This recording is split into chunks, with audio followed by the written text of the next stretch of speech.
blah blah blah blah blah.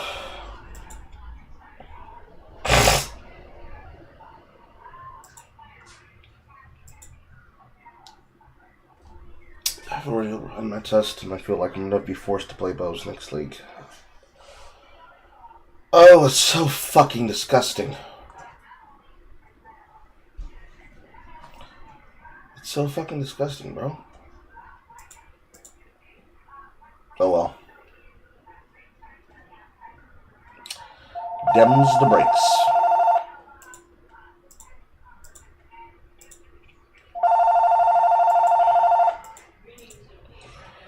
Only pulling off all that deep shit again. I saw me getting it, cause they hating shit. Fucking out with the booty. Calling that cause they know that shit. If you don't know what to do, then it's gonna be that shit to breathe and how you feel the rest. How you can be so good, yeah. How he won't hurt.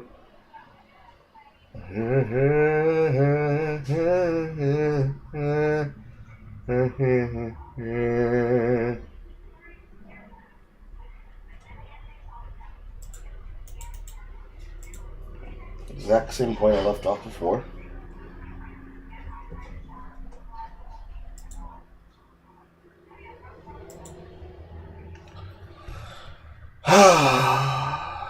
And I have to do it without alcohol, bro.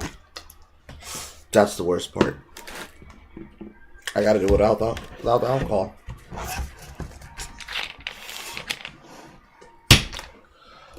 Oh well. The women's locker room. Like, say, like, they decide today, like, I am going to pursue transition because I'm trans. When can they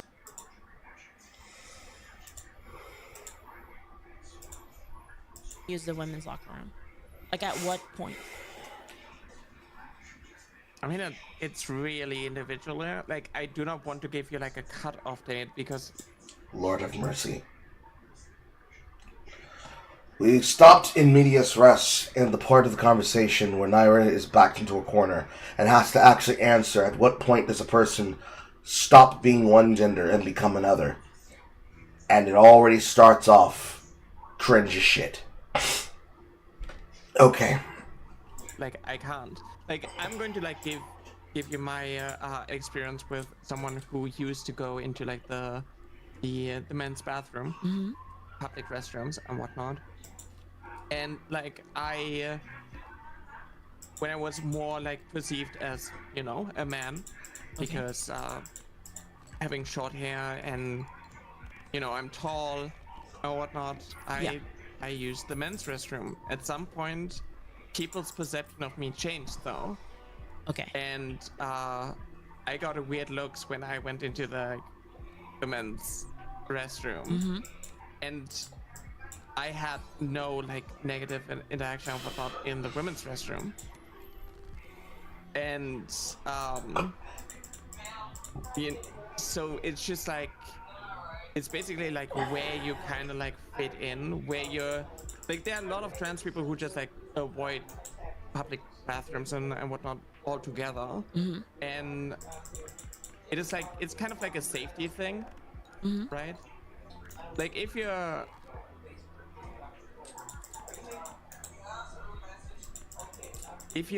going into, like, There goes the clickety clack of the fucking keyboard again. A space, and you feel like you kind of like blend in, like you're kind of fine, right? So, like, nobody is going to like give you weird stares or like give you a comment or say something. so you're saying right? blending in is that it? So, like, when you can blend in, that's when you can do that? I mean, I feel like you can kind of like do it whenever you feel comfortable with it, but like for me, So what if that's today? personally- What if that's today for me?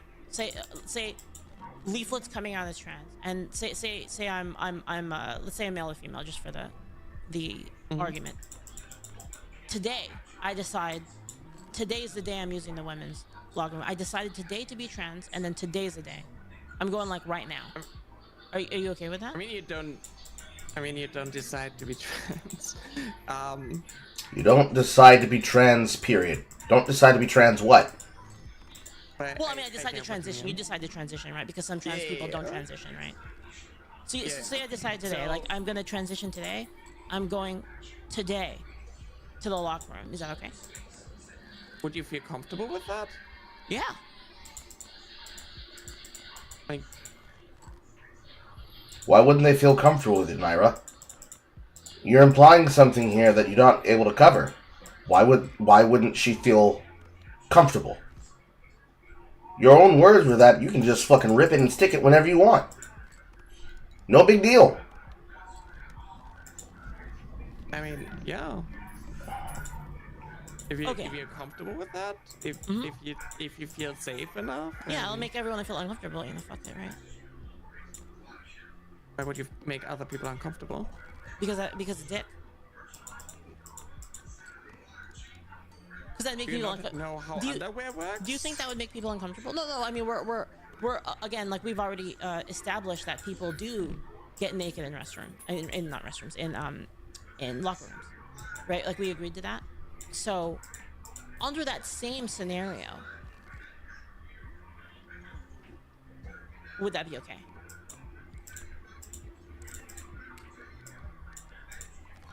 I'm not going to decide that for you. Oh, why not? Why can't you be able to decide it? I thought it was all good. Like, okay, so the problem that I have is just like I don't know what you do with your genitalia. Well, I mean, I just go there. I don't know what your I just go there. Like, you know, I'm just gonna go there and then rooms? I'm gonna go in there and I'm gonna change into my gym wear, right? And that involves me taking off my pants and I don't know.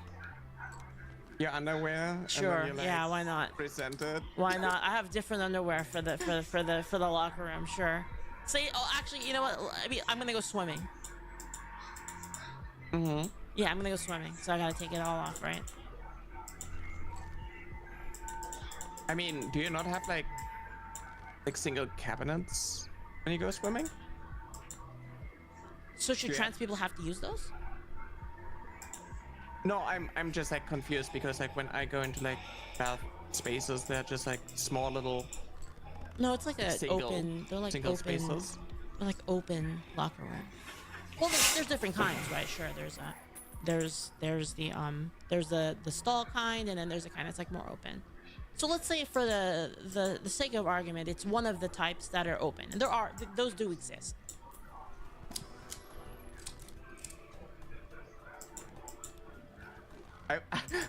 I've not been in like a.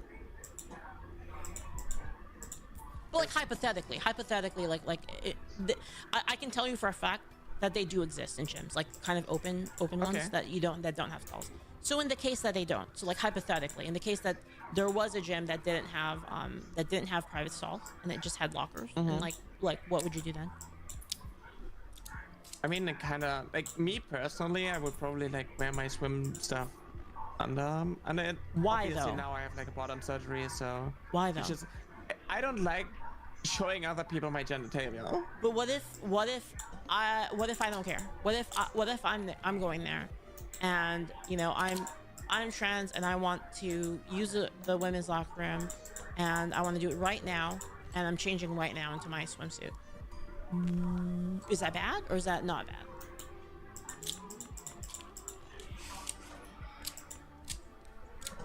Flummoxed. Dumbfounded. No answer. No retort. It's all about comfortability politics until it becomes a very hard question of a definitive answer that puts you in the position of a bigot. Do people stare at each other? Well, I mean, they'd be pretty. I mean, in your peripheral vision, you'd probably see like, you know. I would The probably serpent. just mind my business. You might see the serpent. Though. I went into, you know, I personally would just just mind my own business. I would probably be too hyper fixated on like Yeah, you me would. being self-conscious. You would, but say people got uncomfortable from that in the restroom. You can say like, you know, I took it off, and then I took a couple steps, and you know, it's hanging out, and people saw it. Like, what would and they were uncomfortable by it. Do you think that's they shouldn't be allowed to be uncomfortable about it? So you think that like someone's discomfort is more important than your comfort? What an interesting choice of words, Naira. You know what? Yeah.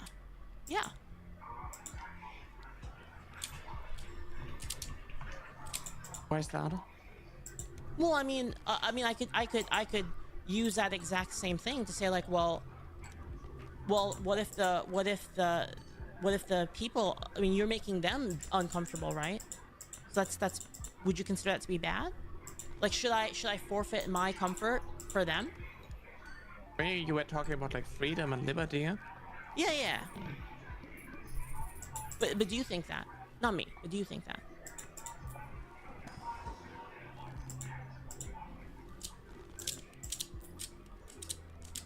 Who is the one playing with the fidget spinner? I mean, I'm kind of like a people pleaser. I'm gonna be real. I just... So if people told you, and you went to the restroom, and they said, we're not comfortable because of your biology or whatever. They use whatever. They said that you are not a cis woman, so it makes us uncomfortable that you're here. Would you find that offensive? And like, would you be against that? Then like, would you be like, okay, like, you know what, I don't want to cause an issue, so I'm just gonna leave. It would suck. It would be, because it's like rooted in transphobia. So rooted in transphobia, they say. Well, I mean, it's kind of different because, like, I mean, again, I don't know you, so I don't know like the situation, right? Like, I don't know, but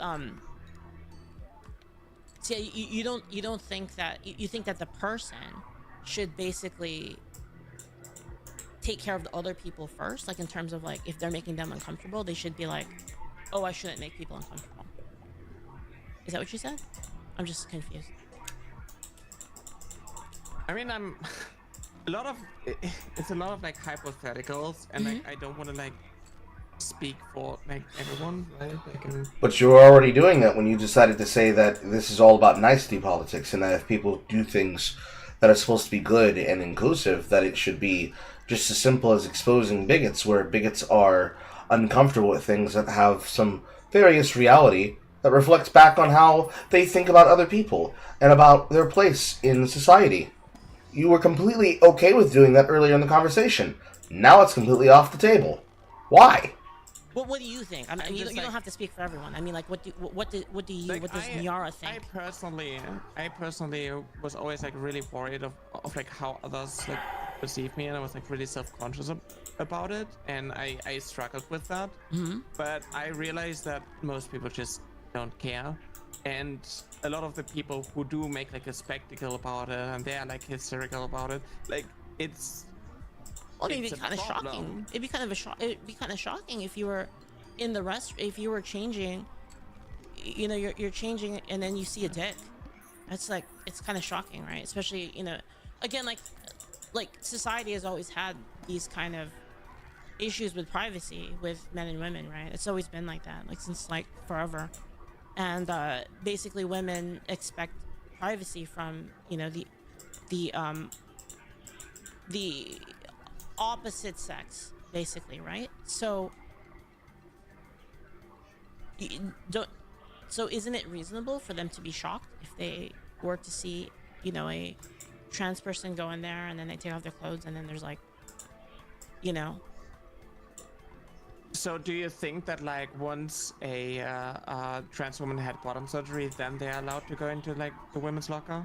Well, I'm asking, what do you think? Like, where is the point at which it would be acceptable for you to be in there?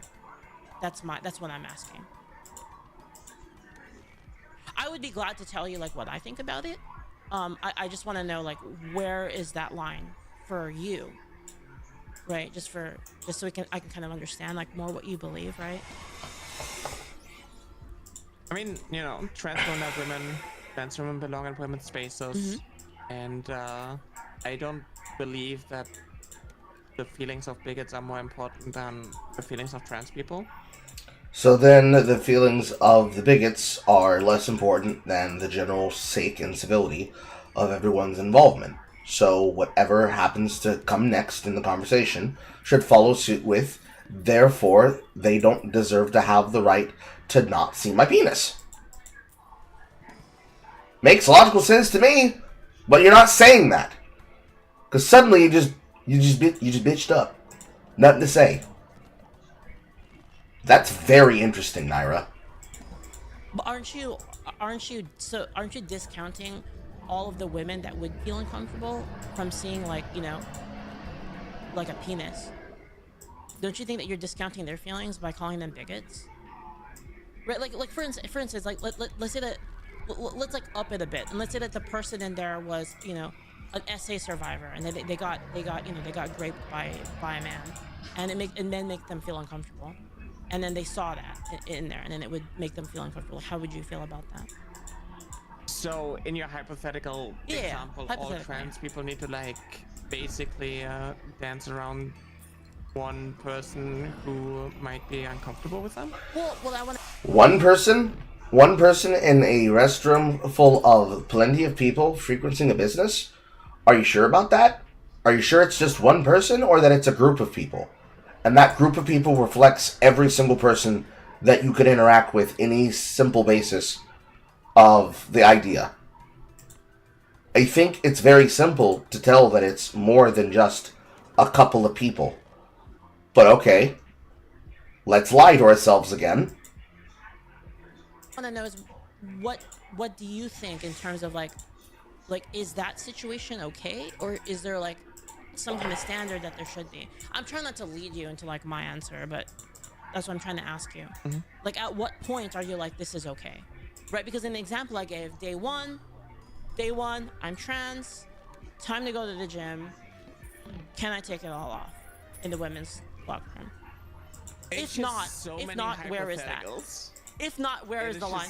How is it a hypothetical? You're a transgender man, you're a transgender woman, you want to go into the bathroom, you want to be able to change, want to do all this extra stuff. It should be very simple to participate in normal behavior without people looking at you like you're a creeper. Especially if they're staring at you like you're some type of creeper. What's the problem? What's the hubbub, bub? Well, you're scared and terrified of giving somebody the house tour? Yeah, well, I mean, all of discussion, like you have to discuss hypotheticals in order to discuss philosophy, right? I mean, you're just basically assuming that like A, trans people are just like going in there and waving around their genitalia, and B, there's going to be like a cis woman in there who's going to see that and freak out. Okay, so do you think that it would be likely that there would be a cis woman in the women's locker room? Do you think that would be a high possibility? Would you consider that? There can be a cis woman in the locker room, yeah. Okay. So could there be a cis woman who is uncomfortable about penises? And then they wouldn't expect to see a penis in the women's locker room. They don't want to see that because, you know, they're a cis woman, and they don't want to be around male genitalia, is what I'll say. Sure, and that's probably why if I didn't have bottom surgery, I would go in there and not take off my underwear and like run around and whatnot. Like, obviously, like I. Once again, a very interesting choice of words, Naira. Who said anything about frolicking?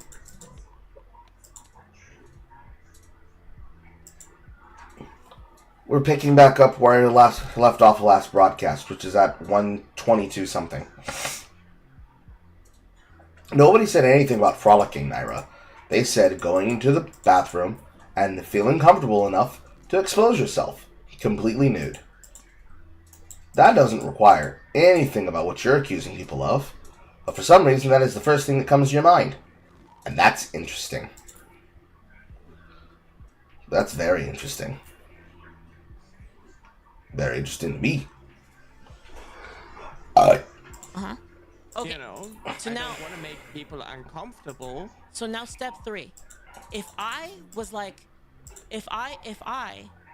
trans and I decided today I'm gonna go use the women's restroom and I take off my pants and the woman sees, you know, the anaconda, would you be against that? Like, would you say like that's inappropriate?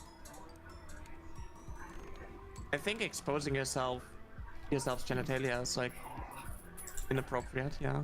But like women do the same thing. But why? But why would it be inappropriate? That we would call that person a bigot, would we not, Naira? Are you sure? Right, again, like let's use the example of the swimsuit, open locker room, right? Because that does exist. Open locker rooms exist. Pools exist at gyms. So, in that example, would you be against it? Do you think like, you know, when you're like at a like a, I don't know what it's called. Give me a second. Yeah. Take your time. I believe it's called the bull and shitting. That magical thing that exists when you suddenly have to pull something immediately out of your ass.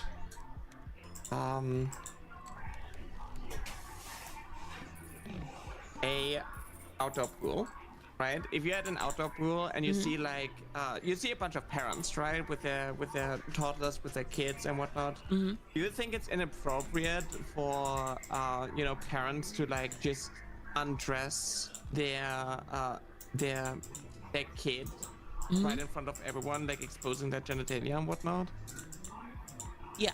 without like any privacy? And like that's, Yeah. you know, Sure. that is inappropriate. Sure. Right? Yeah, sure. Yeah, a lot of it's, you know, Yeah, no, I don't it's think that's just appropriate. really weird. I think But, like, adults are- similarly adults about, are like, different, when, right? when you like undress yourself, to like not actually like consider, you know, like I would, for example, I would just wrap a towel around me, around my waist, and then like undress, and then, you know, basically like shielding, so others don't have to like. Why would it be shielding?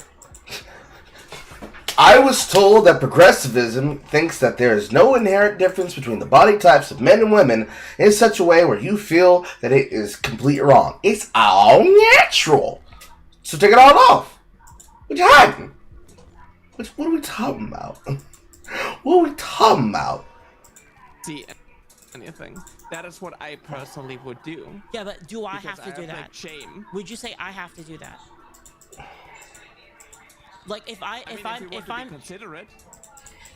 so you, Oh, so now it's about being considerate.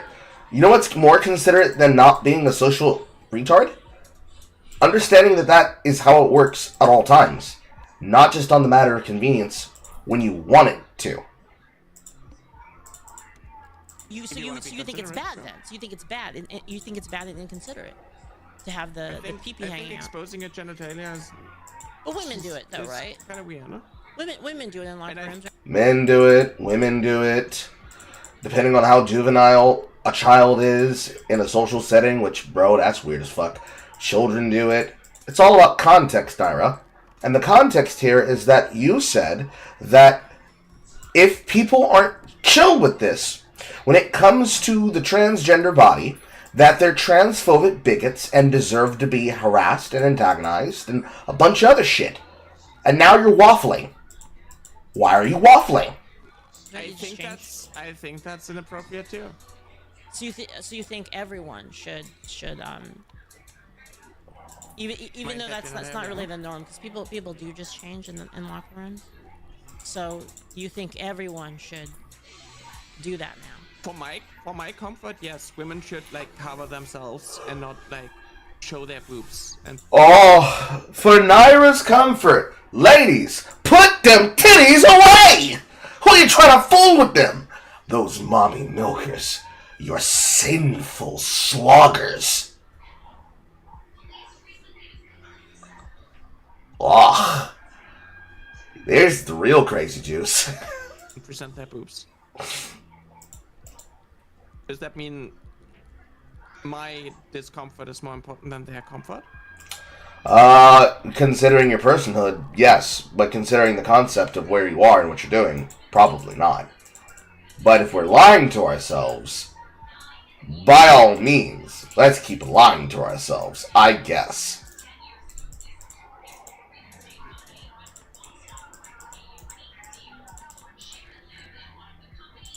That your is your discomfort more important than their comfort? Yeah. I think it depends on the imposition. That would be my take. It depends on the level of imposition on normal society. Like the What is norm normal society? the norm of society, what most people would. What is normal society? Normal, polite society. The kind of people in society that would tolerate you harassing them about shit like this with absolutely little to no pushback. You know what polite society is. Stop playing these games. Would do. Yeah. So the problem is that you're basically using the discomfort of like some hypothetical in order to push trans people out. How would it push trans people out? It's the basic concept of whether or not you think it's wrong to do this kind of shit, bro. What's the problem? But like my No. discomfort So- with something else is so hold not on, let me- being used in hold order up, to hold push up. them out. Let me give you an example, okay? I think if a person like stealth passed and there was no way to tell, then I wouldn't have a problem with it. It wouldn't cause any societal issues. Right? What is passing to you? I mean, they Passing is the same thing that applies with all things that come with identity. If you want to be a passing man or a passing woman, you have to be capable of looking like the gender that you wish to pass as. Period. There's no extra steps in this process. If you want to be considered transgender, you have to accept that you are on the position between what is the optics of your comfort and the opinion of your exacting issue. The exacting issue here is, do you think it is acceptable for a group of people to force upon others a behavior that makes them feel uncomfortable because you decided they must have unfair and unscrupulous behavior that you are foisting upon them or they are foisting upon you? So, is it cool? Is it based? Is it acceptable to control, to antagonize, to harass, and to change at a distance behavior that otherwise would be considered unacceptable should this have happened to you in the scenario in which it is currently happening to you or the other people? So, person not passing, they are made to feel excluded, like they are being harassed and antagonized by the people that are calling them out as not passing enough. Is it okay for that person and those groups of people that may or may not be passing the judgment to decide who is successful at passing and who is not? If that person wants to truly say that they do in fact pass, and therefore they're not tricking people, that person and people in that group with them have to be able to identify what would be considered the breaking point for that person and or group's involvement with what would be considered the problem. So, for someone to pass in this context, for it to matter, that person, if they're male, needs to look like they are male. If that person is female, they need to look like they are female.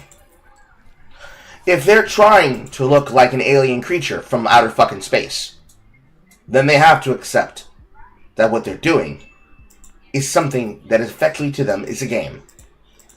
And that they are playing that game in a way that is making other people uncomfortable. And whatever happens next is on them and them alone. It basically, well, for one, not having a penis, for one. That would be like the bare minimum. Now, I disagree with her opinion because passing doesn't require genitalia, it requires performative action as a part of said gender. Certainly, this will be something Naira is going to jump onto right now. Okay. Yeah. I think not having a penis, and then presenting yourself as in the I guess the presenting yourself as an adult human female, then in a way that like emulated it to the point that it was like not really it wasn't what's the word I'm looking for? I'm trying to be sensitive here. That it was not causing it's not causing any aggro. Does that work for you? So I think, like, for instance, the not having a penis would be like the bare minimum, basically, right? Because it's like very obvious at that point, right? And it would make people feel uncomfortable. But then I would be okay with it. Like, if there wasn't an issue, then I'd say like, well, come from Nagawa, Diane, go. So, my if a concern. trans woman is basically fulfilling like your expectation of what a woman has to look like, then they're allowed in women's spaces because they're the least disruptive. My concern, yes, is disruption in society. That's for everything, though. I'm very consistent about that. It doesn't have to do with trans people. It's just in general. Disruption in society. For all things. So it's like assimilation. Yes. Basically, I think that people who are weird and strange, and I think that trans people are, and I think that's fine. I think that's great. I think being weird, I think I'm weird and strange, and I think it's totally fine. I think people that are outside of the norm basically have to do their best to not impose on society, but then society has the obligation then to respect their freedom. It's a contract that goes both ways, in my opinion. It's not like a one-way thing. So if a small group is causing discomfort and disruption for like the general population, they should change. They should try not to impose. So like, I'll give you a good example. Like, say like, There's a difference between try not to change and to fit into supposed status quo, and try not to upset the delicate balance that comes with a society that they are clearly blended into. It is entirely possible to satisfy the function of being a part of society without trying to inherently terrify, scare, weird out, fuck with, or piss off the people that are a part of polite society. Because it is that function of polite society based. It is that function of polite society based. It is that function of polite society that allows these things to function as they do.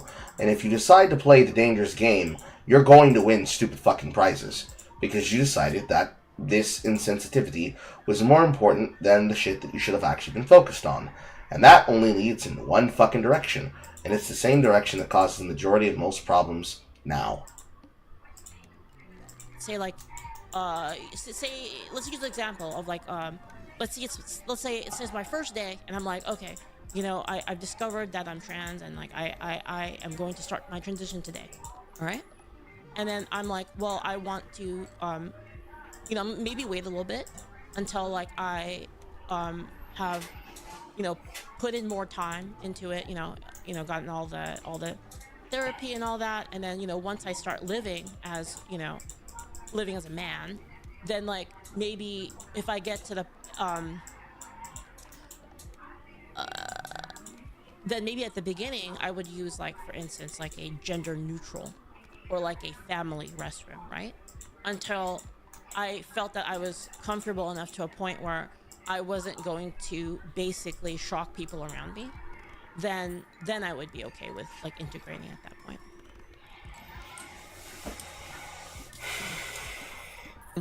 Yeah. Basic standard. Try to fit into society. Don't make waves. Don't bring attention to yourself. Don't create a scene. Don't make a problem. Naira's gonna have a problem with this because you're basically making the argumentation, the fair argumentation, that you are muting yourself and you're making yourself small for society, which they're gonna see as an inherent problem, where society needs to learn to actually accept you for what you are and for who you are and what you're doing and blah blah blah blah blah blah blah. Yeah, that's what I think. It's kind of similar to like how I felt. Yeah. So I think it's the most fair to society, right? Because like regardless of, so my concern is harmony between people, right? And if we have one side of people, and you know, I'm not saying this is. Let me finish. If you have one side of people, like trans people, demanding like recognition, demanding like that they're allowed in these spaces without, you know, kind of any sort of structure, any sort of standards. And then you know, likewise on the other side, if you had, you know, obviously if you had people saying like, yeah, fuck all trans people, like that'd be bad too, right? I think there has to be like for the sake of harmony, there has to be some kind of compromise on both sides. And I think that compromise is based on not interfering as much in society if you're like kind of an outlier. And again, society having the contract to not interfere with your liberties, which is why like I agree that you should be able to have your medicine and your procedures. I'm totally fine with that because it's not affecting anybody else. I would disagree with you on kids for reasons we can get into that if you want later, but for you specifically, I would be okay with it. So I'm just like really confused because like if you set the goalpost to having bottom surgery, then like obviously this is going to like cause a lot of issues for trans people who. How would it cause problems for trans people? You can get the clip, get the kick, get the snip, get the clip however the fuck you want. You just live a different alternative lifestyle choice. Spawning to women is the sexual organs of the secondary characteristic and primary characteristic to trans as it would be to the formation of their place in society. Do you need to have a cock as a female to male in order to live as a man? No. Why? Because you're living as a man. You're effectively cross-dressing. The only difference is you probably also had a double mastectomy. And maybe even a hysterectomy.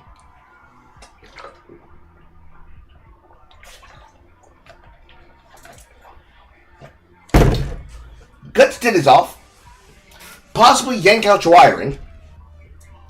Turn around and say, who says I'm not a woman? Type shit. And you eventually end up at a point, and you get to a point, where people have to now ask themselves, why are you like this? You specifically. Why are you specifically like this? Why is it you find yourself in these situations making these arguments? And it's just seemingly normal for you. Who not only kind of can't afford to have bottom surgery, but they also do not want to have bottom surgery because of the rest or because they don't have dysphoria. So you're basically saying... Then they're not trans. They're doing extreme body modification. You see how that works? Works real easy, looks real cute, works real simple. If they don't get the surgery, they are not transgender. Because if they are transgender... Snap, snap, snap, snap, snap, snap, snap, snap, snap, snap. If they are transgender, they would get the surgery. Because they would be trans. It's not even a case of no true transgender. It's just as simple as if you are going to get the surgery, you're going to get the surgery. If you're not going to get the surgery, you're not going to get the surgery. You're not going to make up excuses and reasons to not get the surgery. Seemingly, they keep making excuses and reasons for why they're not getting the surgery.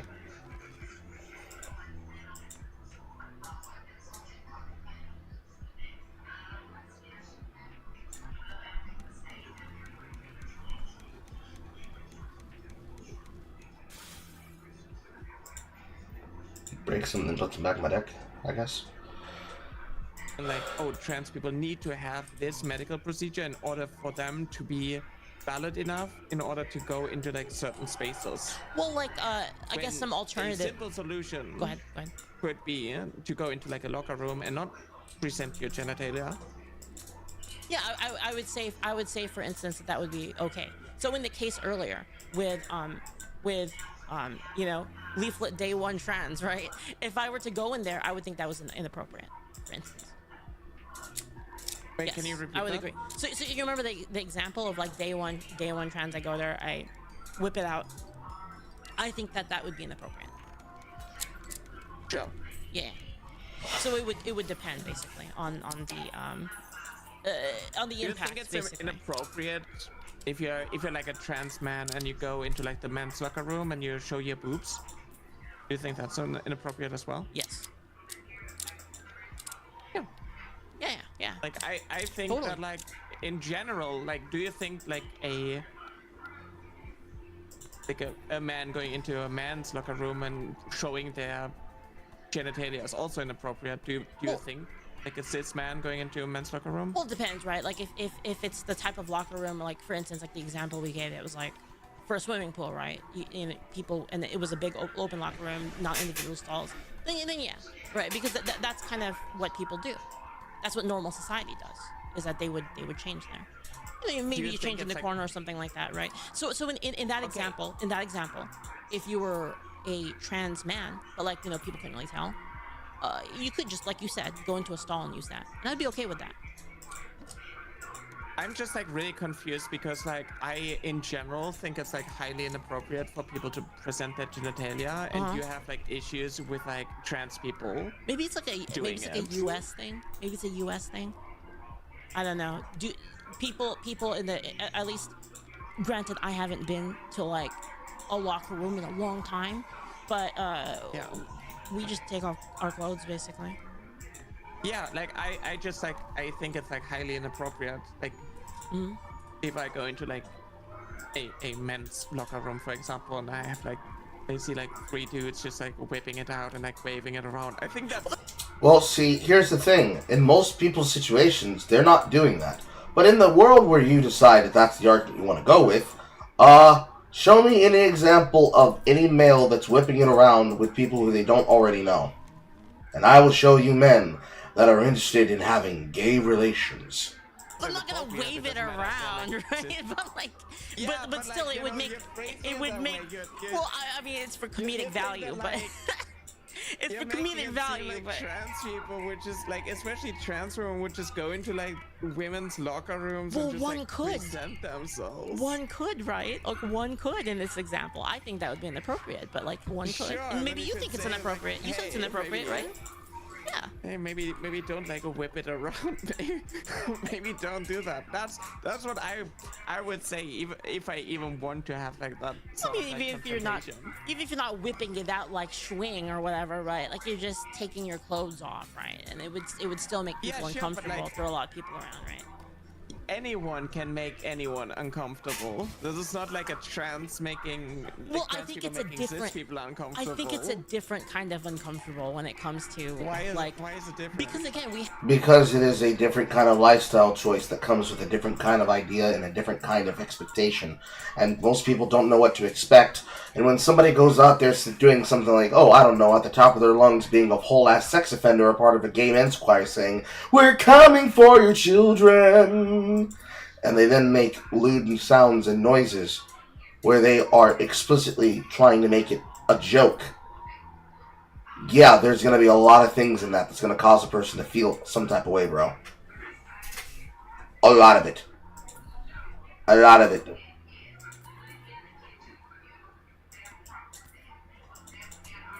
Based.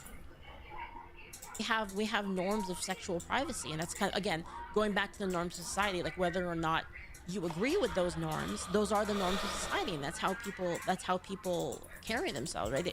Women do not want to be in a private space where they're vulnerable and naked with penis. Okay, sure. Other angle. Okay. So, you know, me as a trans woman, I had bottom surgery. I do have boobs. Do you think that like people, like if I go into like a women's locker room and I undress myself, I switch my clothes. Do you think that like if some person is like, oh, you're tall,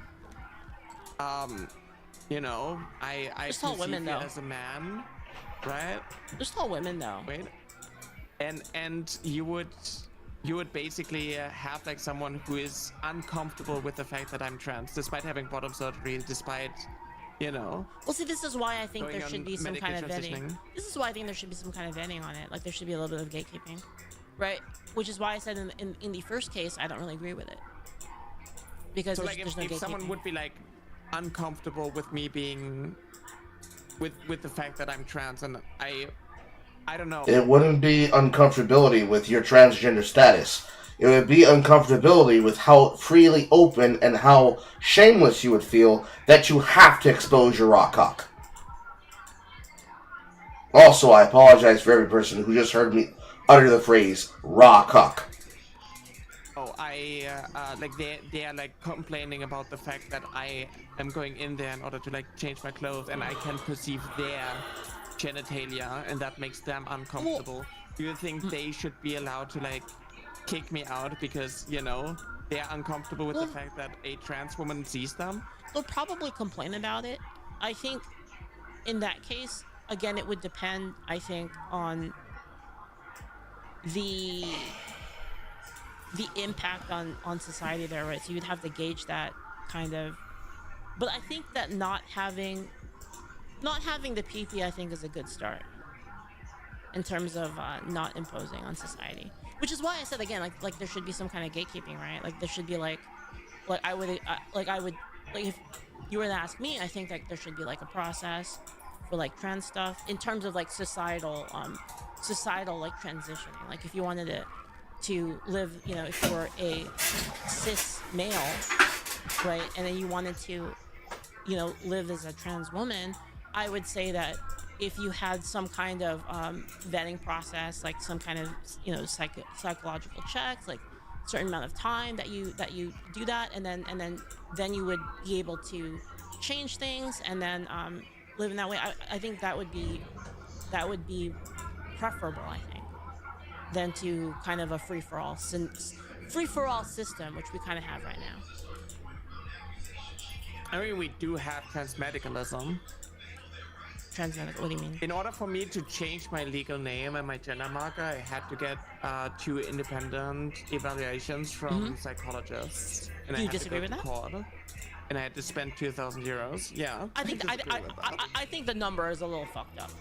Much like how when I brought up the point about the T card in my debate, and Wick said, well, what about having eliminations and determinations and withholds for veterans like me? I served and I didn't want to have to go through that process. I think that would suck. It's the difference of the divergent new style and the divergent new behavior and the new unexpected difference of what would be foisted upon the normal society as a part of public consciousness. It is this inherent level of that foisting of public consciousness that would bring about the concern and worry of such a question to the quandary of what they are currently worried about.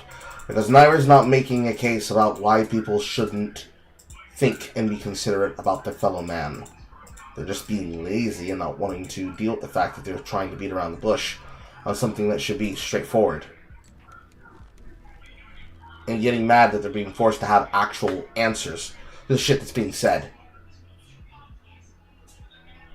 I think the 2,000 euro, that's fucked up. I would agree with that. It seems kind of fucked up. Sure, but do you think in order for me to change my gender marker or my legal name, I should have to go to court and I have to go get like psychologists like evaluate? Well, I don't know about court specifically. That seems like kind of, I don't know why you would go to court for that, but I mean some kind of medical.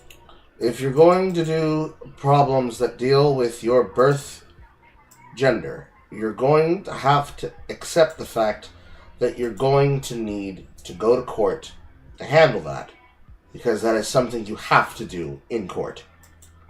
It is unfortunate, but it is a part of the circumstances, as they are. Have to do it. No choice.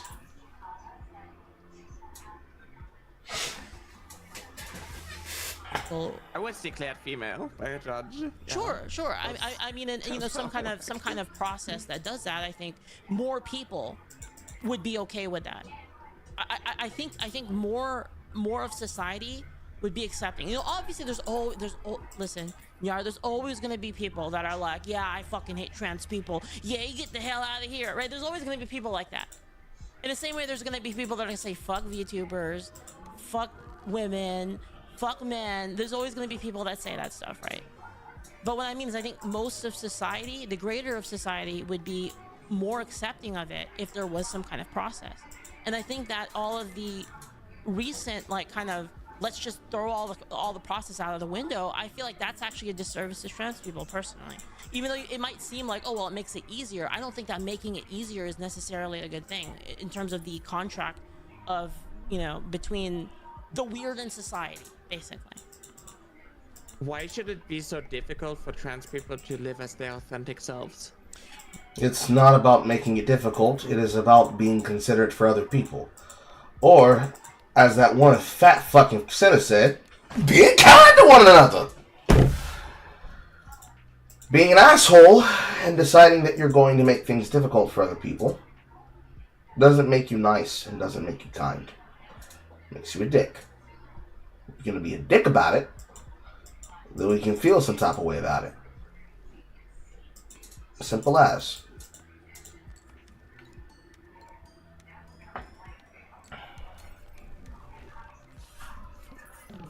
Because we live in a society, that's why. Because, again, like, there's society as a whole, and there are norms in society, and we can't just live only thinking about what we want, especially as outliers in society. Do you think the majority of people are transphobic? Majority of people don't even have a definition, let alone a gauge on whether or not they are or not transphobic. They just know that they don't like being fucked with by people that get sick joys and kicks out of torturing other people at their leisure. And considering how many of those people love to brag about doing that, especially to get people to be uncomfortable when they are faced with it, the majority of people are not transphobic. They're just fucking done. They're just fucking done. And in being done, they would like to see an end of the bullshit. Majority of people are transphobic? Like, in what way? Like, how would you define it? Like, do you think that, like, the majority of people is, like, uncomfortable with the existence of, like, trans people and them being able to, like, change their name and whatnot? I think, okay, if... Why would that be a case of transphobia? Transphobia! Phobia! Irrational fear! Oh, they have an irrational fear of them changing their lifestyle choices! Oh my god! I'm so scared! Come off it. If I'm being honest, with the current implementation, I think there are a lot of people. I think that has risen due to the implementation, due to the implementation of new rules of, like, kind of self-ID and things like that. I think that number has gone up because a lot of people are seeing a lot of crazy shit happening, right? Like a good example for you is the trans sports thing, for instance, right? Like, I don't think people cared that much until, like, that happened, and then there were things that happened with kids, and, like, people just didn't like that. And I think once it hit that point, people were like, okay, you know what, maybe that's too much. And I think there was just I don't know. What do you think about that first before I go? I think a lot of it is, like, artificially created, like, outrage farming, and it's like a boosting of Artificially created outrage farming. What part of it is artificially created outrage farming? The part where you accuse people of being transphobic, or the part where it's a made-up thing that doesn't actually matter? Because if it's a made-up thing that doesn't actually matter, then it's something you can actually be able to track, right? You can show that people are making shit up and that they're not actually scared. But there are people who have actively shown that they are, in fact, terrified and scared. and not for the reasons why you might think. So what are we saying? What in fact are we saying, Blood? Of you know, rare instances, and thinking that this is like all of the trans community. Oh, they're all coming for your children because like. No, just the ones that brag about it very loudly on social media. That's about it. No one's really thinking on that level. If they claim that, they're fucking lying.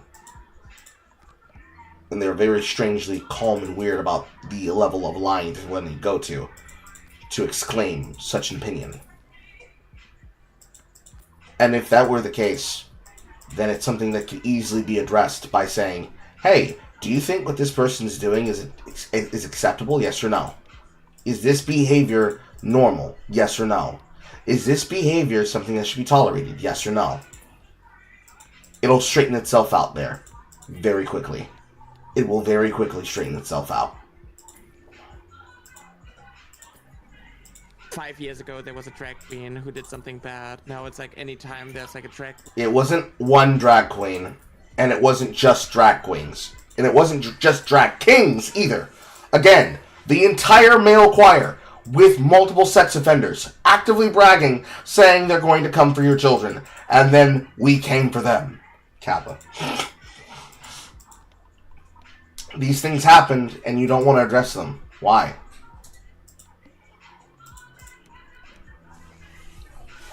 Being around kids, it's like, oh, this is sexual, this is bad. It's like, you know, like a lot of it is just like artificially boosted. Well, hold up. I think we need to like make progress in society instead of like going back to a time of like Nazi Germany where you had like trans medicalism even further. I gotta push back on that because I feel like for instance, like let's just take trans sports for an example. I feel like that does impose on society a lot. How? How? Because there's a physical difference between cis men and cis women. Huge difference. It's like not even close. Sure. What is the difference between a cis man and a cis woman? Sexual dimorphism!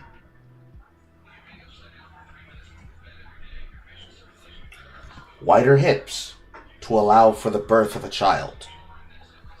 Larger density of muscle mass to allow for strength and endurance and longevity training.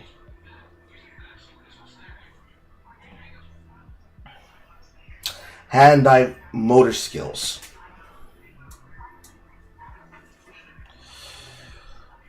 The capacity for job load that allows for an accurate movement, an accurate and efficient assigning of tasks that befit the frame of each body.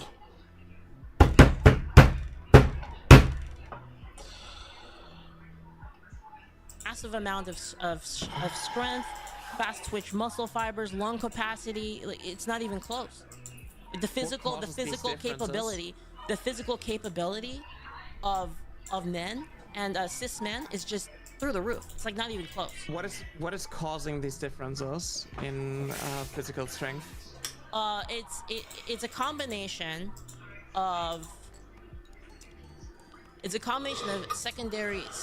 secondary sex characteristics, as well as just growth within that, basically.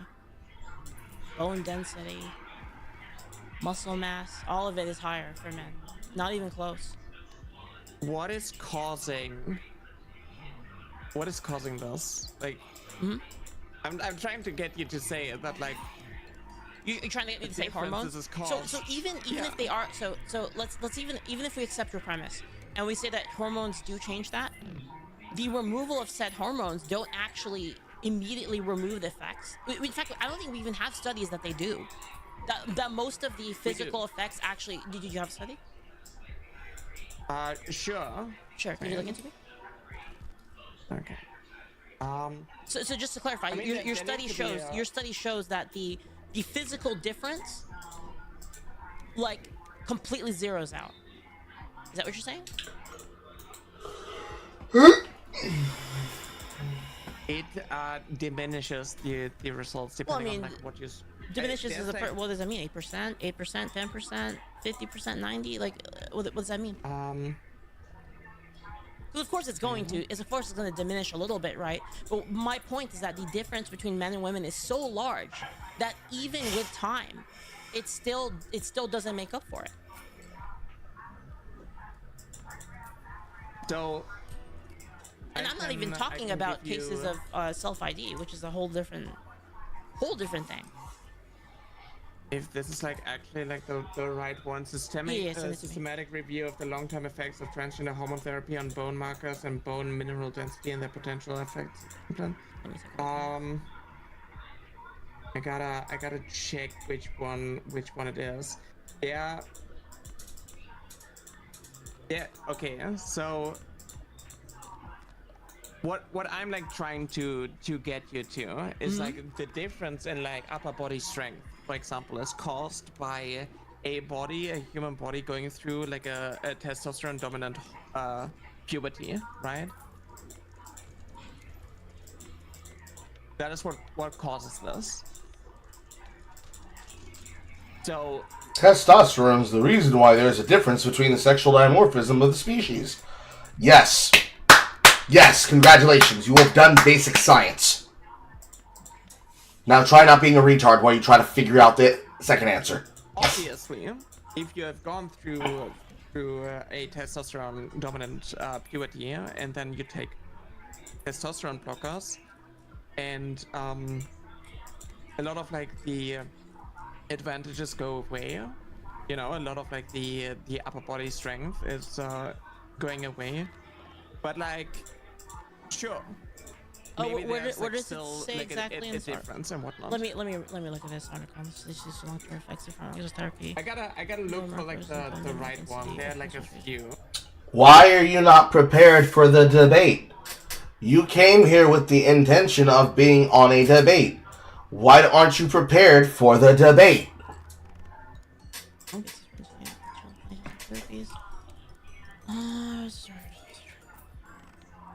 There's one from like the US military, I think, actually, where they were talking about like performance in trans men compared to cis men and trans women compared to cis women after 1 year of HRT.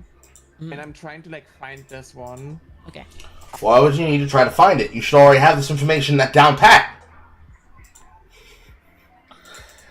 Carl, we know the reason why they're not prepared. Yeah, we do, but it still makes me aggravated looking at fucking lolcows do the kind of behavior that makes them lolcow status.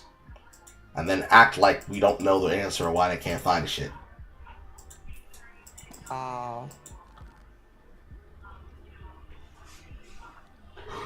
summary. Systematic review of long-term therapy and bone markers. Give me a second.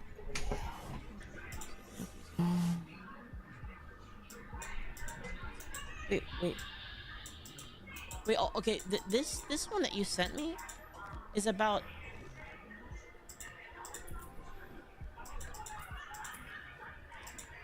Oh, I think this is the one that This is about Isn't this about like muscle mass loss because of osteoporosis, which has nothing to do with the subject matter of this debate.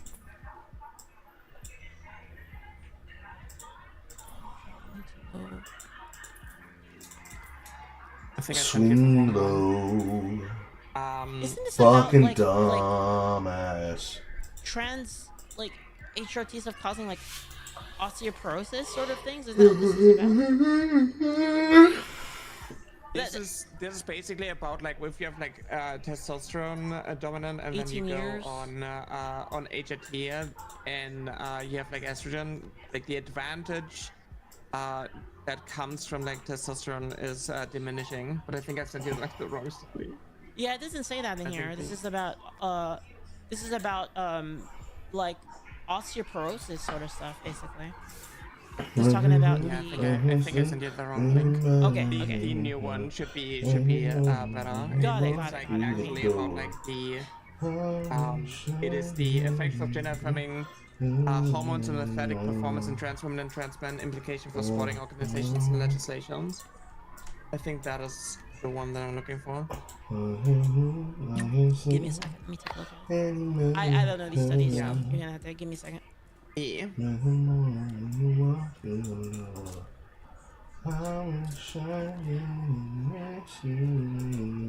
If I can like show this.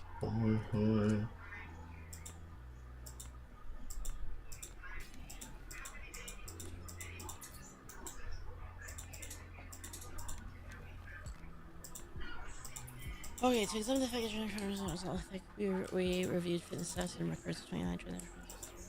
Of course, we prepared versus real trans women.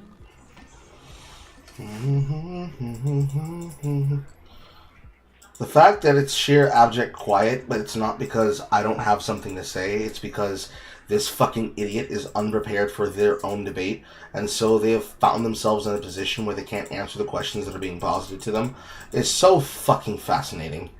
Just so fucking fascinating to me.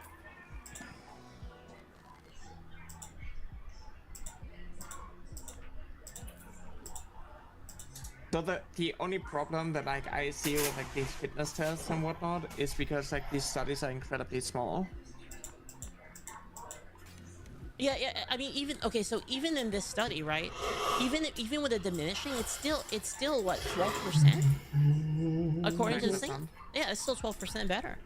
It's a lot, especially when you're talking a lot of sports. You're talking about the highest level of optimization to the point where people wear different shoes and different swimsuits in order to gain a advantage, right? So, you know, those swimsuits, those shoes, they give you like 1% to 5% advantage. We're talking 12. So even the study that you're citing is still 12%. That is for really high. For push-up and sit-up differences. Yeah, huge. That's huge. The push-up and sit-up differences disappeared, but trans women were still 12% faster. Yeah. So like 12%. there's a loss in it. Yeah. It's a lot though. 12% is still a lot. That's crazy. Like if I were playing a game and I said you get 12% more damage, like that's crazy. That's a lot. Do you think every sport relies on like how fast you run? Well, No, but if you're talking about a sport that has a difference of endurance, if I take a female to male transgender athlete and I compare them at their optimum peak on steroids, and then I take a male to female and I compare them on steroids at their maximum peak,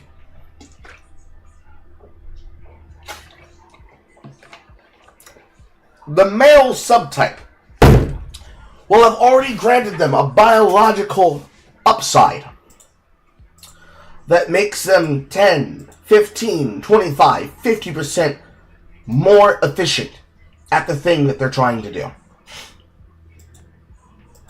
And as such, it becomes even more inarguable the point that you think you're trying to make. Emphasis on the word think you're trying to make.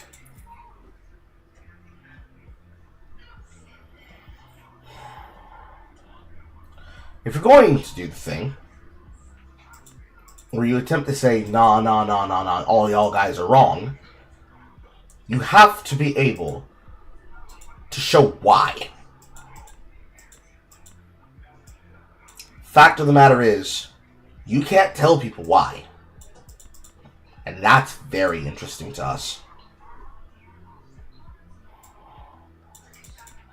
It's extremely interesting.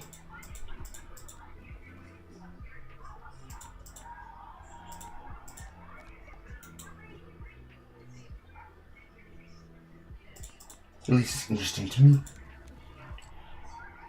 well, I mean, no. This example is only that. So if you have another one for a different, No. Wait. It says the push-up and sit-up differences disappeared. No, it's still, but trans women were 12% faster. So 12%. Sure. Yeah, but Yeah, like, does that's my every point. Yeah. the thing is like, does every sport rely on like speed?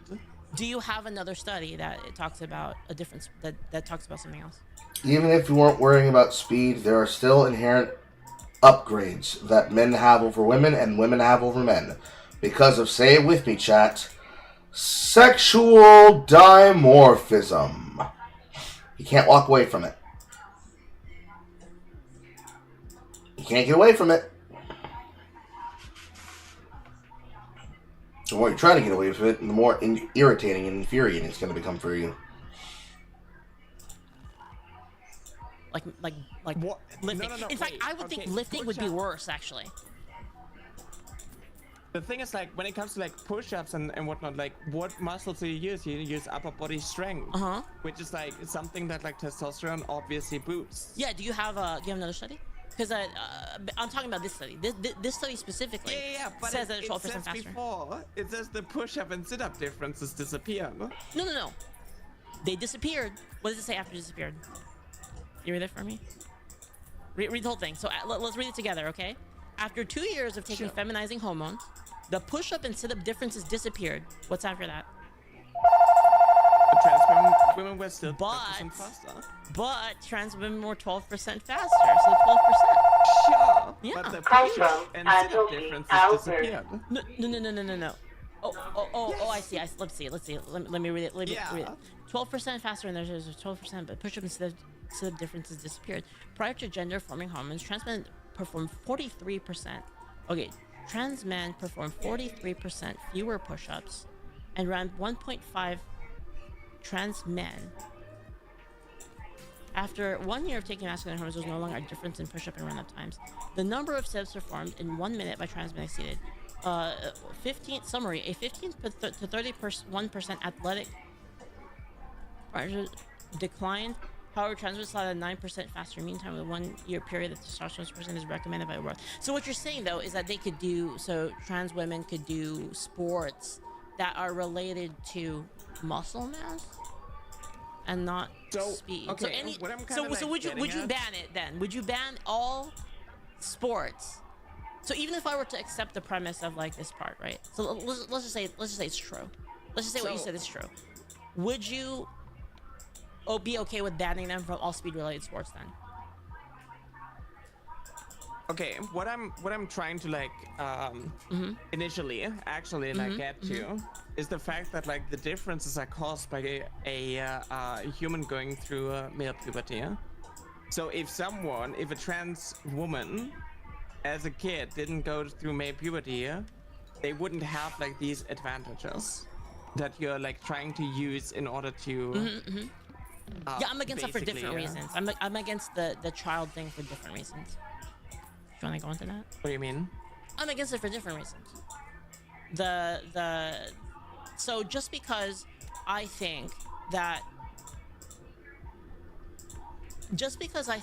if you were to change the hormones early enough, it would then reduce it would reduce the physical advantage. I'm going to stop you right there. The problem that happens here is that if you get to the transgender early, we're all SBI now.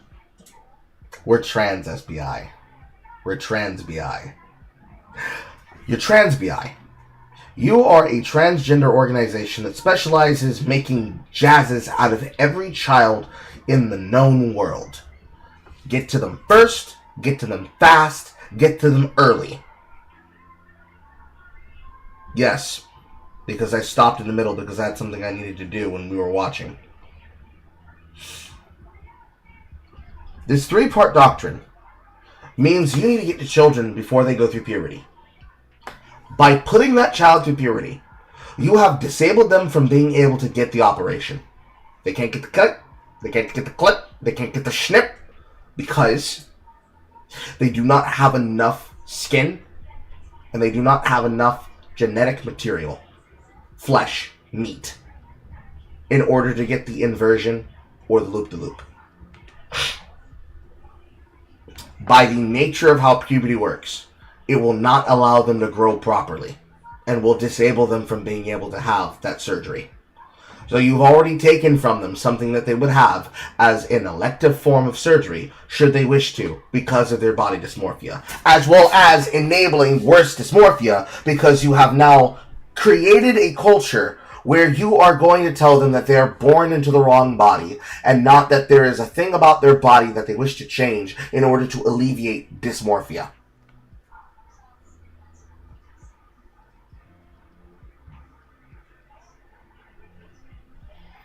This then means, long enough on a time span, you will fuck up more kids and more young adults and possibly cause more 41% than you would have intended to in the means of considering and maximizing the viewpoint of transgenders. At the same time, by incentivizing the opinion of transgenders over everyone else's and saying you're actively creating transphobia by preventing us, trans VI, from doing our job, you have increased the amount of harm in the world and thus the increase and need for more laws for their protection, which then get weaponized, which then become a feedback loop of problems, which then cause difficulty and dissertation for everyone, which then causes people to become uncomfortable.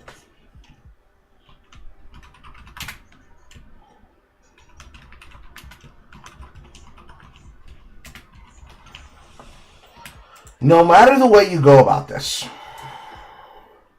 you get to a point where you are going to create the problem that creates the problem. All because you wanted to deny sexual dimorphism. And you wanted to use sincerity politics. That doesn't mean I think it's a good thing. So I'm against the premise in the first place. So you want like a trans woman to go through male puberty before going through second puberty? Yes. Sorry. Go through... Also, don't call it second puberty. I don't think that people should be able to transition until they're 18. Preferably So you 21, but, you know, I don't make the rules. So you want a trans woman, a trans girl, to go through male puberty before then going through a second puberty? Yes, unfortunately. And then you're using these differences caused by male puberty in order to, like, other... You're using the sexual dimorphism that is a part of natural society to put them in such a position where they are now being held to a standard that they can't be able to resist against, which causes the problem of the dysmorphia to be an issue, which then shut the fuck up. Shut up. Your argument is bad. Shut up. Second puberty is Naira attempting to get around saying sexual reassignment surgery. Because if you're transgender, male to female is second puberty. Female to male is second puberty. Child into growing adolescent because of puberty is first puberty. Egg cracking is second puberty. So grooming them into the transgender ideologue and then into the transgender standard. That's what they mean by second puberty.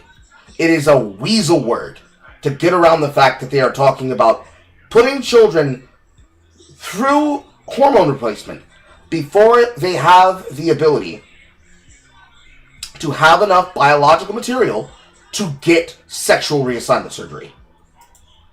Which is the number one problem with most issues. Because again, getting them first, getting them early, getting them before development. You are inherently causing risks because of this. Naira wants to say, oh, well, you see, you're using sexual dimorphism as a way to create differences that then stop trans people from being able to get the medical needs and help that they deserve. No, we're trying to stop them from mutilating themselves. And like ban Yes. them from... Well, no, I'm not othering them. I'm saying that... Because the important part here, especially considering the fact that I agree that you need to have dysmorphia in order to be transgender, it is entirely possible that a person that goes about this can just simply be a trans man and or woman. And with being a trans man and or woman, they can go about figuring out how they want to do things. And the simplest means of that would be discovering if they do or do not want to be considered anything close to the norm.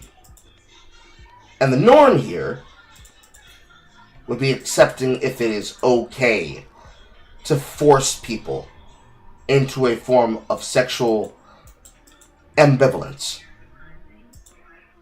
that takes something from them as part of the process.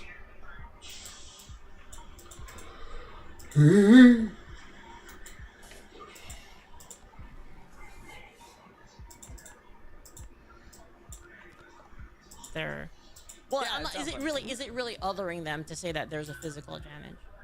I don't really think that's like othering them. I mean, in what way? What do you mean, what way? Caused by male puberty, yeah, the advantage, right? Yes. So yeah, So it would be useful. they'd have an if- advantage. Yes, but I'm against it for other reasons that are unrelated to sports.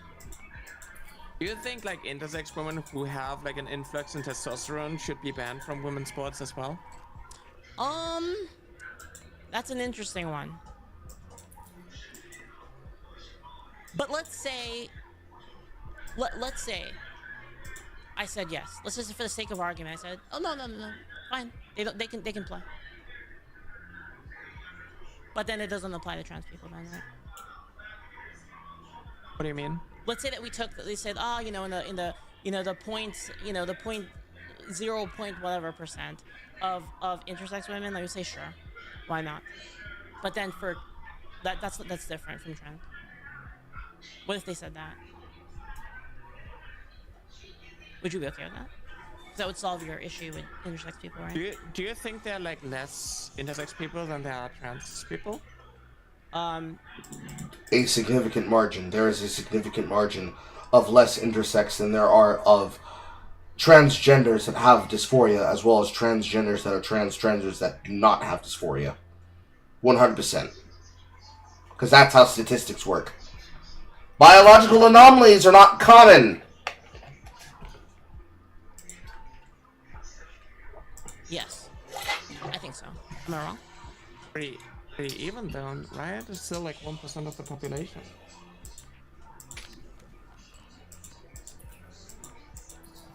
It'll also depend, right? There's like different.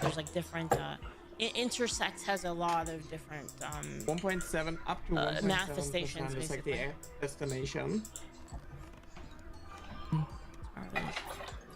And the percentage of trans I'm gonna look into this people in the article. world I want to know how they is got 1%.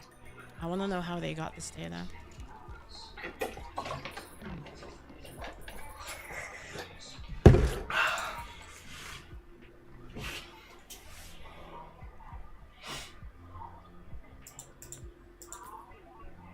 And another quiet piece, because she has to read what Naira did not prepare well. The thing is, like, hormones are kind of tricky, right? Like, your hormone level can be impacted by a lot of things, actually. Like, it can be influenced by, like, even the altitude where you live. It can change through your diet and so on. Like, I think it's like going into like a very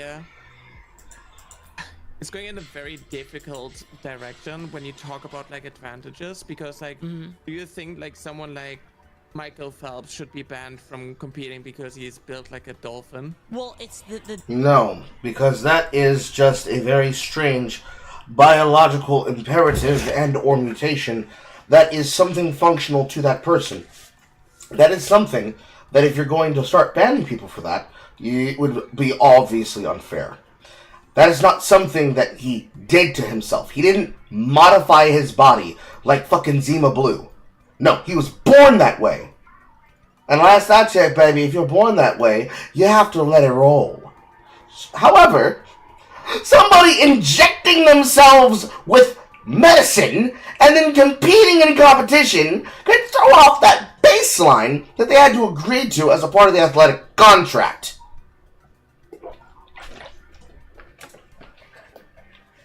No matter how many ways you try to go about this, you will not win on the argumentation of that. It ain't happening. Name, because we're not that stupid.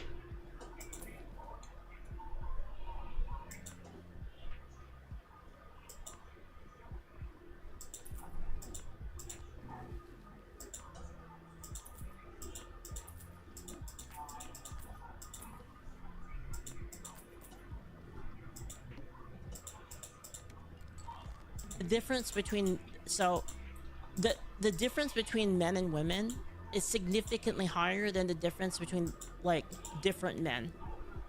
Basically. You're comparing cis men to cis women when you should be comparing trans women to cis women. The difference is still very large. Like I still think even in that case, according to the study that you cited, 12% is still a lot. In which so if we were to accept that premise that it only affected speed sports, then would you ban trans women from all speed sports? So even if I were to say like, okay, fair enough, let's ban trans women from all speed sports, and then they can join the other ones. Would you be okay with that?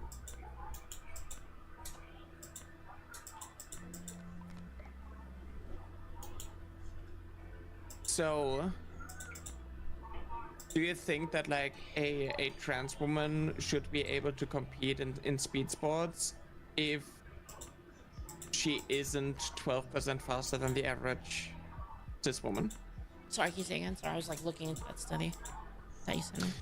Are you saying that like a trans woman should be able to compete in speed sports if she doesn't, if she isn't 12% faster than the average cis woman? No, because it's averages, right? That on average, on average, the trans women are just 12% fast, or I guess faster, 12% faster, just on average. Sure. So like a trans woman who isn't. There's a 12% buff. Think of it as a 12% buff. It's a 12% buff for being trans, which is a significant advantage in sports, especially speed sports, where, again, like I said, they're hyper optimized, right? Would you ban me from competing in speed sports? I'm slow. Depends. Are you capable? I doubt it, considering you're an inside boy. I'm, you know. Yes, for logical if there was, consistency. like, you would ban me even if I wouldn't like outperform. Yes, for logical consistency. So it's not about like actually the advantage. It is because you still have an advantage. You might just suck at it, but you know, women suck too. Do you think? Yeah, but then you would basically say that like anyone who is you know, on average faster than the average cis woman by default, due to the configuration of your body of what it used to be, you have a 12% advantage according to your study. In a realm where people win from 1% faster, people win from, you know, like what are the like, let me look here at the. So if you look at like statistics of like, I don't know, women of color outperforming you know, white women on average, do you think that it would be like fair if there was like the conclusion that women of color are 12% faster than white women? No, because they should be better? Pause. Nobody said anything about race. Nobody said anything about race. The one who brought up gender was you, Naira. And ethnicity would be off the fucking table. Try again. Because the lines that we're drawing are gender based, right? Like we're not considering that and like anomalies. You know, obviously there's gonna be like also women who are just, you know, from a family line that's just like stronger, right, or faster. What I'm saying is that the differences in between men and women, again, as according to your own study, is a 12% buff basically across the board. Unless you're saying the study isn't good, then I mean, then it's not good, right? I mean, it's a small sample size, so I think there needs to be like a better study in order to like actually like study the long-term effects and whatnot, and also like the changes that like come from a trans woman not actually going through mid puberty, but instead like actually transitioning early on. The sample sizes are just small. It's like really difficult. So let's say I accepted that premise, right? So let's say hypothetically, we accept your premise and that trans. This has nothing to do with how I feel about trans kids. This is the hypothetical. Say I said in this hypothetical, trans kids, okay. If you transitioned before the age of, I don't know, 10, then then sure, you can participate in women's sports. But everyone else, nope, past 10, nope. Are you okay with that? I mean, when does puberty start? I don't know. 10. It doesn't start at a rough age. We just have the general idea of when it can start on average. Which means you'll end up creating either an average of freaks, or you'll create an average of a baseline of what will become a generation that will have been disenfranchised out of their ability to spawn, and thus continue their genetic bloodlines. Therefore, you will make genetic dead ends.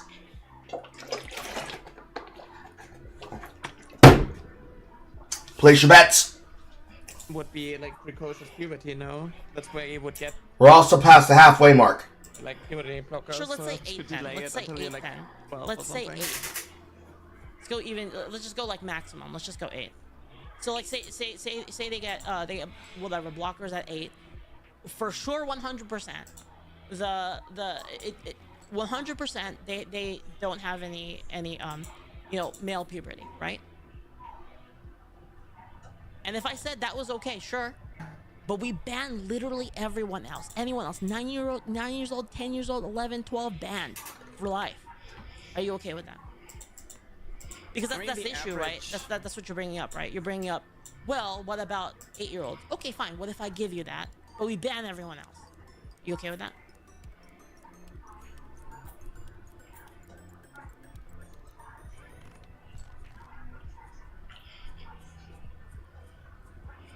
So it is obviously like difficult for me to like find a balance, and I don't know enough about like in general there aren't like enough studies with like decent sample sizes in order to let's assume this is all true.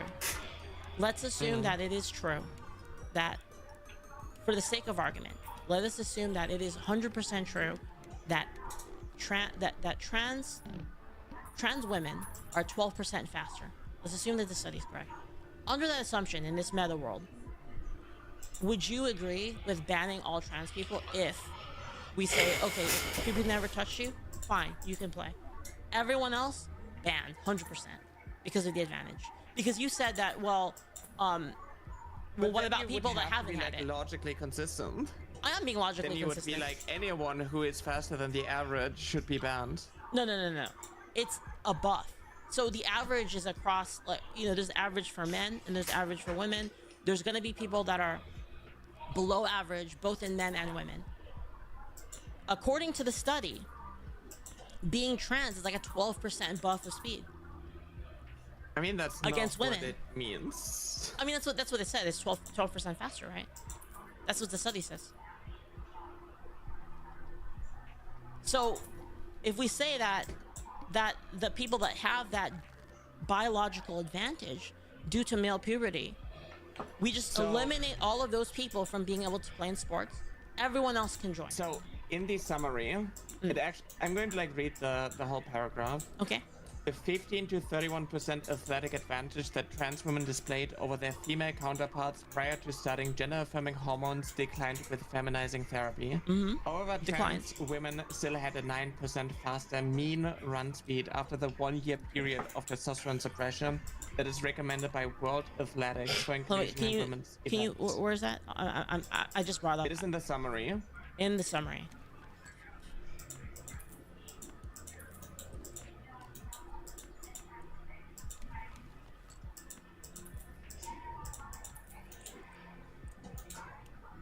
Our trans women still had the 9% faster mean run.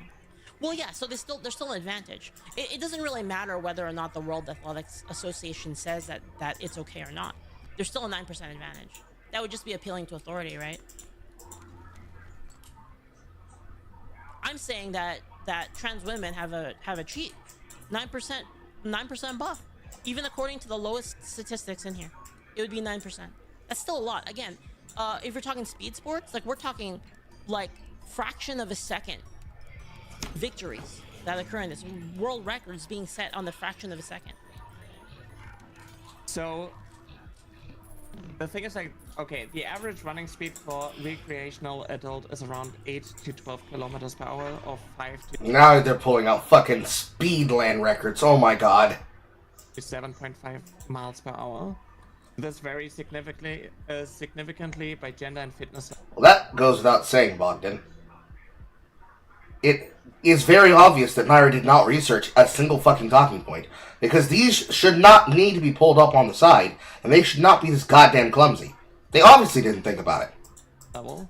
Men typically have a higher average speed than women, running around 9.4 to 10.6 kilometers per hour, while women average 8.4 to 9.6. I mean, it says here in the study, I mean, it says straight up right there, even at the lowest, 9%. Speeds over 30 kilometers per hour, while younger runners are generally faster due to more speed and endurance. Mm-hmm. The well-trained older runners can maintain their pace. So Yeah, I mean, it says 9%, right? I mean, it just straight up says right there. I mean, 9%. 9% faster mean run speed. That's like the lowest, right? That's not taking the 12% figure. when Like, it comes to there's two different figures here for some 46 reason. trans women in the United States Air Force. Yeah, I mean, we could totally say that this is a bonk study. I mean, I'm totally fine with saying that, but I mean, I guess I mean, let's assume for the question, let's assume that it's true. I mean, That there is a 9%. So- If there is a 9%, if that is true, if we assume that that's true, right? And of course, if that's not true, then all of this gets thrown away. But if we assume that that's true, and we allowed trans girls that haven't been touched by hormones, we allow them to participate in the sports, would you agree with banning everyone else? So the problem that I have with like this study is that it went for 1 year, and we do not know how further the differences diminish after 2 years. Yes, but hypothetically, Right. let's assume that that's true, just for the sake of I mean, argument. okay, there are a lot of like hypotheticals, and It's how you discuss I don't want philosophy. to like. Well- I just like don't want to like always like assume and Well, like if it's wrong. base- You can't just not have to discuss the fucking hypothesis, my guy. That's not how you deal with things in the world. If you're going to get upset about the fact that you have to do this thing called discussion with people, and you can't just crush people by saying they're transphobic, you might have to accept that you are a mental midget. Yeah? that like things are like true. Well, if and- it's and wrong, whatnot. It's then like, you would change your mind. Then we would change our minds, right? Because if it's proven Would you? in the future wrong, yeah. If it's proven wrong in the future, we'll change our minds about it. I'm trying to see like what would you think if this was true, right? Because that way you can come to a conclusion as to how you would feel about this if it were true. The thing is like my issue when it comes to like these things is like obviously when you're taller, when you have like longer legs, you probably run faster than someone with shorter legs. Yes. So would you ban someone, a cis woman who No. is No, because we're going off gender lines specifically. We're so, going like, off of you gender lines don't actually specifically. like care about like tall women being, I don't know, 10% faster It's on basically average women. than short women. All women. And I'm even including trans women in this, and the trans women have the advantage by 9%, according to the lowest statistics on the study. So, assuming that trans women have a buff that makes them 9% faster just by being trans women, across all, like you take all women, you put all women into a box, and you take all trans women, you put all trans women into the box, the trans women have a 9% buff. If they have the same background, they have the same training, same genetics, as close as it can be genetically, the trans woman is 9% faster, right? That's if you were to separate them, it would be 9% faster, this entire group. Would you be okay with banning them if we have the carve out for you, for the people that are untouched? by I don't the male understand puberty. why trans women need to be banned, but like cis women with an unfair advantage. Because for the same reason that it would apply to those cisgendered men, they are genetic freaks, and that is not something that was something modified in their system. Whereas the alternative is something that would be a modification to the body. Body mods, words have meaning. They shouldn't be banned. Well, because it's under. I mean, why have women's sports? Like, should we have women's sports? Do you think women's sports should be a thing? Oh. Like, should we just have like no women's sports and just like everybody free for all? I mean, mixed sports exist.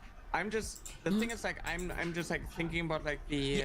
So, real quick, You're basically using like the instance of like, oh, they went through male puberty, but now they're like suppressing the testosterone, so the results, like the physical strength and whatnot, is like diminishing. But Yes. you're still using the fact that they went through male puberty in order to like even if it diminishes, keep them out of like. according Do we see actually like trans women dominate in like speed Yes. like sports? yes, Yes, you read the study. How many times are you gonna loop on this? Do you have like a yeah. Like What was her name? something on Leah Thomas. Was that her name? Leah Thomas. Yes. I mean, you're Leah Thomas. using like one. She came in 5th, no? Fifth in one thing and first in the other. But if you look at the differences, so here I'll be completely honest. I actually have the statistics here for you. Prepared statistics ahead of time. Oh wait, how fun! Where did I put that? I actually saved that somewhere.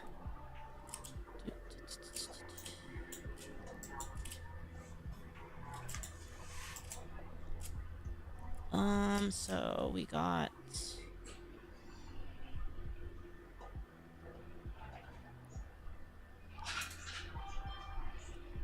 And I also have like other I also have other examples, yeah, but just using Leah Thomas for example, and Do you this have statistic like isn't completely true. statistic?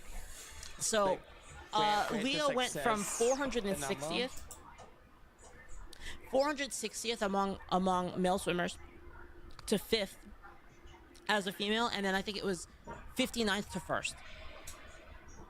So there was like a drastic shift, right, in their capability, their ranking amongst like their ranking. It was 460th, I think, to 5th is the first one, and I think that was in the I wrote that down. It's 460.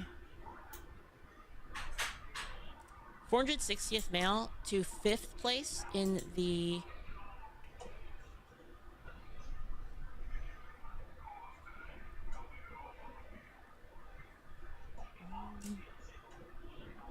let me just look it up.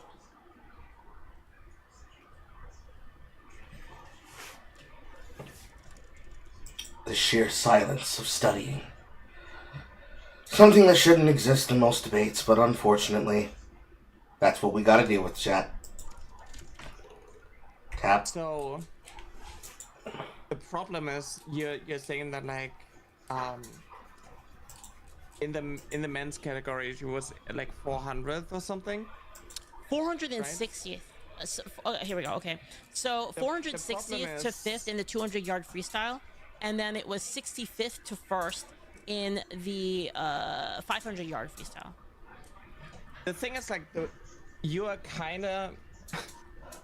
you're using the number where she dropped to when she started HRT. She was actually like a like 6th fastest in the men's 1000 freestyle. She was also ranked This does not help your argument, Myra. 49 in men's 1650 and 98 in men's 500. Yes, but I mean that's still quite a difference, right? Like even if like using the 65 to 1, that's like still a lot. So it's a huge ranking increase. the thing is, how much did they even win by in that? I mean,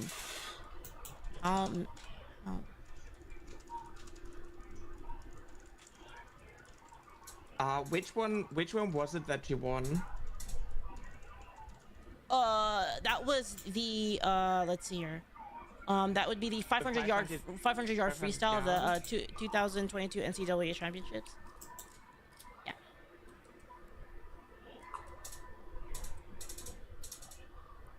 .5 second Okay, win. so she used to be 98th in men's 500. Mm-hmm. And those are all like sub 10 now, right? That's crazy. It's a huge jump. Mm-hmm. Again, because the reason being is that races are usually determined by like seconds, right? Because So like she used to they're be, hyper like, in her optimized. sophomore year, she was ranked number 2 in the Ivy League's men's 500, 1000, and 1650. So she was like a top swimmer in the men's before starting HRT, and then she dropped. And I mean, here's a comparative one. I mean, again, this is the comparative, the 65-1.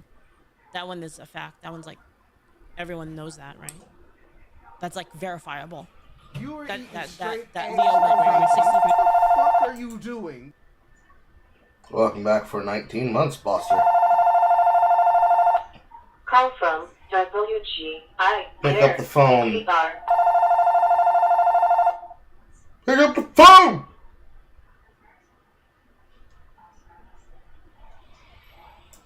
Drugs would be nice. Drugs would be nice. I wish I had drugs, but I don't have drugs. I've got sleeping pills. For actual sleeping. No drugs. No drugs. can you repeat that? The 2022 NCAA, that would be the 500 yard freestyle. Went from 65th to 1st. Because she competed while on HRT in the men's, and that's why she dropped. But again, even like I said, like assuming there's a 9% difference. I'm gonna go back to it. Assuming there's a 9% Wait. difference. Yeah, go ahead. Wait, okay. Huh? So obviously, Get ready for the counterattack. if you are in the men's category, and you start HRT and you suppress your testosterone, obviously you're not going to outcompete men anymore. This is why she moved into the women's category after like a year or 2 years or whatnot. Yes, but again, 9% faster And now she's against women dominating at the again. lowest. At the lowest. Well, no, not really. I mean, dominating way harder. Like it's not even close. Like 65 to like first place. That's not even like close. That's a lot. That's Wait, huge. You're still using the place where she Yeah. placed while on HRT in the men's. Yeah. She competed in the men's category while transitioning medically and being on testosterone suppressant. Obviously, you're not going to like finish high when you're When on did testosterone blockers. when did they transition? But like I said, like all of this is kind of like beside the point. I want to get back to the 9% thing. It's really important. Okay, it is go ahead. very important. Well, I mean, Naira somehow believes that this argumentation is going to help the argument about transgenders not having an advantage, despite the study that they tried to provide actively saying that they had an advantage.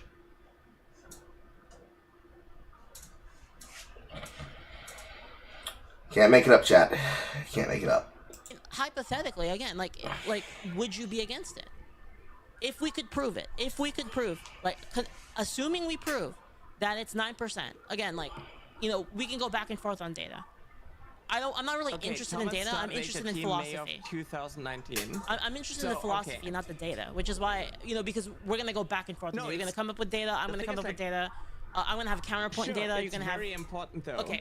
You're okay, using Leah as an example, right? Like. Well, no, okay, because I I can tell gave. you. Okay, the only reason I brought up Leah, that's actually incorrect. The only reason I brought up Leah was because you said that it doesn't happen, and you said it doesn't happen. Prove that it did, and then I did.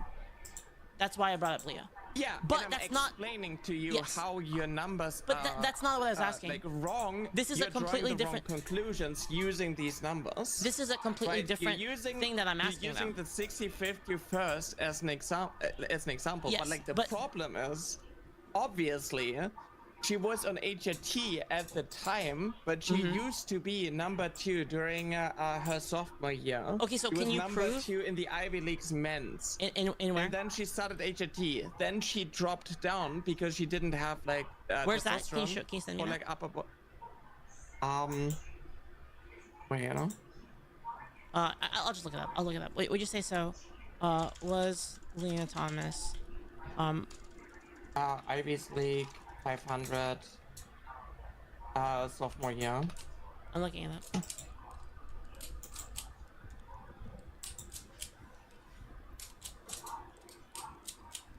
There's this report. Wait, let me see. Oh, this is gone. Oh, perfect. This doesn't exist anymore. God damn it. Okay, never mind. Oh no, your source that you're trying to use to debunk in the middle of an argument doesn't exist. Man, if only there was a thing that you could have done called searching it before the debate that would then have allowed you to provide the content that you're trying to use to prove your point. Damn, if only the woodpecker flew. Mind this. In sports of high ranking, I'm known for being a top 30 to 65 in her best events as a male to the #1 swimmer as a female. Ranking 60. I don't see this one that you. I mean, these are all college events, right? You got the 500-yard free 65, 200-yard free 554, and then the 1650-yard free 32nd. Yeah. Jumped. Okay, so here's a change, okay? So in the 500-yard free, Leah ranked 65th as a male, jumped 64 spots to #1. In the 200-yard free, was ranked 554th, jumped 550 spots when joining the female events. And then 1650-yard free, 32nd rank, jumped 24 spots.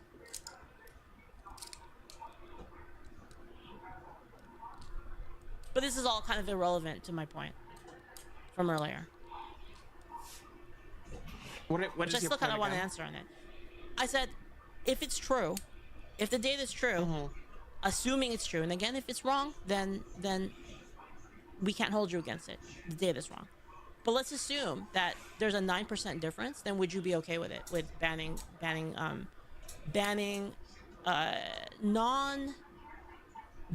trans women from women's sports, from cis women's sport, I guess, well, however you want, women's sports in general, if they did not, if they did have puberty, basically male puberty, then would you ban it? If the 9% figure is correct, assuming so. I mean, it's still like an average. No, it's Right, not, you're because even assuming amongst the that averages, like I said. Wait. You're assuming that every trans woman has a 9% advantage over cis women. Yes, that's what the study says. Because that's what the study says, and every single male to female trans woman was originally a male, and assuming that they're not a part of people that were taken in by Trans Baby Inc., Trans VI, they would have the biological advantage from puberty, which is the main concern people have towards sports. Now, of course, you can accept that this is a part of the biological imperative and a part of the biological distinction from sexual dimorphism, and simply start organizing sports into male, female, trans men, trans woman, and then free-for-all co-ed. But we haven't done this. And there's a reason why. There's a reason why. I mean, it's not so much a reason as it is laziness, but there's a reason why. Can anybody guess the reason why? It's a really stupid reason. It's an incredibly stupid reason.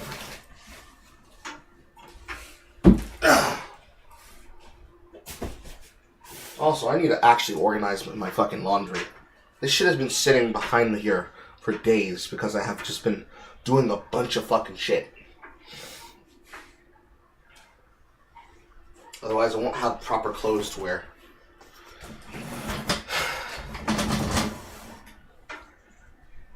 I mean, it's pretty obvious. Because the prestige that comes from being a part of the male event as a female to male or a male to female that gets the advantages of competing against people that have a biological disadvantage to you gives them the ability to get success.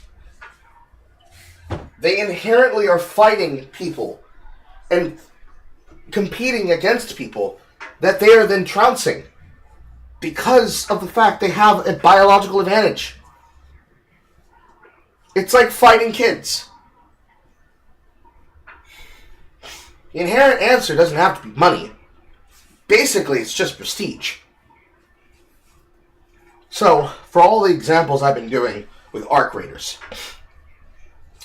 players that are casuals, that are not sweats, that broadcast and stream, to be a part of the dynamic of being players that are used to a shooter genre and the sociopathic ways of taking advantage of people. It's like shooting fish in a barrel. It's like killing soft targets on a gun-free zone. It is easier to win when you don't have to compete against people that have the ability to fight back fairly. Biological men winning competitions against biological females, but are competing in a category where if they, like, is it Venus or Serena? I believe it's Serena. Like Serena Williams, wanting to brag about being the best in her category as a woman, she knows she gets stomped facing the men because that's just the advantage that men have. Bigger, stronger, faster serves. To put it in anime terms, the women would not be able to keep up with the movements of the men. Period. That's the basic answer. It's simple, and everybody knows this. It's simple. The study says this is a 9% increase, basically. So You know, obviously there would be there it was would be like the a study average. saying that like women of color are 9% better than Yeah, white sure, women. You would sure. say that. I mean, if you wanted to make the example there and start adding in the genetic differences of the biological imperative that comes from genetics, African American men and African American women would be trouncing in speed sports simply because our bodies are made for them. Make your jokes, Chad. Make your jokes. Here's your chance. Make your jokes. But here's the rule. If it's gonna be spicy, you have to pay for it. $2 and up. That's the deal. If you're gonna make the joke, $2 and up. But white men playing fucking highlight, black men playing basketball, track and field, black women, track and field, archery, anything precision based, marksmanship, basketball, football, any of the summer and winter Olympic sports. If you want to start factoring not just for gender, but also for genetics and also for minority status, global majority, global minority, you're going to get some statistics that are going to tell you to ban the Mexicans. Basically. Ban the Mexicans, ban the Brazilians. Because if you think the numbers on something like that is fucked up for things like MMA and shit like that, mixed martial arts in general, you do not want to see the numbers when it comes to things like soccer. You don't.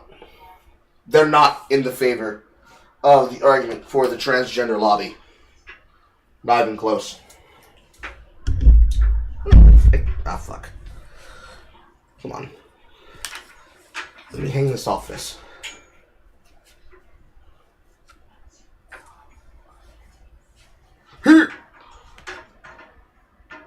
That like all women of color need to be banned. Well, no, because we're running this by gender lines. It's not by racial lines. Right. So, Yeah, okay. but So like let me trans ask you women are then. women. So let me ask you So then. like I'm Why do we have? Should we have women's sports or should we ban them? You're Why eating do you straight believe eggs, that no me bacon. saying like trans women What should the be fuck are you allowed to doing? compete in women's sports He's reaching.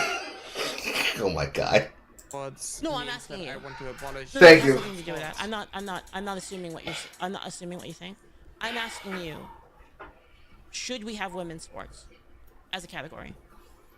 And now we get to the trans question. Why?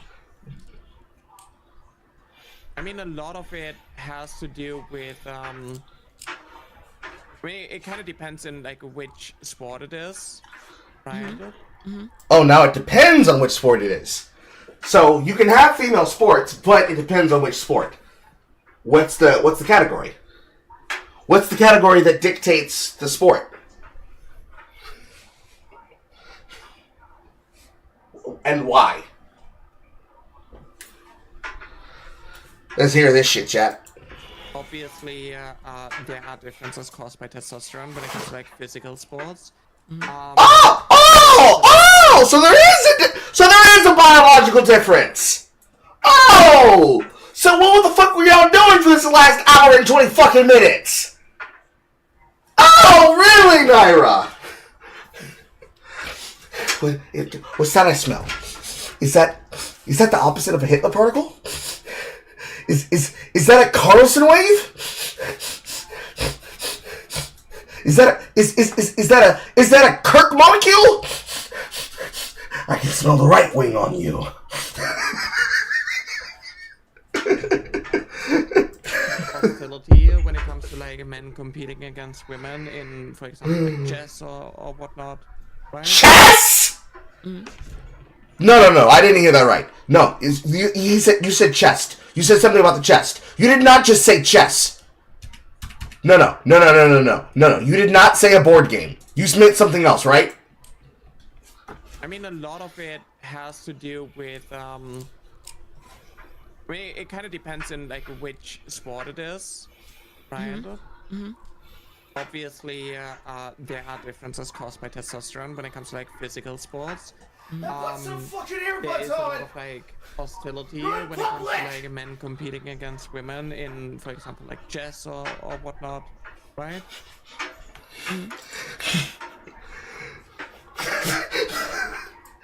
We have found an distinction, chat. Men clearly have a superior advantage in chess. Siri, what is Anya Taylor-Joy's breakout role from Netflix? And did it star a male to female transgender woman?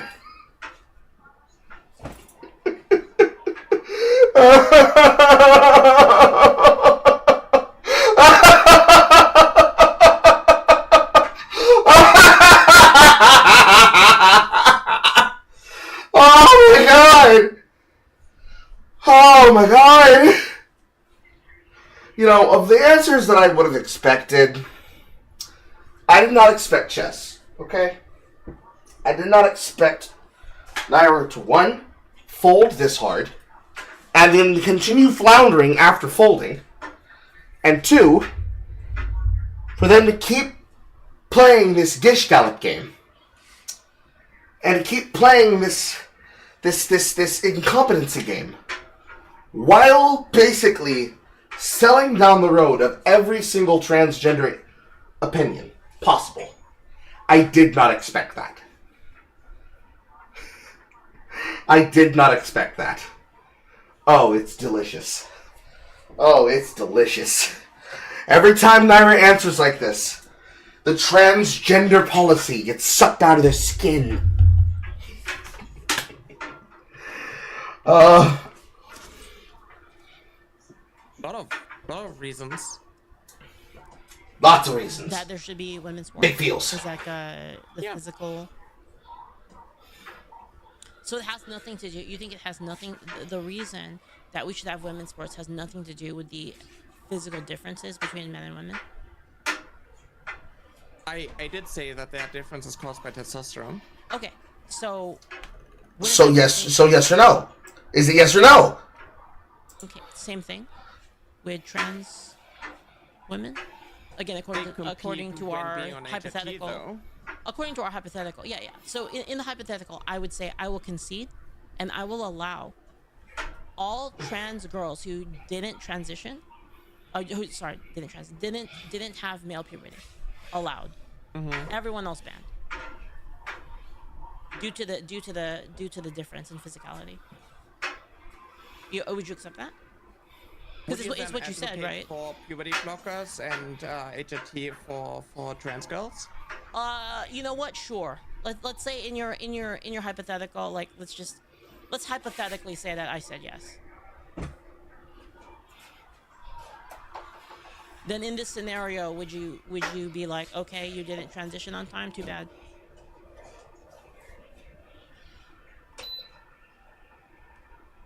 Like, you know, you decide that you find out you're trans at like age 20, too bad, banned. The problem that I have still is that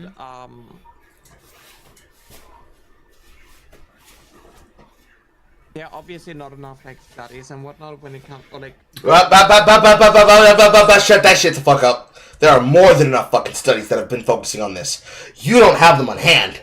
What we're assuming it's true. Like in the hypothetical, we're assuming that it's true, for the sake of philosophical discussion.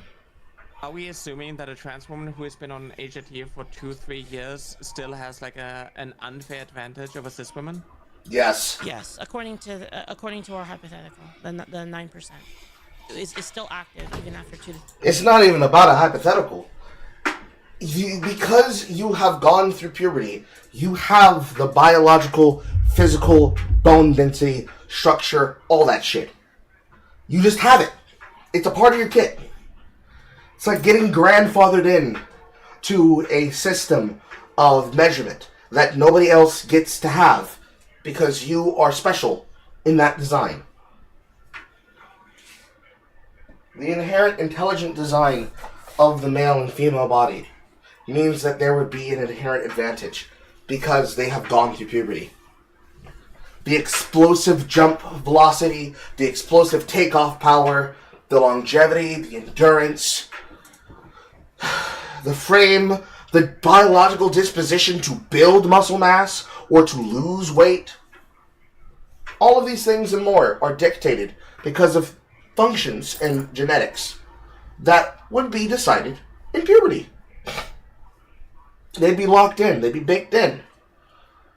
Unless you're going to tell me that person's going to go through aggressive body modification in order to remove said advantages, which would be extreme but acceptable, you cannot tell me that that is the case. Because that's not the level at which people go to when it comes to their extreme body modding and their extreme customization as transgenders or as people living alternative lifestyles that have people turning their nose up at the transgender lobby when it comes to their sports rights. That's why in things like mixed martial arts, you hear about those stories of the male to female trans people that are competing against males because they inherently see that it is an unfair standard. Whether or not they fully transitioned and got the sexual reassignment surgery or not. Because, you know, for every other argument that matters, you can go to the normal polls, right? In politics, on whether or not there's a difference, you've got people like that one transgender that dresses up like a 1950s housewife, and then in the right-wing sphere, you basically have Blair White. In porn, you got Buck Angel and a bunch of other male to female and female to males. In sports, you have all of those different acceptable cases that get talked about every now and again.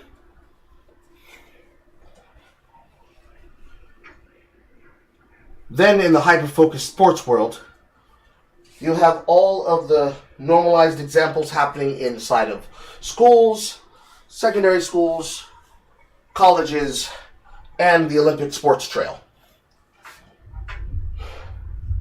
For every single story about an athlete who got detained in another country because they were doing weed. You've got example stories of basically yet another transgender scare. Either because of a social problem, or because of headline news declaring the thing that never happened, happened again. Let's not be ridiculous, Naira. 2 to 3 years. And that, yeah. Would you ban any type of woman that has an unfair advantage over other women then? No, because because they're not. Again, it's completely based on the fucking person. It is being based on a level of precognitive desire to limit a woman from a natural born position from the sport, because you think that there is some kind of difference that exists genetically that would not be presented through transitioning. If you were to tell me, let's spin it this way. If you were to tell me that life was designed like Dungeon Fighter Online, which is Dungeon and Fighter to those of you that play the Korean version. If you were to tell me that life was designed like Dungeon and Fighter, men have damage, women have utility. And so the difference between a man and a woman is like the difference between a male Spitfire and a female Spitfire. Where a male Spitfire gets all of their power in their bullet augments, but the women have the advantage of using grenades, and they can double jump, and they can throw the grenades while double jumping, and getting the ability to shoot energy from their hands. If life had that kind of genetic power, where white women had the ability to be gunslingers, Latino women had the ability to be launchers, and thus, the moment that they put on librarian glasses, they gained a 3,000% IQ Mensa intelligence. Black women became black elves, that then became kunoichis, female ninjas, and that because of this biological truth that can be observed under a microscope, can be studied, and is studied, in a lab, meant that you have to create some type of limitation on whether they do or do not have such a level, this is backwards, such a level of an advantage. If you had the ability to apply that, Confirmed. that would be where you start banning women. And the men too.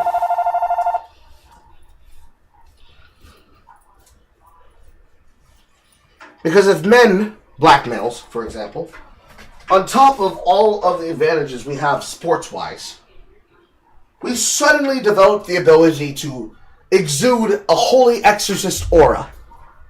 And we're just able to forcefully change the world around us, like Superman. You would have a reason to stop them from being in normal grouped behavior.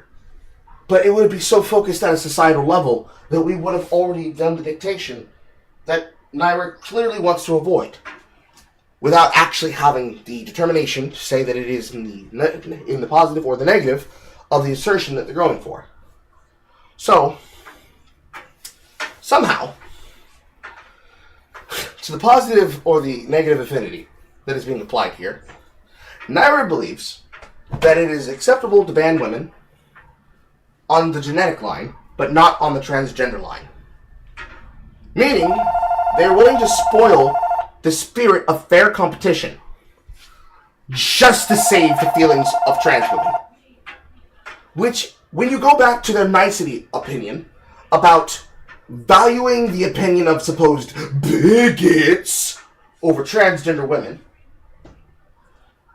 it is unfair to ask for transgenders to consider the fair scope of their investment and involvement in sports, and that everybody else just let them win. Take a knee. Cope, whine, seethe about it, but consider it to be your due diligence to give up your job, your role, your advantages, everything to a trans woman. Because if you don't let them win, they will literally die. That's what you're doing. That's stupid. I don't think you understand my argument. Okay, can you explain it to me? So, okay.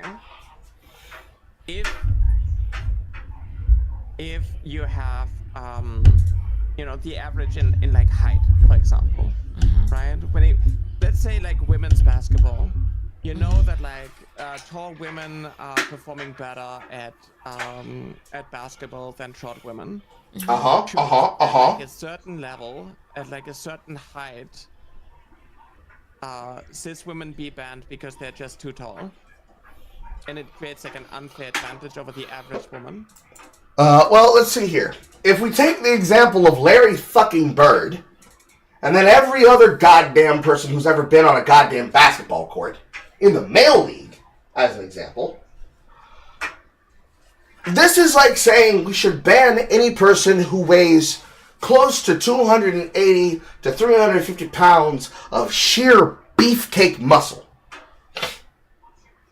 from sports like football. Because according to Naira's argumentation, there is no reason why a person should have the advantage and have the opportunity to perform in the sport because, lol, you're too short, you're not tall enough, you're too fat, you're too lean. And there's an argument you can make that in the sense that there has to be some level of sports physical. But, Naira, did you forget? Did you forget that a part of the fucking job of sports is that you check for that shit with a physical? Eventually, on a long enough argumental time span, you say, isn't it normal and rational that then men and women would have limitations placed on sports? Because we would have to say there's not enough safety for these people that are above or below an average. The answer would first be, one, why are you discriminating against people that are more than above the number of the basic minimal height that you'd expect an adult male or adult female to have in order to compete in said sport? Number one. Number two, why are you discriminating against those shorter than average people that have yet to demonstrate whether or not they truly want to be in the sport and perform as an athlete to show that they are able to make up for their size with their technique and strategy? And then lastly, why are you choosing to do this in the interest of making a trans-positive argument for sports, where the entire point of the question is, should you be excluding people because of that status outside of the norm of just simply making different categories? And the answer at the end of the day, should you attempt to answer in the affinity of the negative or positive, is that you actually do think you should have the right to segregate the sports leagues. But you think you should have the right to ban normal individuals that are a part of the majority of society versus transgenders that represent a minimal part of society. And in your infinite interest and intrigue to ban the normal people, air quote, that make up the majority of society versus the minority of society, you can't follow through with your own exclusionary logic. Because then, there'd be more reason to ban the transgenders from the sport for their safety. And not just the males, or rather the male to females, but the female to males too. Like, it's an entirely bigoted argument from the top to the bottom. And the fact that it bends back on itself is because you did not consider that exception. Truly, it is the Keynesian exception. The exact thing that Aiden called out in our original debate versus the proponents and the opponents on WIC TV. This is the Keynesian exception. And the Keynesian exception, much like black fatigue, white fatigue, hood fatigue, has caught up with us. That's not to the degree and point that people just simply want to prevent people from having fun and participating in polite society and participating in sports. But it is to the degree that if this is the argument that we're making, we're going to have to do a lot more, bro. You're going to have to do a lot more. You're going to have to do a lot more convincing before people will agree with this outright.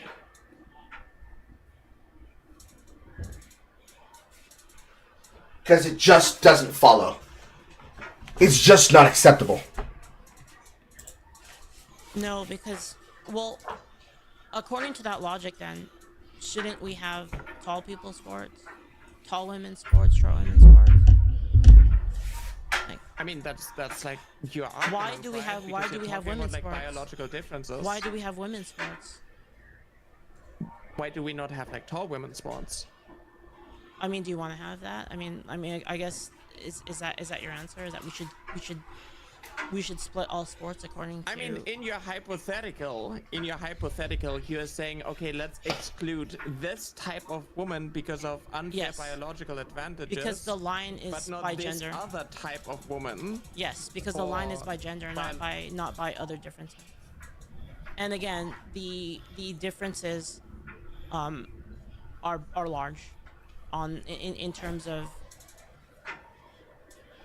in terms of cis women and trans women. It's 9% according to our When Or it comes argument. to speed, do you think? Yes. Do you think like So speed. trans women should Okay. be banned from chess then? Okay. Only speed sports. Only speed. If we're going to make the argument that women and men that are transgender should be banned from specific types of endurance, strength, speed, and dexterity sports because of this supposed advantage or disadvantage that trans women are going to have to cis women and vice versa, then you have to accept that you are creating an exhaustive standard that you're not actually backing up as a part of this function. And that you're actually creating more dysfunction than solving. And at that point, what are we doing?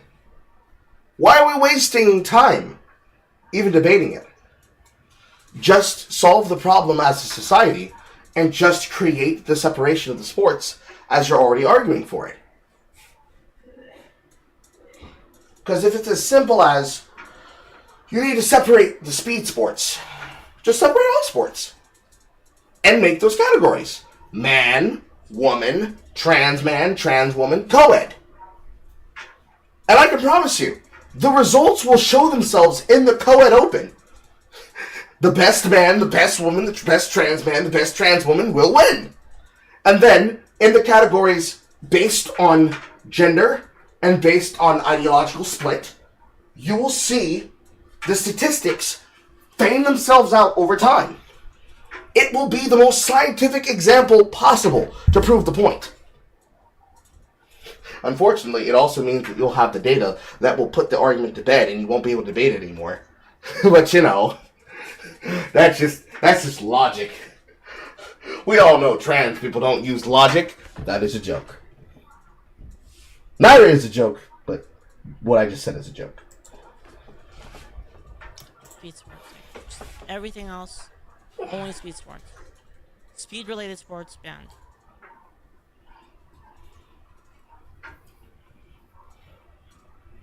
So you're still like assuming that like every trans woman is going to outperform every Yes, cis woman? because in the hypothetical, there is a 9% increase in speed across the board. It is a 9% buff on top of any other tall, short, all of that. Controlled for all of that, there's a 9% increase for trans women. I'm still kind of like confused because you're Okay. saying Okay. you're basically like using. Okay.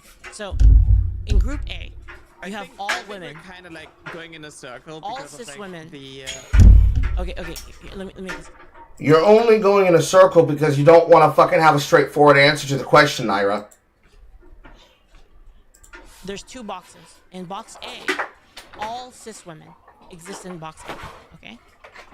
In box B, all trans women exist in box B. On average, if you average all of it, box B is 9% faster. We draw the sports along gender lines.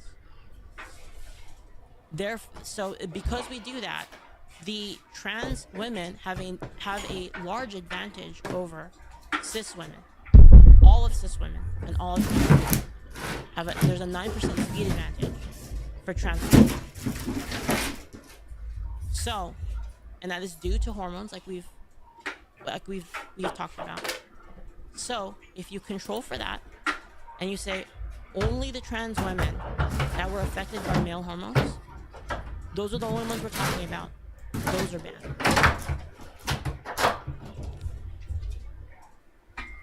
So the problem is that you think that like every trans woman has a 9% buff over cis women, which is like not how it works.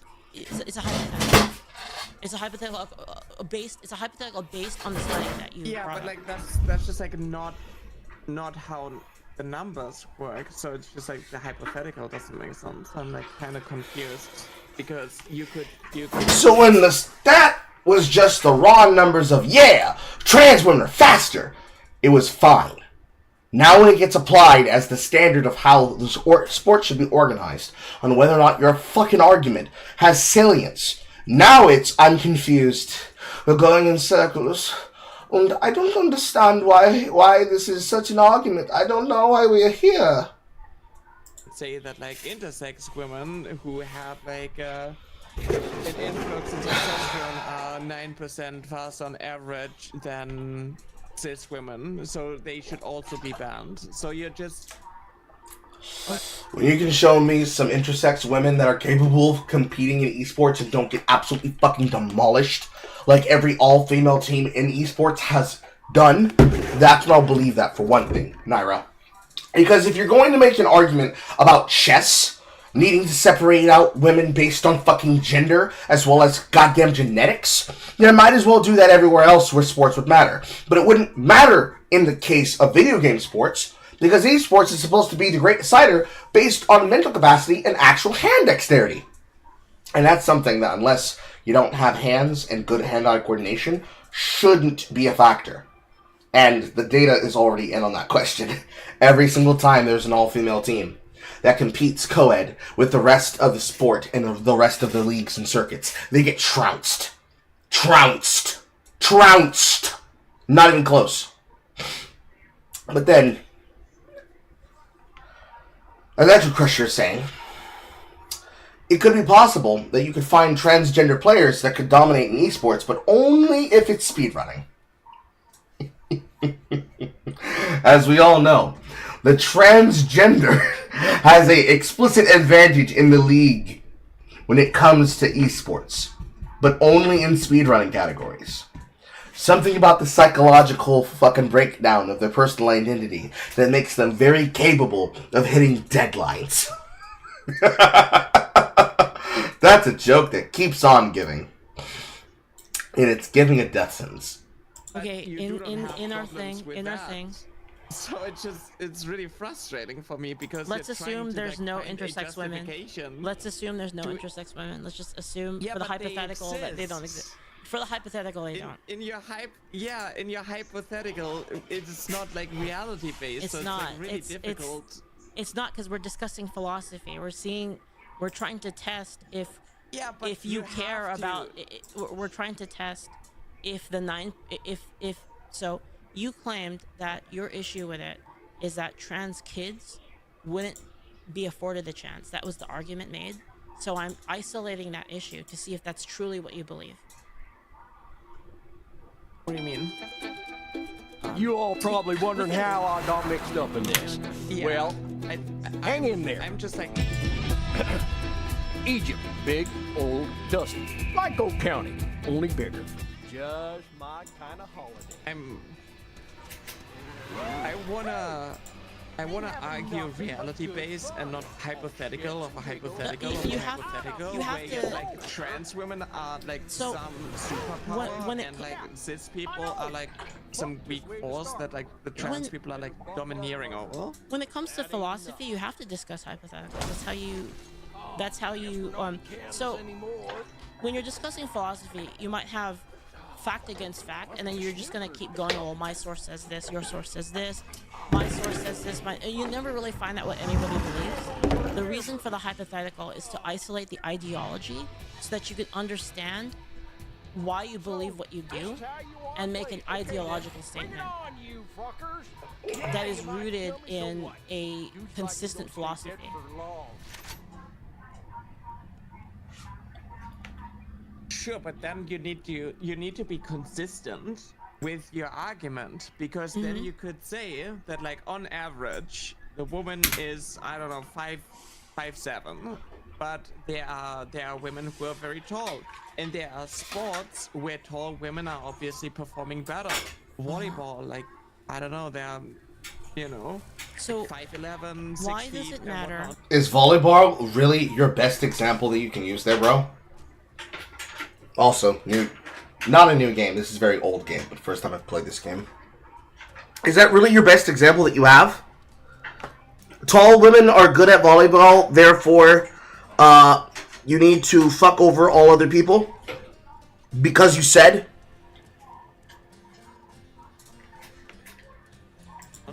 Why does it So- matter if they're a kid? If they're a kid that hasn't had male puberty, why does it matter? I need to stop letting this I mean, controller drop on I'm the floor. just like talking in general is like you're trying to like justify excluding one type of woman, but you do not understand. Trans women are not women. They are biologically men and socially women. We discussed this on the last broadcast. And why There's a when I reason say behind it. that like The reason for it is your biological, reason? the biological advantage, which you brought up in your study. tall women have a biological advantage. But what I'm saying is, controlled across all of it, you took all women, you put them in the box, all women, all cis women. You took all trans women, put them in the box, varying heights, varying weights, varying muscle, whatever, all of that. 9% more speed in the trans camp due to hormones. So obviously there's going to be Cannot differences in assume people. that based on a sample size of 46 trans women. So are you saying that study sucks and we should just throw it away then? Because I'm not the one who brought up the study. You brought up the study. So do you wanna retract the study basically as evidence? Say yes. Say yes. Say yes. It'll help your argument. That- Say that yes. study is bonk, and we just like The never study happened. shows that like being on HRT diminishes the benefits that you have of like after like 1 year, like drastically reduces the advantages that you have. So do you want Obviously, to it is not a accept the perfect study? study. So is the study going to be? So is the study bonk or is the study good? What is it? Which is it? Is it because it can't be both, right? Like we can't just say like, well, that stat is good. I like that one. We're gonna keep that You one, can- and all the other stats we're gonna remove them. So is the study good or not? Like, are we accepting that like into our argument? Like, are we saying like let's assume that the study is true for the sake of argument? Or are we saying we're throwing it away? It is beneficial for you to like understand the diminishing effects. Yes, but you of, just said it was you know, bonk. feminizing homotherapy. Yeah, but you said it was It is bonk. not enough to draw a conclusion where you can generalize the entirety of cis women compared to the entirety of trans women. You That is just, literally like, said. not how it works. Hold on, the you- sample size is just too small. Yeah, so if the sample size is too small, then the entire thing is bonk, right? Is that what you're saying? Like, is it no, no, bonk or is it wait. not? Okay. The point that I'm like trying to make is that you see that initially before starting HRT you have an average 15 to 31% athletic advantage. Then you start HRT after 1 year and this drastically drops to like 90% when it comes to speed, but not when it comes to upper body strength. Yes or no? Is the study valid or invalid? Should we draw a final conclusion? Okay, so it's bunked then. And So there we needs should to just be ignore more it then. more data. So it's invalid in terms of No, data. You shouldn't. So no, why you is shouldn't it? ignore it. You Okay. can take information from it, but you Okay. cannot use it in order to like justify banning trans people. Wait, what? But you're using it to justify not banning trans people. No, I'm explaining to you that the biological advantage between like men and women is caused by testosterone. Okay, so according to the study, right? In general, there are multiple, like, I can tell you from my personal experience. And what if I tell you it's not? You. What if I say it's not? Do you have like a study to prove that there's no reduction? Are you serious? You're really trying to go there, bro? Are you really trying to go there? Like, oh, I brought up a bullshit study that doesn't help you, but do you have a study? Do you have a study for this obvious thing? Do you have a study for this obvious thing? Do you have 5 studies for it? In performance when you take testosterone blockers? That there's no reduction in wait, sorry, can you repeat it? That there's no reduction in athletic performance when you start testosterone blockers? That there's no reduction in performance when you take testosterone block. Yes, I have a study that says that there's a 9% bonus for trans. I have a study that says that. Yes. Do you want it? That's not- You want it? It's the this one where it says this one is the medical records from the United States Air Force. It says that after 2 years of taking feminizing hormones, push-up and sit-up differences disappear, but trans women are 12% faster. That's my study. Can you just like keep reading? Yeah. 12% faster prior to gender-affirming hormones. Prior to gender-affirming hormones, trans men perform 43% fewer push-ups and around 1.5 miles, but 15% slower than male counterparts. After 1 year of taking masculizing hormones, there was no longer a difference in push-up and run times, but the number of sit-ups performed in 1 minute by trans men exceeded the average performance of their male counterparts. The 15 to 31%, in summary, athletic advantage that trans women displayed over their female counterparts prior to starting gender-affirming hormones declined with feminizing therapy. However, trans women still had a 9% faster mean run speed after the 1 year period of testosterone suppression that is recommended by the World Athletics for inclusion in women's events. Yes, that's a study I'm signing. 9%. That's my proof. Is the study. Silence. Silence. Silence. Silence. Silence. Silence. Silence. Okay. Damn, Naira! Do you accept that? So you think in your hypothetical world you just want to ban trans women from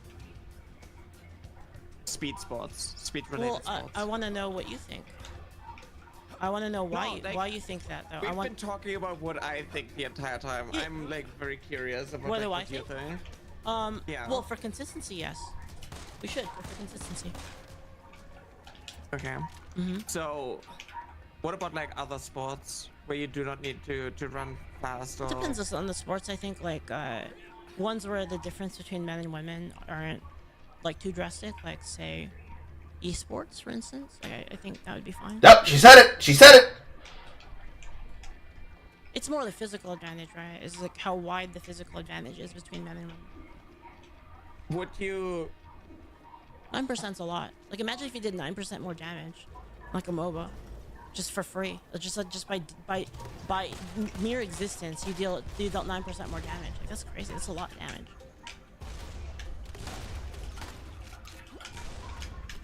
That's kind of how it is for physical sports, right? So you can what argue. about, You can like, argue. bands? You can argue. There's a difference too in chess and esports, but I think that the difference is minimal compared to physical sports. So I think it would be an What issue of difference degree. is there between chess? Well, it has to do with just kind of like aggressive mentality. I think I don't know. I actually don't know the answer to that. I'd have to do some research into that. I'm assuming it's the case. Maybe I'm wrong on that specific Is being aggressive an advantage in chess? one. It might be. I don't know. I don't play chess, so I don't really know. It is in video games though. 100%. Being aggressive is an advantage in esports? Yeah. Hell yeah. Yes! Huge. What? Especially shooting, like CS:GO and stuff. Are you serious? Yes! You have an advantage in video games when you play aggressively. You have an advantage in video games when you play aggressively. You have an advantage in life when you play aggressively. The fact that certain types of esports are designed around tempo. The number one word that I have to tell every single fucking person, whether they are a client or a shitter that randomly goes into my live stream to complain about my gaming. Tempo, timing, discussion, attitude, aggression, assertiveness. A lot of it is a lot of things and everything. Perhaps this is a very strange concept in Naira because these are considered to be male traits. Stuff like that. It's huge. Being aggressive is massive. Because then you put the enemy on you put the opponent on the defensive. So it's a huge deal to be aggressive. I played a lot Do of you think esports. women are worse at playing terrorist in Counter-Strike than men? Playing terrorist? You know. Oh, I want to make a joke, but I shouldn't.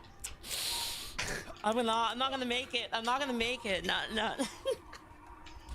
But probably. I mean, it's probably like small enough though to like not really matter.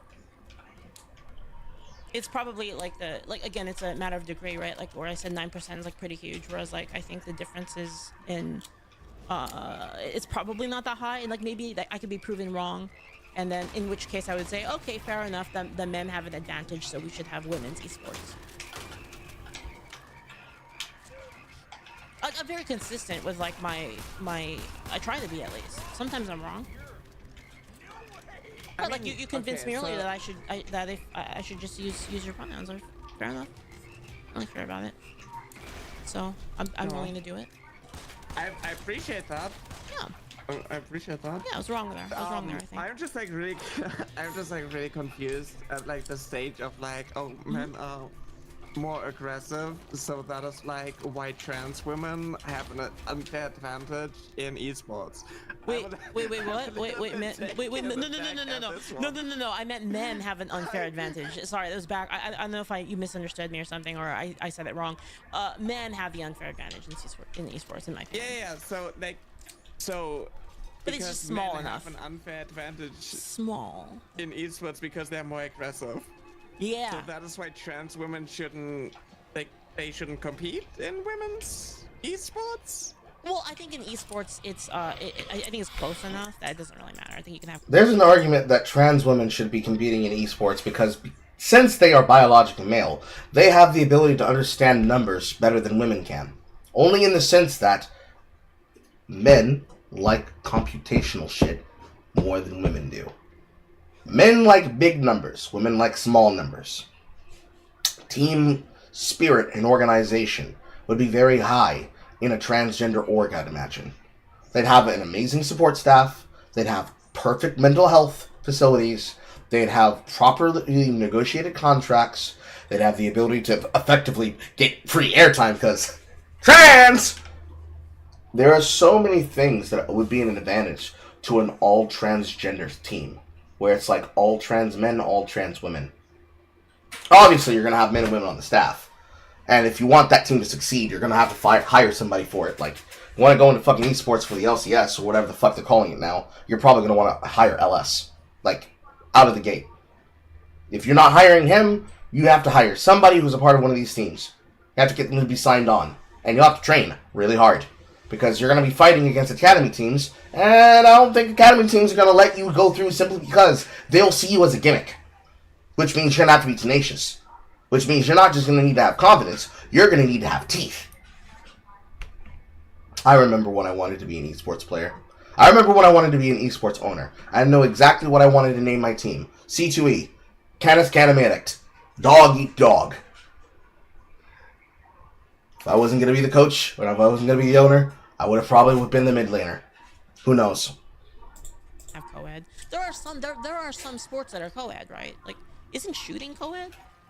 I'm not sure. Is shooting co-ed?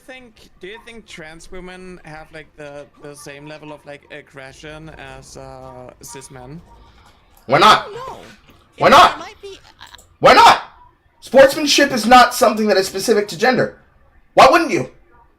Why wouldn't you? I'm not inherently better than any person at a game just because of my fucking penis. Why not?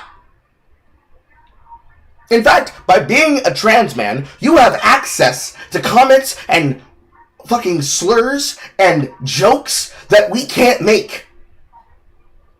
Shit talking should come naturally. You should, hey, not only should you be telling me to kiss your ass, you should be telling me to suck their dick. It's like fighting Ash Nico. If I were to guess, I'd say it's probably lower because I think that testosterone, like as far as I know, testosterone isn't like it is a factor that increases aggression. So I'd say it's probably lower for trans women. I'd say kind of on the I guess it's hard to gauge that, right? I'm still really confused how it's like beneficial in esports to be more aggressive. So like when you're aggressive, I would love to see a study on okay. that. Oh, it's not. I don't really have a study, but like I can tell you anecdotally because I've played a lot of esports. Is that when you play aggressive, you put the other players on the defensive, and when you're on the they're the ones guessing what you're doing. Yeah, but like I don't think you need testosterone in order to play aggressive. Oh no, I didn't say that. I just said that men are probably more aggressive in general, which means that they'll probably tend to make more aggressive plays in general. So it would give men an advantage in esports. But I think the difference is so minimal it probably doesn't matter. Like I'm not really advocating for like women's esports or anything like that. I think we should just have everybody playing the same esports. I think that the differences are minimal enough. Like we're not talking like a physical difference, which is like much larger. So I don't really care about it in that, sure. that way. Did you want to talk about like a different topic? I don't know if you wanted to talk about like the Straub thing. Sure, we can talk about the Straub thing. So yeah, I guess we could start at Can I rush to the bathroom real quick? Yeah, go ahead. And give me a second. Yeah.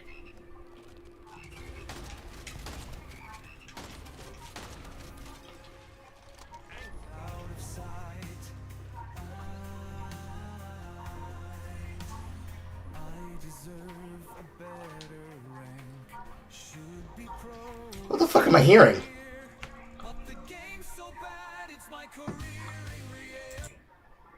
What the fuck am I hearing?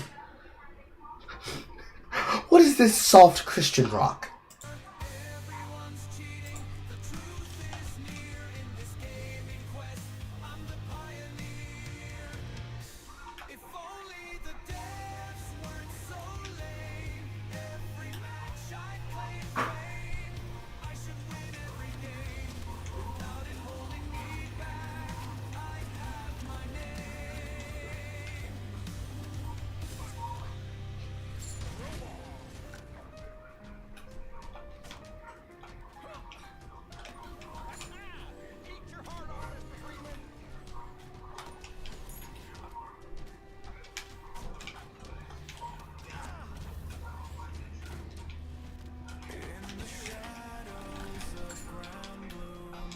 It's too late. I don't want to put it up. I don't want to like rearrange everything.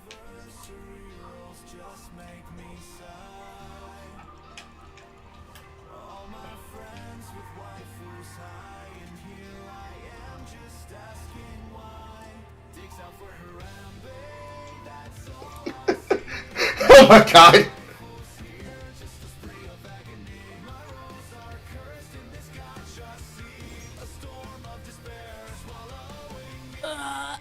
Yo, I gotta go piss too. I'm gonna go piss. So tell Nora I want to go pee. Be right back.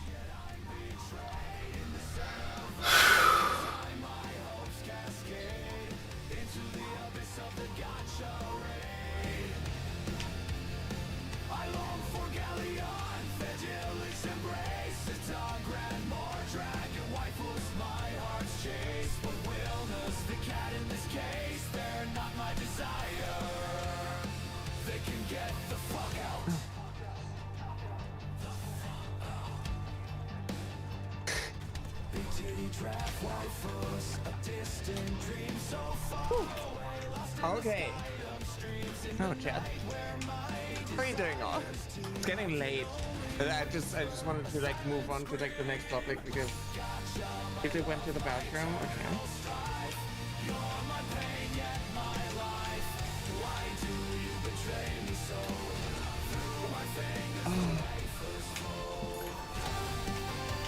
Faster. Yeah. I agree.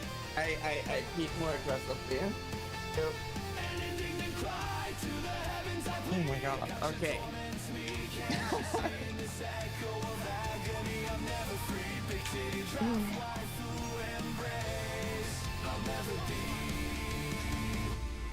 By the way, thank you all for the whole bunch of follows and hits and stuff. I'm going to like catch up with everything later on. But I just wanted to move on to the strap thing because like there's like a fundamental like misunderstanding. I'm back. Welcome back. What's up? Did you have a nice pee? Yeah. It was great. I think it was felt really good. faster. It was How an about you? amazing pee. It felt really good. It was great. That's- One of the best that's peas good. I've ever had, actually. The humor. I'm glad. The sheer humor, chat. Yeah, nice Thank piece. you. I did. I deserved a good pee today, for sure. Yeah. Yeah. So what's up? We're gonna talk about Straub next, right? Yeah, so I Okay. did watch your videos. I didn't watch it like at the time when I saw the thumbnail. Mm-hmm. But I did watch it. Okay. And I just sure. Go ahead. Well, can you restate how you feel about what Straub said? So the problem that I see is that you basically just showed this one tweet. And it basically like portrayed me as like being unreasonable because like it came out of nowhere, right? Because like why would I like say all these things? So have Bye, you had a Buster. back and forth, Thank you very much. Sorry, let me ask real quick. So you've had a back and forth with Straub outside of the context of that? Yeah. I Okay, have had, okay. There's like this altercation. I can like send you this Yeah, sure. tweet. Sure thing. Where Straub actually posted Let's hear it. a huge message saying things like wait, let me show this. Showing things like gender affirming care for kids is wrong. It is. Kids are also super vulnerable. They're impressionable. Because they are. Do you want me to read it Because they are. for everyone, or Do you you want to good? fully read it? I can read it. Yes, you should. The entire point of the debate is that everybody needs to know the context. Because I know I don't have the context. We should have the context. Because if we don't have the context, we can't have a discussion about it. Naira, what the fuck? I mean, I or you just, can read it. want to like look Okay. for like some parts. Okay. Go ahead. There is the truth is many kids who feel gender dysphoria will grow out of it, which is like Which is true. thing that is not correct. No, it is true. These systems There have is enough cases. There's enough cases that it is true. The one from the Netherlands in 2021, which is like the one that she's like What's it called? referring to. What is it called? It is basically about like desistance. Are you talking about the... I'm gonna guess that we are talking about the cast review. Isn't that United States? Or you mean there's like a... No. That was like that is like in the thread you see her saying that like those who feel gender dysphoria will grow out of it. Studies like one from the Netherlands in 2021 say up to 80% of pre-pubertal kids with dysphoria end up comfortable with their birth sex by adulthood. Do you know the it's name just of it? like I don't like. She didn't like cite Is it this one. Zucker or? I would have to check. We're going full commando here. Yeah. I mean, SWAT team. Well, we can skip that topic if you want. I'm not really that big on that one. Sure. Okay, go ahead. I'm just like mentioning that like there were like altercations of like going after me back then, and a huge one that I saw that I really struggled with is obviously the one about Blair White that she did. Okay. Which was actually before the tweet. Okay. Can you look me that one just so I can see it? Sure. Mm-hmm. Sure. Let me go to I'll say Blair White.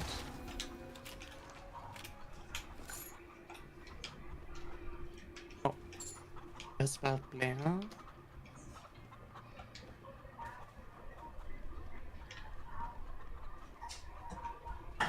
This is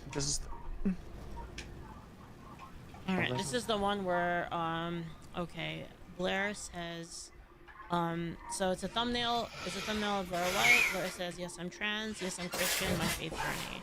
And then you have Straub saying, "Let's pray for Blair. If he could transition this, if he could detransition, this would be so huge, not only for his life, but for so many others too. God wants him to embrace who he really is." Okay. Missing what's wrong with that statement, bro. So this is the one that you have a problem with. You want to talk about? Yeah, for obvious reasons. So this is like one of the main reasons why when Straub says I love and respect trans people, I have an issue with it. Okay. Because that supposedly hurts trans people? All right. So give me a second.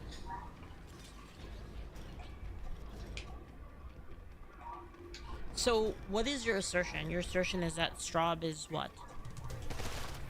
Transphobic. Can you define And transphobic? wanting. So obviously, like misgendering and like invalidating Blair's identity as like as a woman, and also saying like asserting basically that the identity goes against her God, her belief system, which means that in order to like be a good Christian, she needs to detransition because that is what God wants her to do. That's a lot of words you just put in their mouth.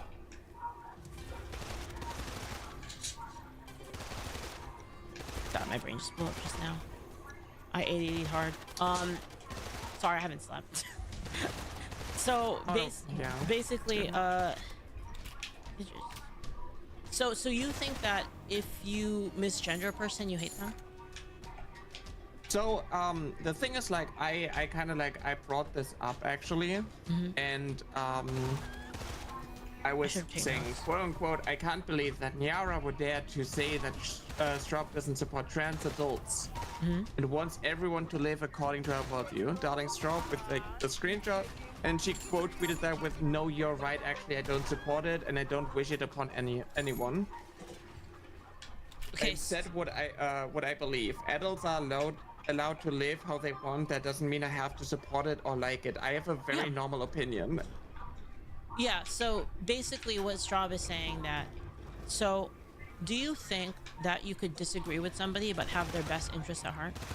Do you think that's impossible?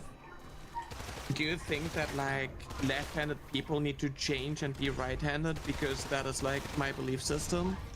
That, I was like, actually one of those left-handed people are actually. demons and they Well, considering that historically people used to think that somebody who was left-handed was somebody considered evil, as it literally was a thing that was sinister about them, it is the argumentation that that is something that people can deal with. and is a part of a lot of factors that you otherwise would not want to respond towards. Because if you want to go that way, and you want to go all the way to the logical conclusion of that statement, you're going by what is considered a societal norm. Do you truly want to include that societal norm? I don't think you do.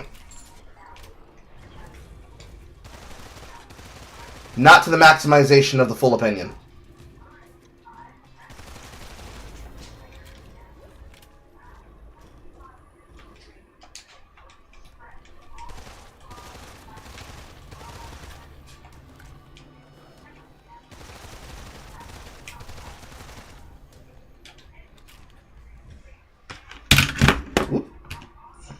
It was one of those actually.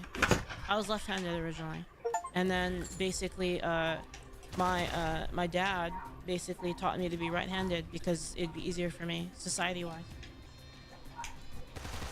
Now I'm ambidextrous. I'm kind of OP. I can use both hands now. I can eat chops. I can dual wield chopsticks. You know how many people can dual wield chopsticks? I can. It's a joke, So, but yeah. I'm left-handed too, and I actually, like, as a kid, I had someone try to also, like, teach me how to, like, force me to write with my right hand. Force or help? Force or help? And uncomfortable when it was sitting in my right hand. But do you think that, like, I should, like, still, like, fundamentally change? Because, like, that is just, like, you know, so it's easier to fit in with society if I'm right-handed. So yeah, there might be there. So okay, I can understand where you're coming from. I understand that you think that they're doing that because that they hate that you're left-handed, but can't you see it from like a perspective of the person? Like, do you think it's possible for a person to say, well, I love my kid a lot, and a lot of things in this world are made right-handed, so there's more selection, right? So like if you wanted to buy things like gloves or I don't know, whatever else is right hand, like guns, scissors, all sorts of things are kind of made to be right-handed, right? So can you imagine the scenario in which the parent makes that calculated decision, says, you know, I love my child so much, I know it would be easier for them. It would be easier for their life if they were right-handed, because then a lot more things in society would be easier for them. They'd be able to, you know, have access to a lot more things. So I'm going to teach my kid to be right-handed. Can you see how that doesn't have anything to do with hating being left-handed? Would you make the same argument about a kid being gay? Because it's so difficult to be gay in this society, they need to be like... Are you serious? It is so easy to be gay in this society that it almost requires nothing from the person themselves. They can just declare that they are gay, and they have benefits foisted upon them. Because if you were to prevent them from experiencing that worldview, you would be disinheriting them from enfranchised choices, options, and selections that are provided to them because of their homosexuality. Are you serious?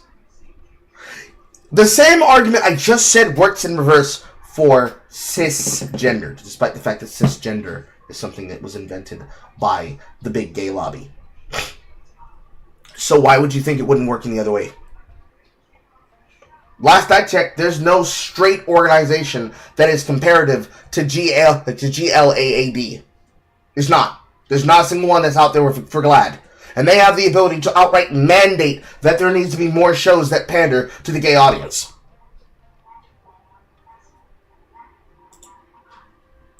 Changed in order to like be straight, or like, you know, at least be content with like being in a gay, with being in a straight relationship, and like having to avoid gay relationships because of it? Well, okay, so I definitely think that... Okay, so a lot of... How do I word this? I think that societally, it probably is easier if you're not gay, I think. Just in terms of... things like marriage, things like children, things that kind of metrics that tend towards long-term happiness. I think so you could have an argument that if the kid says that they're gay and then the parent goes like, okay, well, you know what, maybe you're not gay, let's just explore that for a bit. I don't really think that's necessarily hateful, right? But obviously there comes a point where a person is very obviously like they can't change, and that's kind of how they are. And then, you know, then I think at that point, like maybe if you force it a little bit too hard, it might be a little bit harsh, but I can still see how it comes from a place of love.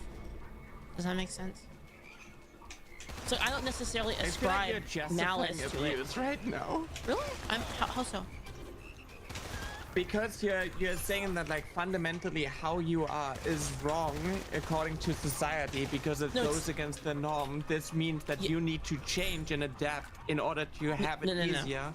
What I'm saying is that the parent could see that as being an easier life, and so they would want to explore that option. And I don't think that necessarily comes from a place of malice, right? I don't think it has to come from a place of like, I just fucking hate gay people, and if my kid is gay, I swear to God. It doesn't have to come from that place. It could come from a position, right? Because it's kind of hard for us to judge like what people are thinking and their motives, and I try not to ascribe malice to like everybody, you know. So it's like, I think, at least I try to. I'm not perfect, obviously, but it's like loving. It's loving for parents to shove their queer kids into conversion camps where they're going to get electrocuted anytime they have gay thoughts. Wait, fuck off, fuck off, fuck off, fuck off, fuck off. Ah, fuck off. Get out of here with that. That's not been a thing since forever.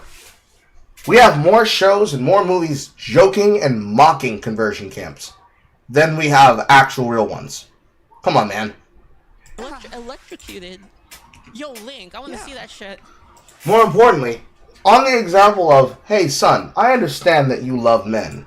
You know, you out here like Lucius Lyon's son, watching him take his song, and the second he comes to the bridge, when a man loves a man, when a man loves a man, I know you're out there looking at him, and it's like, yeah.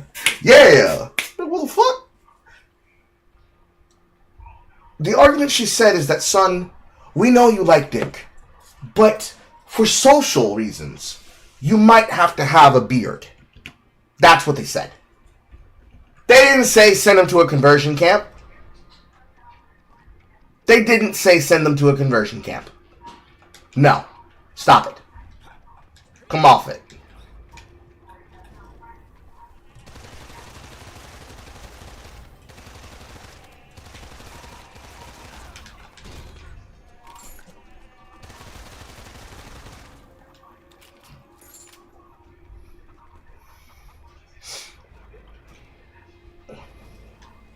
It is much more likely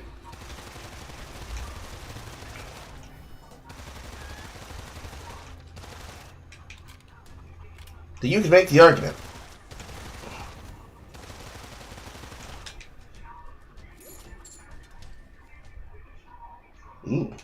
it can be the case where you can make the argument that doing any of the things that would just be easy to set your life up without having to worry about certain concerns, certain issues, certain problems would be considered slightly more convenient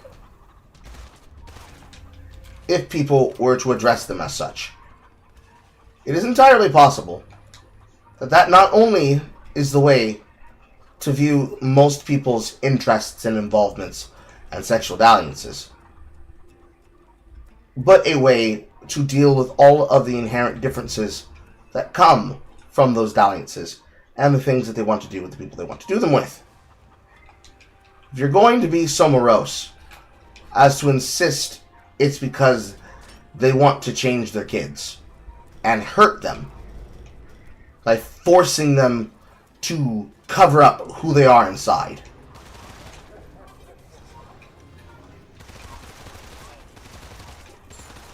it might be the possibility that you have more negative intentions about other people's viewpoints than most of society does.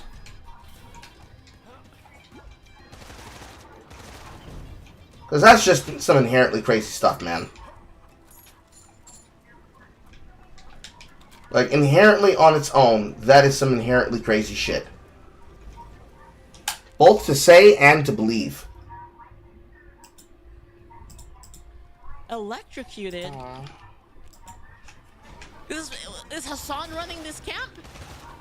I'm out.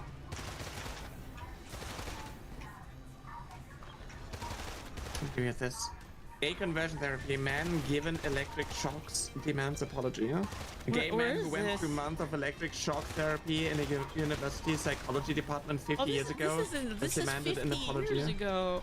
But yeah, I mean, Sure, but, obviously, like, is that sure, what you should bring sure, back? that's bad. Yeah, that's bad. I think. Should you bring back this? Hey, if you can't shock the dog, you this type can't of shock the treatment? person. Okay. If you can't shock the dog, you can't shock the person. I think. You know, fair enough. Fair enough. I think in that case, it's a little bit fucked. But you know, that's kind of like an outlier. You know, let's assume that this place that we're talking about, they're not shocking people. It's just like you go there, you try to figure yourself out, and then maybe you're like, you know, I'm still gay as fuck, and then you just leave, and then you know, I don't think there's a problem. Do you think gay people can be quote unquote fixed to be straight? Well, no, I mean, Define fix. Define fix. What do you mean by fixing them? Fixing them to be straight. Like, sexual ambivalence and choices are just that. Choices. You can choose to be gay. You can choose to be straight. You can choose to be pansexual. You can choose to be bisexual. You can choose to be heteroflexible. The sky is literally the limit. No one's making you suck the penis. No one's making you suck the penis, bro. No one is making you suck the penis.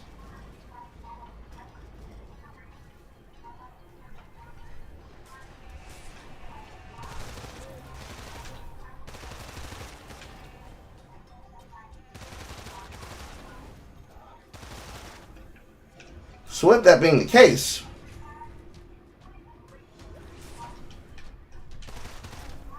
what do you mean by fixed?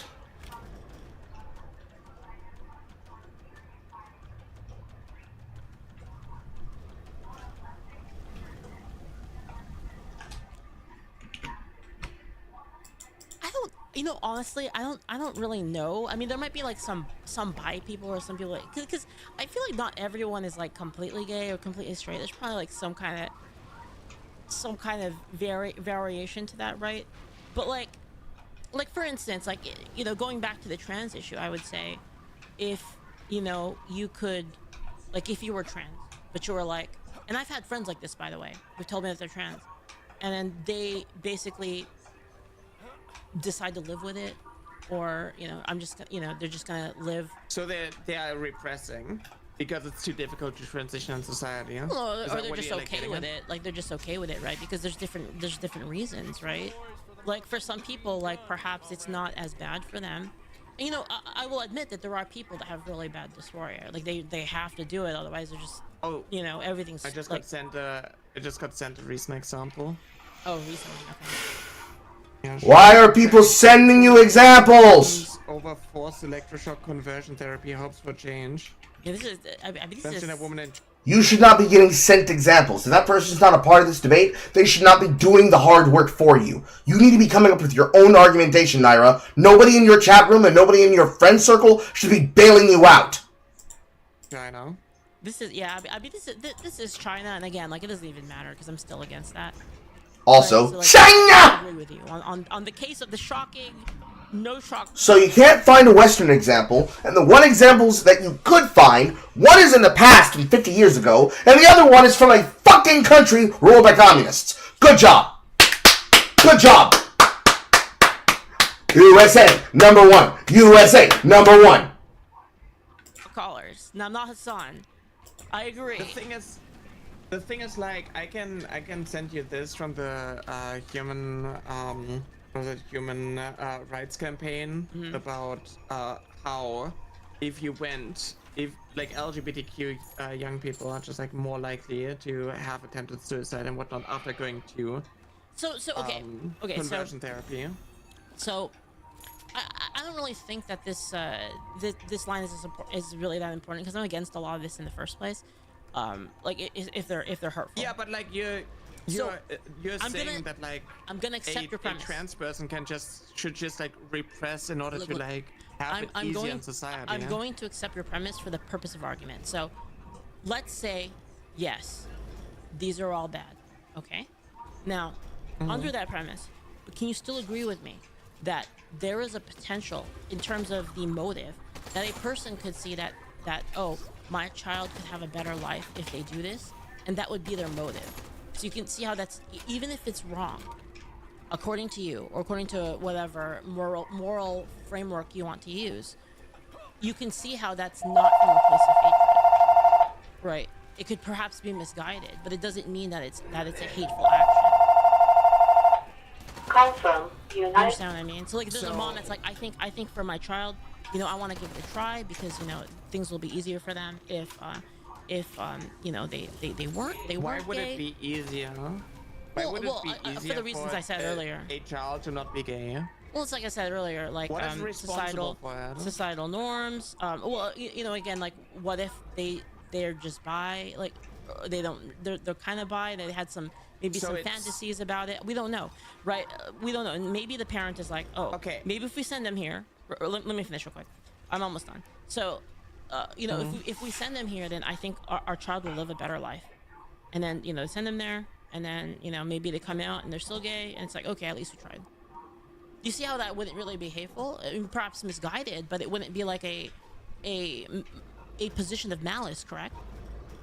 It is incredibly dangerous to say that like But would it be malice? That's the important part. Like, yes, It would be malice. because So what yeah, makes it malice obviously, then? Because Can you define that? you're saying that like the way that you are is wrong and you need to be changed and fixed in order to have it easier in a society. Yeah? That No, doesn't just it's like easier. People like you. Just it's easier. I mean, using the right hand example, right? You just say that. Sure. You just Okay. say that it'd be easier if you're right-handed because a lot of things are made that way. You would have significant advantages by being right-handed, and you know, since you're a parent that wants the best for your child, you would then be like, okay, like let's try to teach you how to be right-handed. It's not necessarily saying that being left-handed is you know like a moral evil or like a bad, you know, like a inherently bad thing. It's just that since we exist in a society, you know, you would have to harmonize with said society, and it would make it easier. So should the norm basically control how others need to like live like? It's like I said before, people who are weird have to do their best to live within the society, and society has a obligation or a moral obligation to allow them to have their liberty. Not moral, sorry, just a societal obligation. For the sake of harmony, a societal obligation, not moral. Sorry, I misspoke there. I mean, I think calling like left-handed people weird or like calling autistic people weird or gay people weird and whatnot is like pretty Why is it bad? it's kind of gross. Why? I'm weird. I think weird people are cool. Sure, We have a lot. I mean, we have a lot sure, to bring to this world. I'm When you say things like calling gay people, retarded people, mentally slow, whatever, is bad, you need to be able to differentiate between the sense of they are, what's a nice word? A nice word would be eccentric.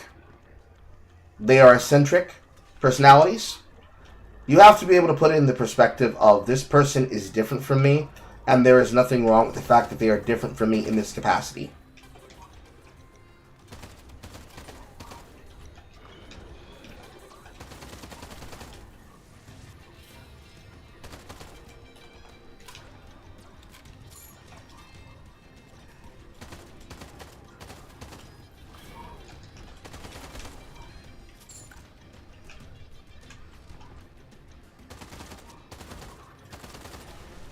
Because otherwise, the things that you're saying are doing a lot of heavy lifting here.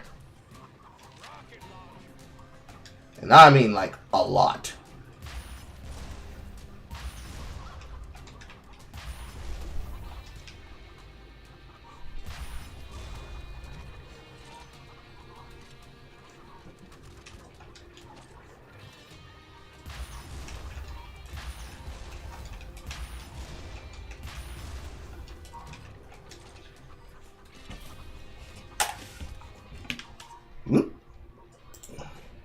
We're just I mean- strange. Being weird is just being kind of against the grain. Yeah, but is it unnatural? I don't know about unnatural, but against the grain of society. So basically, like, if you're different than the norm, you need to basically hide and pretend that you are part of the norm in order to like fit in and be the least disruptive. Well, I No mean, one is telling you to hide. depends. I don't necessarily mean it means always hiding. It At just means maybe trying code not to- switch, so like, but not hide. like let's say for instance, like let's say I love hentai like a fuck ton. Let's say I'm just really into hentai, like damn. And I got one of those Ahegao shirts, right? I love it. It's so good. If I wear it like at home, it doesn't really matter. But if I wear it like at a park where there's kids, now I'm kind of infringing on society. You see what I mean? But I'm not saying you should make Ahegao shirts illegal.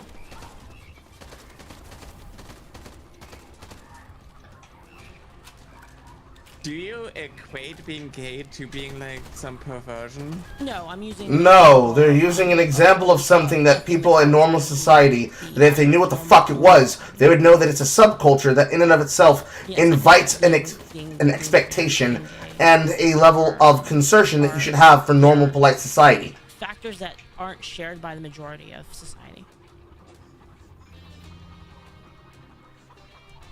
Yes. Do you think like exclusive white neighborhoods should be a thing? Exclusive white neighborhoods? What the fuck? Where did that come from? Just, like, Man, that's a there's hard just one. like a town where there are only like white people allowed to live because like it is too disruptive for a person of color to live there. Do you think that's like... I mean, if you want to make a freedom town, you want to make another Liberia, but by all means, be my guest. Have one for the whites, have one for the blacks, have one for the Mexicans, have one for the Asians, have one for like the Latifahs. I don't. What are we doing? What are you saying? This is some weak ass bait, man. Fuck. You know, they should Fuck. have... They, That's should that be like a thing? rough one, actually. That's a rough one.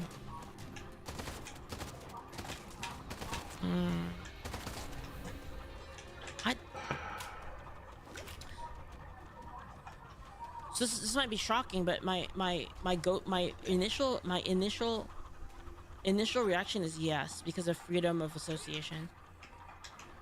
But What does that mean? I'd have to think about it. Well, you should be free to associate with whoever you want, right? If you only want to hang out with, like, who am I to say, like, who you can hang out with?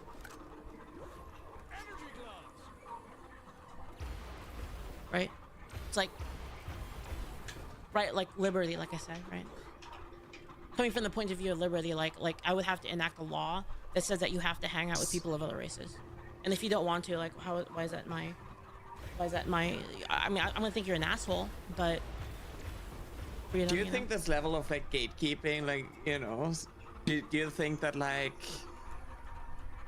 I don't know, countries should just like decide that like only people who were, you know, born there and look like a specific way, they should be like allowed there, and everybody else needs to like get out? Is like that something that you like support?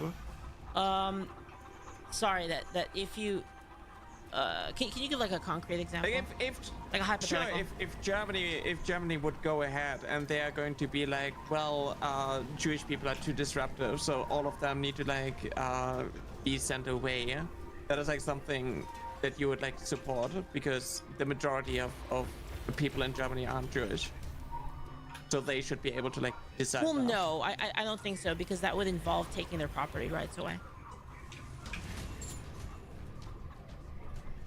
What if? Because you would have to steal. So if Jews lived in Germany, you would have to steal their property rights and steal their property in order to kick them out. So do you think that like a sense of like identity is less valuable as like property? What's up?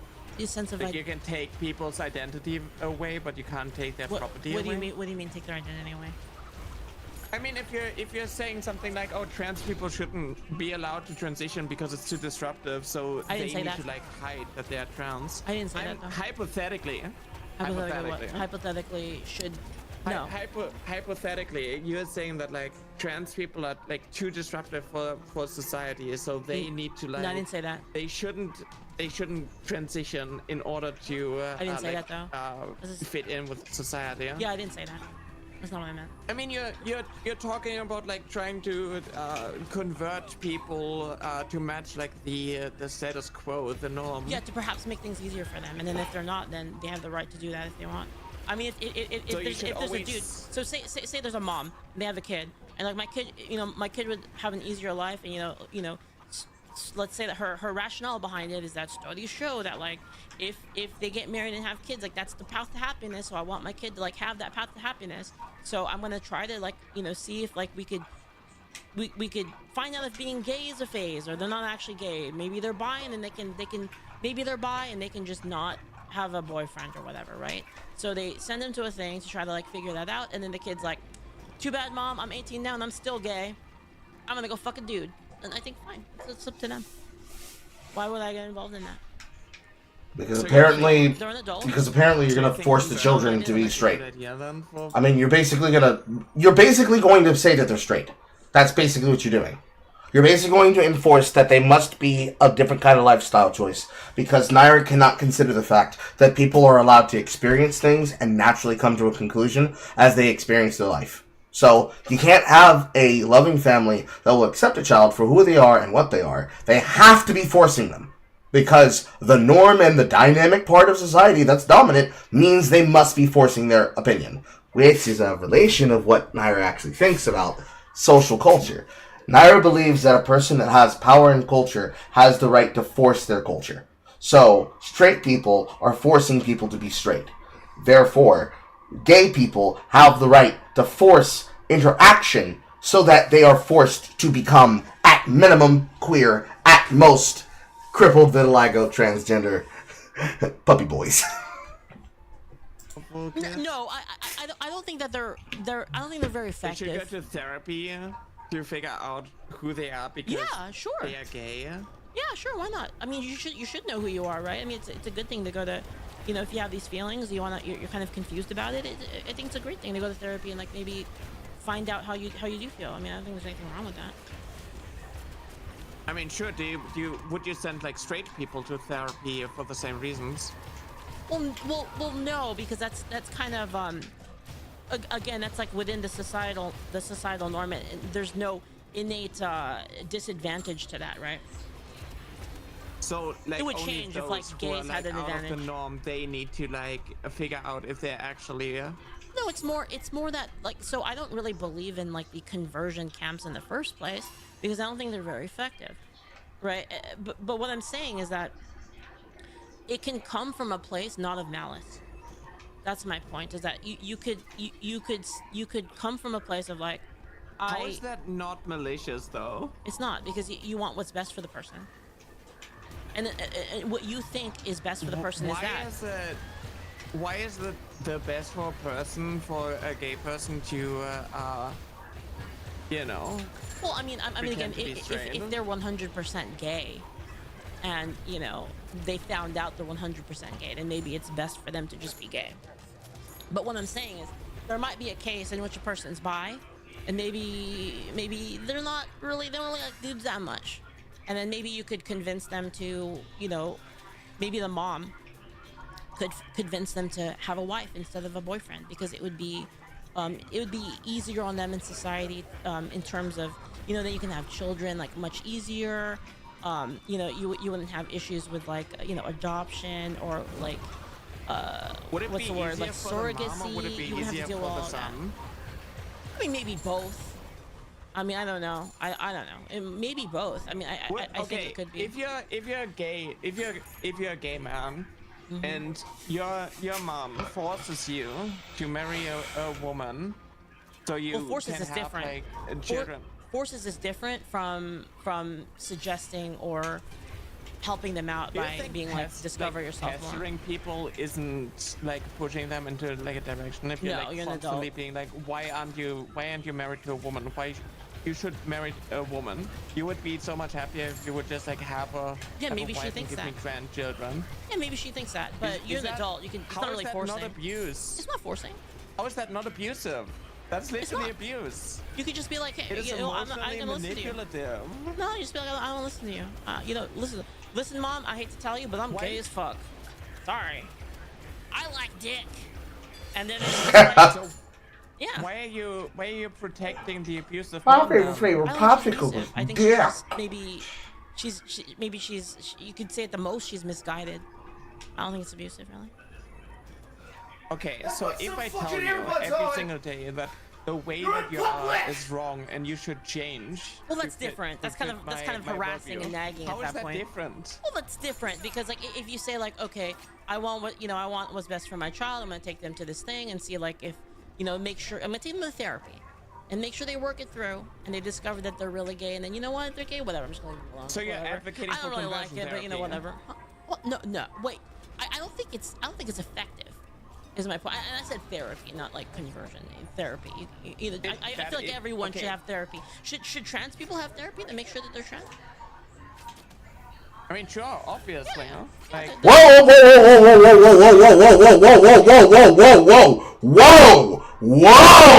whoa! Run that one back by me again! Wait, I don't think it's effective. Is my point. And I said therapy, not like conversion. Therapy. I feel like everyone should have therapy. Should trans people have therapy to make sure that they're trans? I mean, sure, obviously, huh? Like, What do you mean by they should have trans therapy?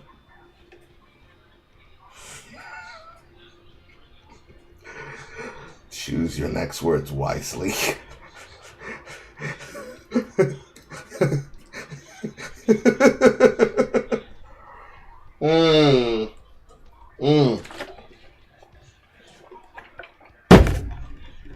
If somebody mentions Sissy Hypno, I'm gonna laugh my ass off. that's how it I'm gonna take a lap around my house.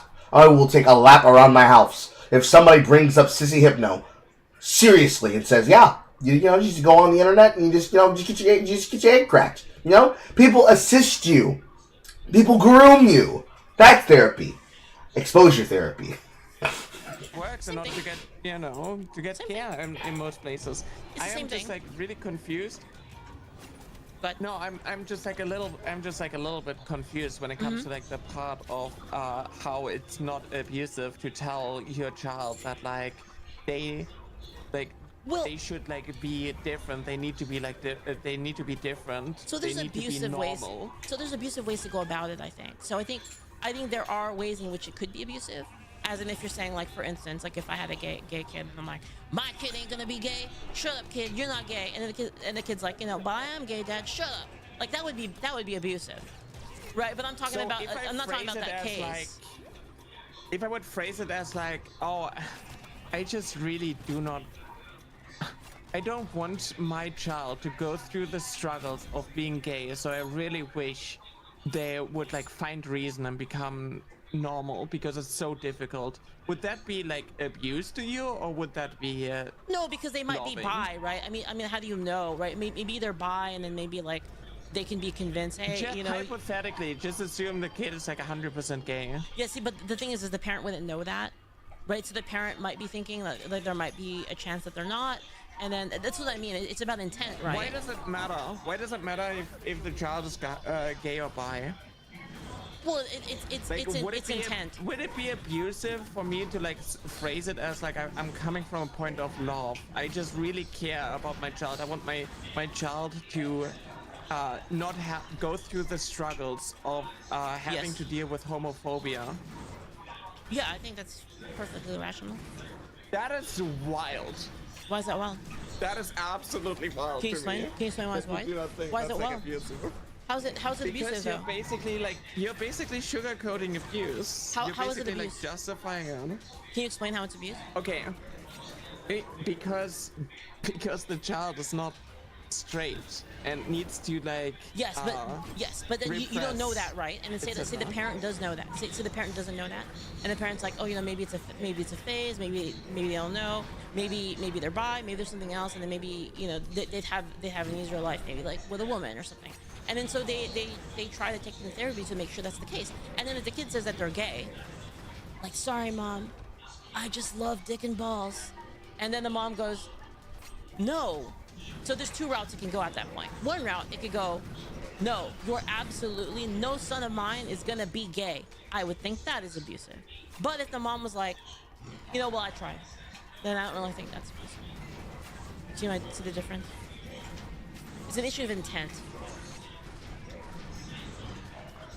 This weapon is not very good for the this intent boss. is always like the same. It is like you're just like phrasing one through like No, not really. flowery vision, and the other one is just like Listen, being one is in the clear best cut. one is in the best interest of the kid, because Why the parent. is it in the best? I is explained it in the best interest of the kid, or is it in the best interest of the mom I don't who know. really wants I don't know. It could the be kid both. to be straight? It could be both. What I mean is I don't really think that it necessarily comes from a place of malice to be like, well, let's make sure that that's actually what you want. Let's make sure. Let's make sure, and maybe like we'll go to this place and they'll talk to you about not being gay, and we'll see how that works. And then That is conversion therapy. we'll let's say it's therapy, just regular therapy. We'll take you to regular therapy. No, that is conversion therapy. Okay, though. let me back up. It's therapy. They say they go to therapy, and the therapy's like, let's find out who you are and let's make sure that that's. Conversion therapy, yeah. How's it? Okay, how would you define conversion therapy? It is basically going going to a place where they are going to like assume that you can be changed, that you're going through a phase, you're confused, so Yeah. you just need to like find reason. I don't know, maybe you watched But it could be. two gay men kissing and could be, that though. confused you, and now you have to go to therapy because Yeah. it like invoked the feeling in you. Sure. It Do could you be. think that like a straight person watching gay porn makes them gay? I don't think so, but I don't know. If I would take like a straight man and I would sit him in a room and just like have him like constantly be around like So, exposure therapy.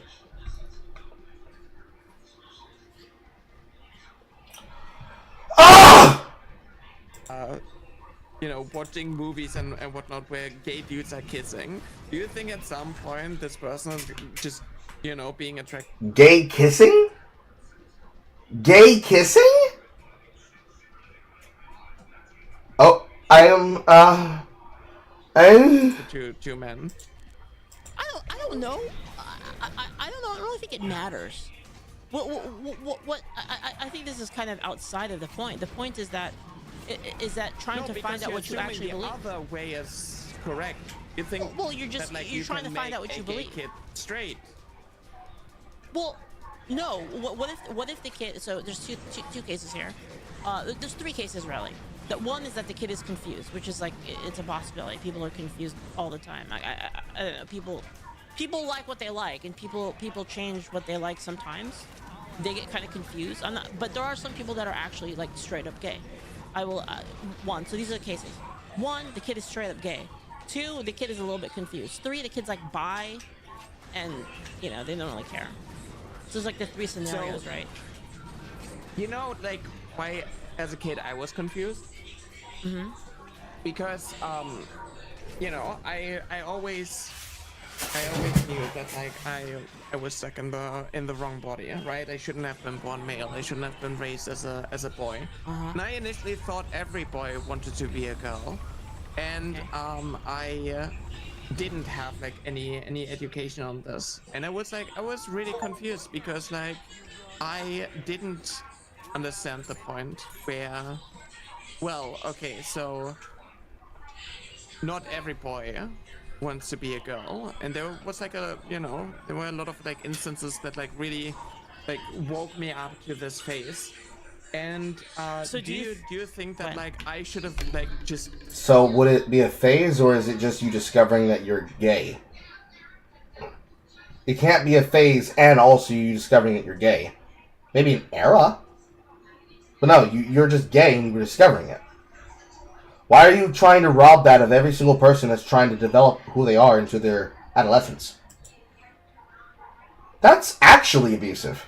Gone to therapy and then have like someone tell me that like, no, I'm a boy because I was born a boy, and you know I should just like do more boy stuff in order to like realize that I'm a boy.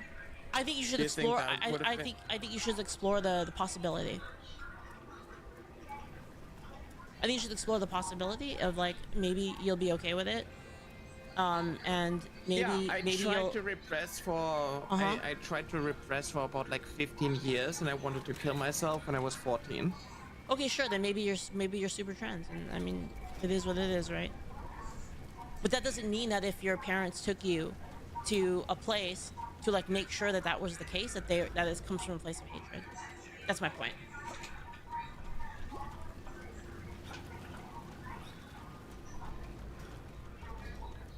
They might be worried about you. They're thinking that you know it's a.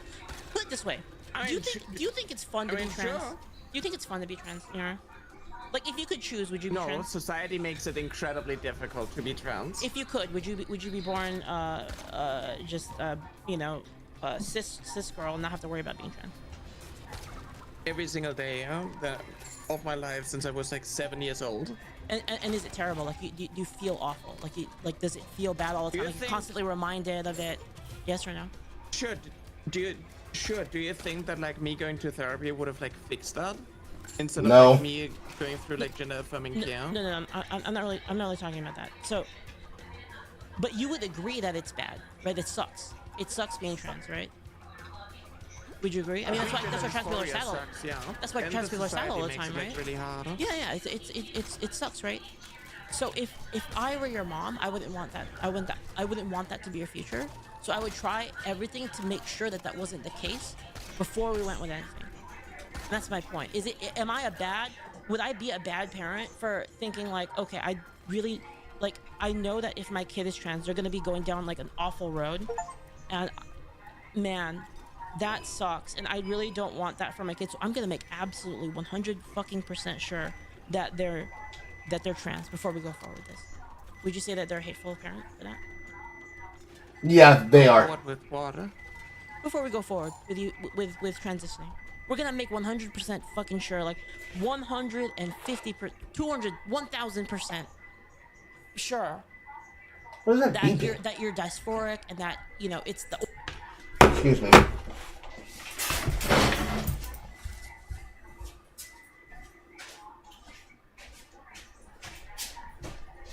What is it beeping?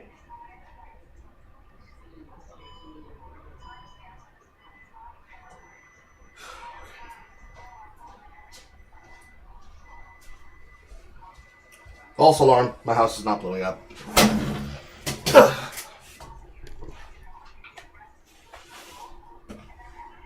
Only thing that we can do, would that be a place of hatred? To be like, it's awful to be trans and I don't want my kid to go through that, so we're gonna make sure. Okay, can you imagine? So, obviously, before transitioning, especially Can you when it answer my comes to like question medical first? process, it is guided with therapy. You would go to therapy anyways in order to like Can you answer the question first though? obviously make sure that that's the right path. Can you answer the question first though? Like, do you think that would be hateful? Would that come from a place of malice? It kind of depends like what type of like therapy you're kind of like referring to. Do you think like, oh, we're going to like be supportive and we're going to like try to figure out what the right path for it is, no matter what the right path actually like turns out to be? Say or we are take you you to going to everything. be like, no, it is like incredibly difficult for you to be trans, so I need to send you to like therapy so they talk to you why you feel this way. Let's to say, like maybe get you to the point where you like repress enough. let's say or for the sake of whatnot. argument, they take you to a trans expert, a person that is very pro-trans expert. They send you to a person that is basically tries to convince of not being trans. They send you to all of them because they'll pull all the stops for their kid. They'll spend all the money for their kid. So they send you to literally everything in order to make sure that this is what it is. Do you think that's a hateful thing? Yep. What do you mean by sending to everything? Everything. Like they're gonna send you to one therapist that's pro-trans. They're gonna send you to one therapist that is kind of more pro you you know I don't know what the word for it is. You know Anti-trans? not only anti-trans, like Moderate?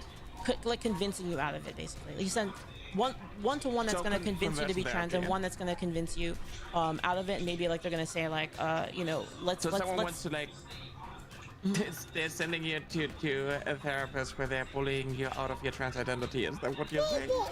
well no, they're just trying to like tell you that there's alternatives to it. Like for instance, just living with it. What is the alternative for a trans kid that has gender dysphoria except for like transitioning? I mean, they could live with it. Being gay. There's people that do that. Would that be like a good life? Well, I mean, it doesn't really. Does it solve the problem for I wanted everybody? to end mine. Do you think that like me living a life where I just wanted to like end it like every single day is like a good life? But there's a lot of It's trans because I people don't- that there's a didn't lot transition. of there's a lot of trans people that transition and they still want to end their lives. So Yeah, because of society. I mean, yeah, we live in a society. Like, Yeah, HRT I'll doesn't tell you. fix the environmental abuse that you experience on a day-to-day basis from like your family or friends Yes. or like Yes. you know.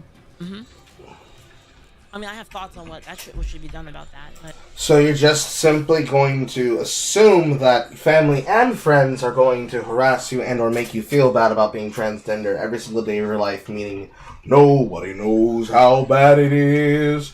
Nobody wants to suck your penis.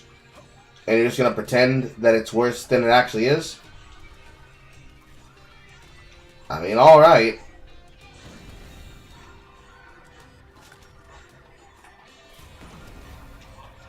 That's definitely a choice. I don't think it's a smart choice, but it's definitely a choice.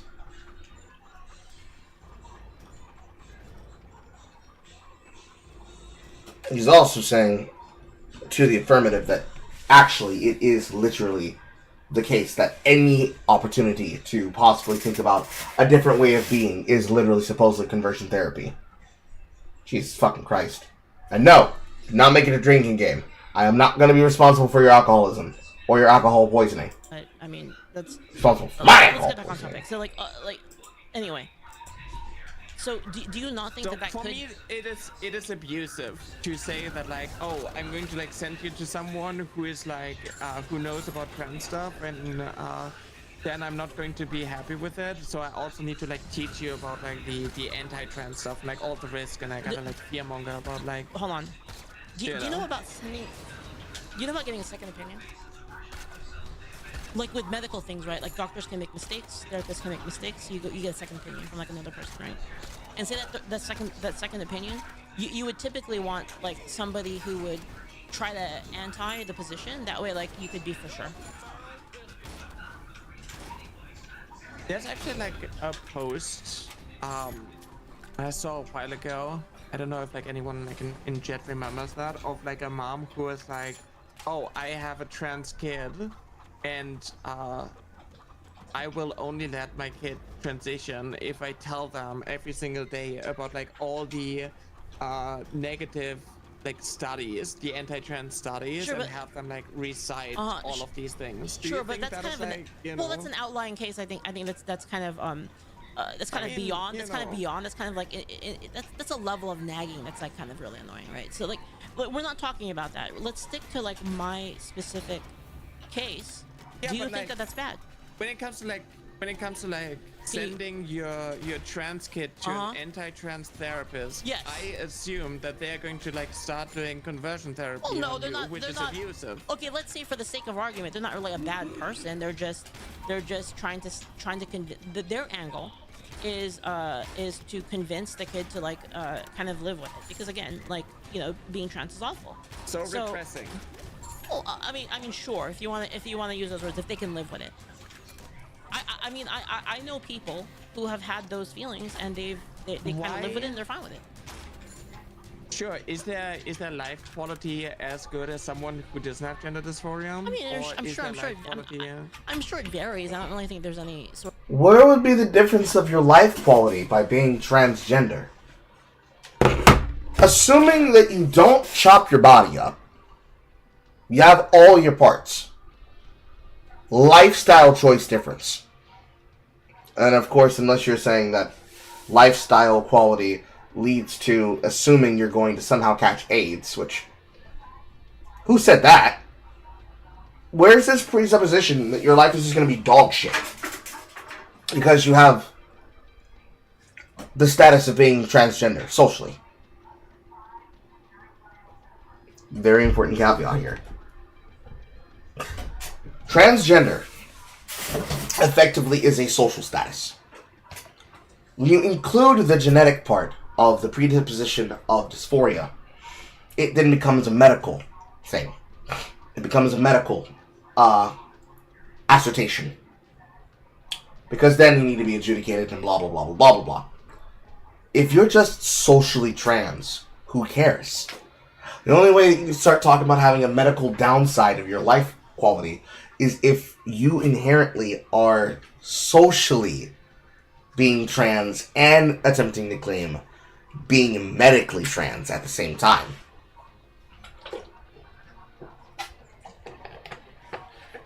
Because you and I got the clip. You actually can be able to say, well, my quality of life is different from their quality of life because I'm missing my penis type shit. Yet for everybody else that could possibly even fit into the conversation, they don't have that problem because they're not missing that. And of course, this is the angle you keep going for. It's basically the only argument that you want to give value to. But, that's the lifeline you chose, bro.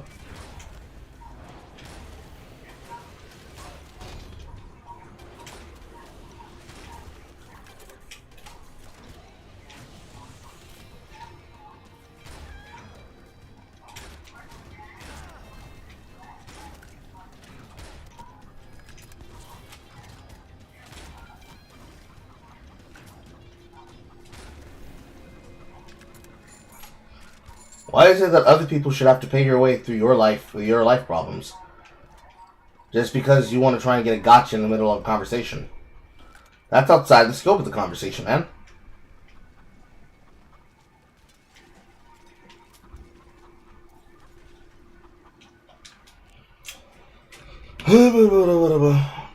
Sort of data around that being. I mean, do you have data that it's like 100% like better?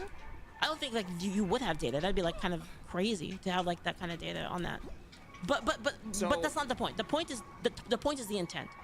The point is the intent. I mean, we got is like the mom the suicidal. is the mom are they being a do they have malice in what they're doing, in what I'm saying?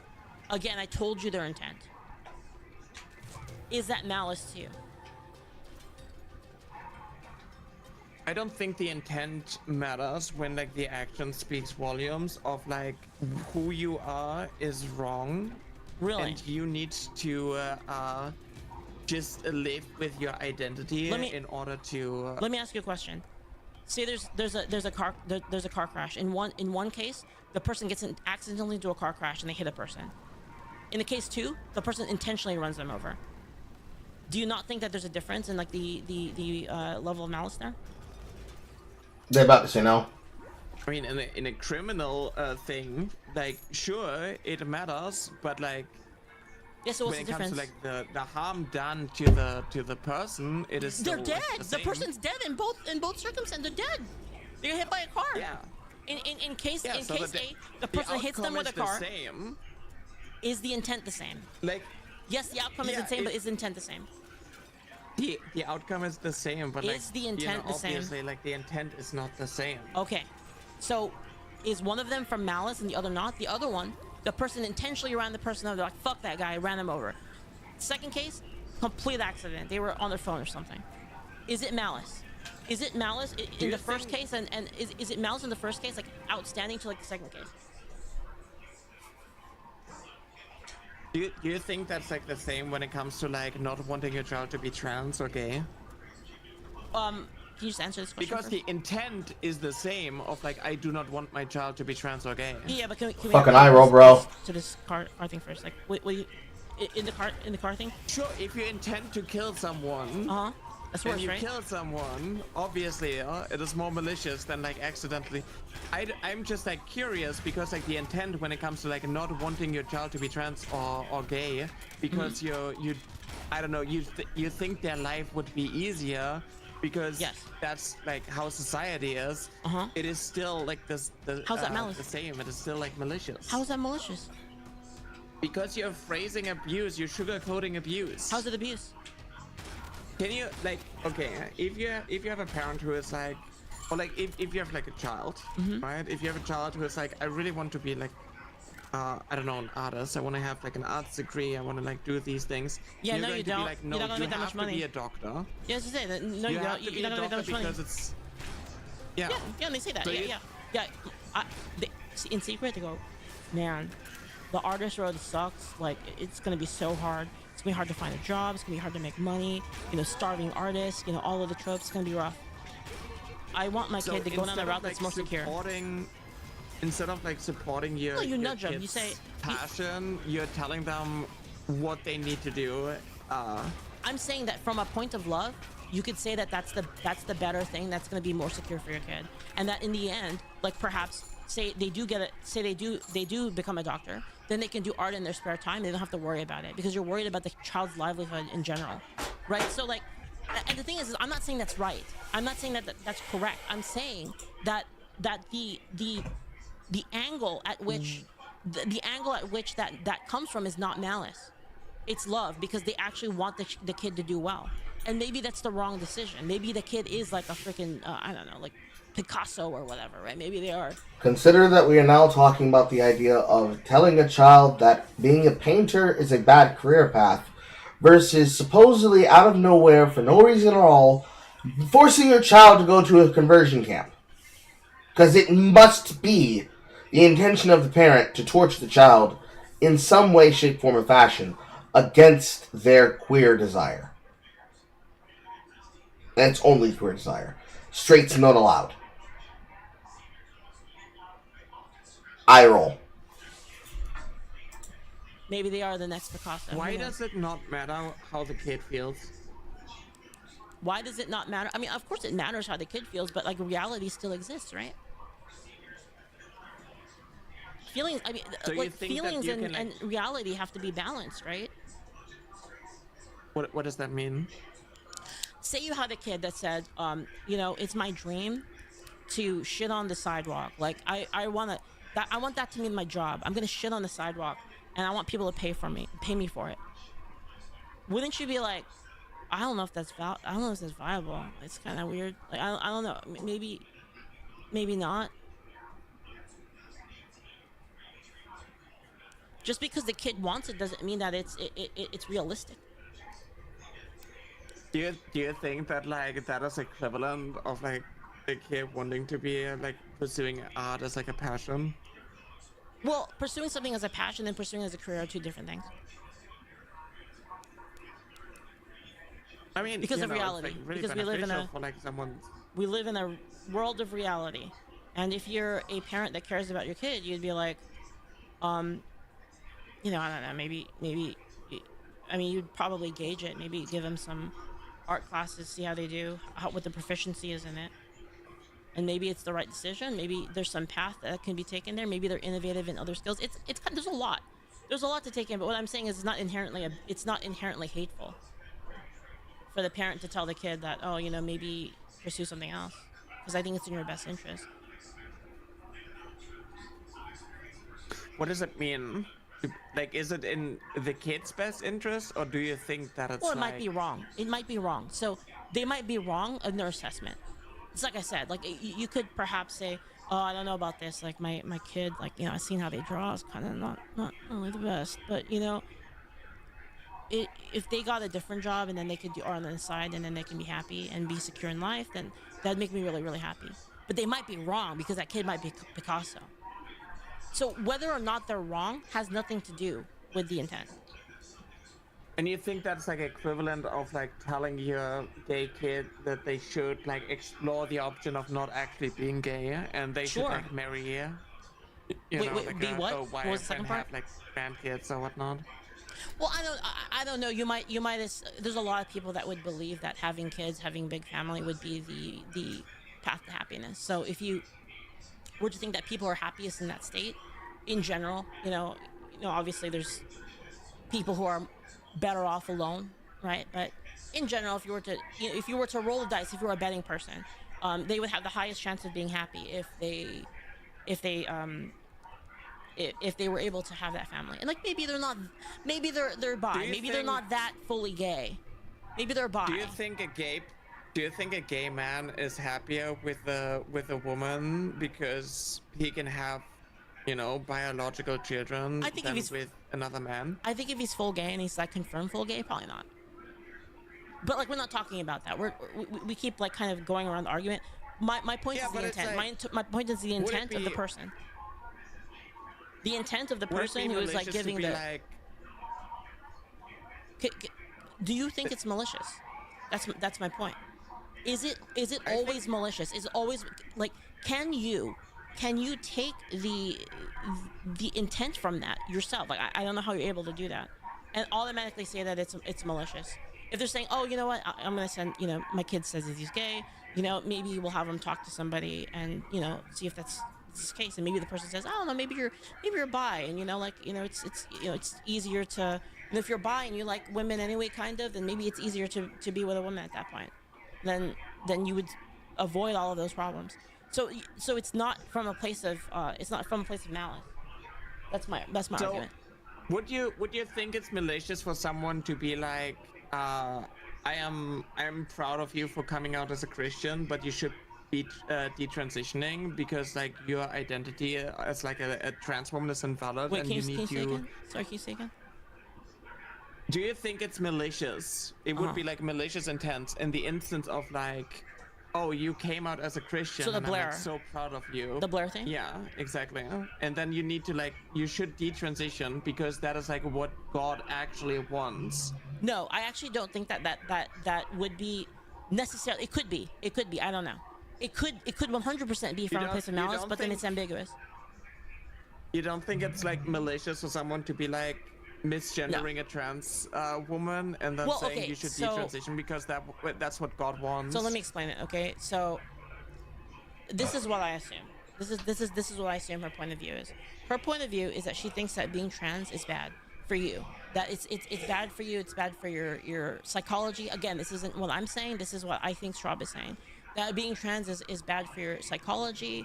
It's not how according to her point of view and her worldview, right? It's against what God would want. So I'm concerned for you because of that, and I would hope that you would stop doing that for your own sake. That's not really malice. Mm-hmm. You could say that it's disagreeable. Malicious? You could say it's disagreeable, but I don't think it's malice. It's not malice because it doesn't go out of its way to destroy things. It is just simply the opinion of Naira that anything that isn't that is just absolutely to the degree of basically being permanently permissive must itself be bullshit. Now he's just looping. He was looping before on the first question. Now he's just looping. In general. There's not that much left. I'm going to fast forward it.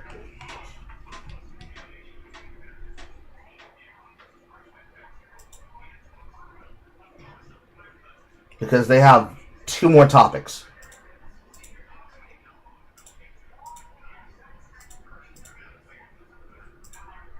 He literally said, I fundamentally disagree with trans people. You can disagree with somebody.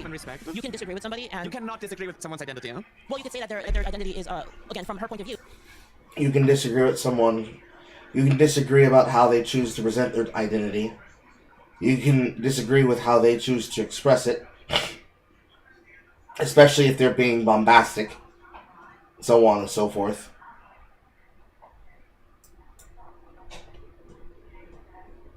you Do you can think say it would that- be? Do you think it would be fucked up for like someone to go, I fundamentally disagree with people of color and they should like bleach their skin in order to like fit in with society more? Do you think that is like fundamentally wrong?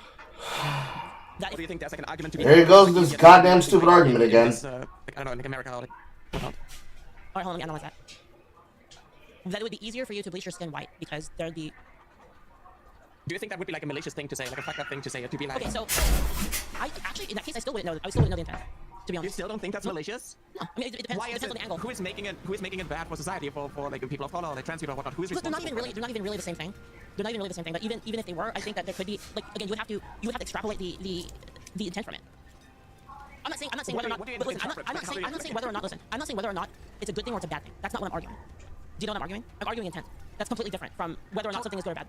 How is that not malicious? I'm so confused. How do you, How's how it- do you like what do you mean? question it? How is that? I'm How is that malicious? genuinely confused. Okay, can you define somebody with malicious intent in this scenario? I mean, okay, so when it comes to like trans people, for instance, if someone is like highly uncomfortable with trans people and society is reinforcing that, Can you and then define they shame maliciousness? people. Can you define maliciousness first? Like what would it take for the mom, or let's say what would it take for Straub to be malicious? Like what is the point at which something that Straub says pushes into maliciousness?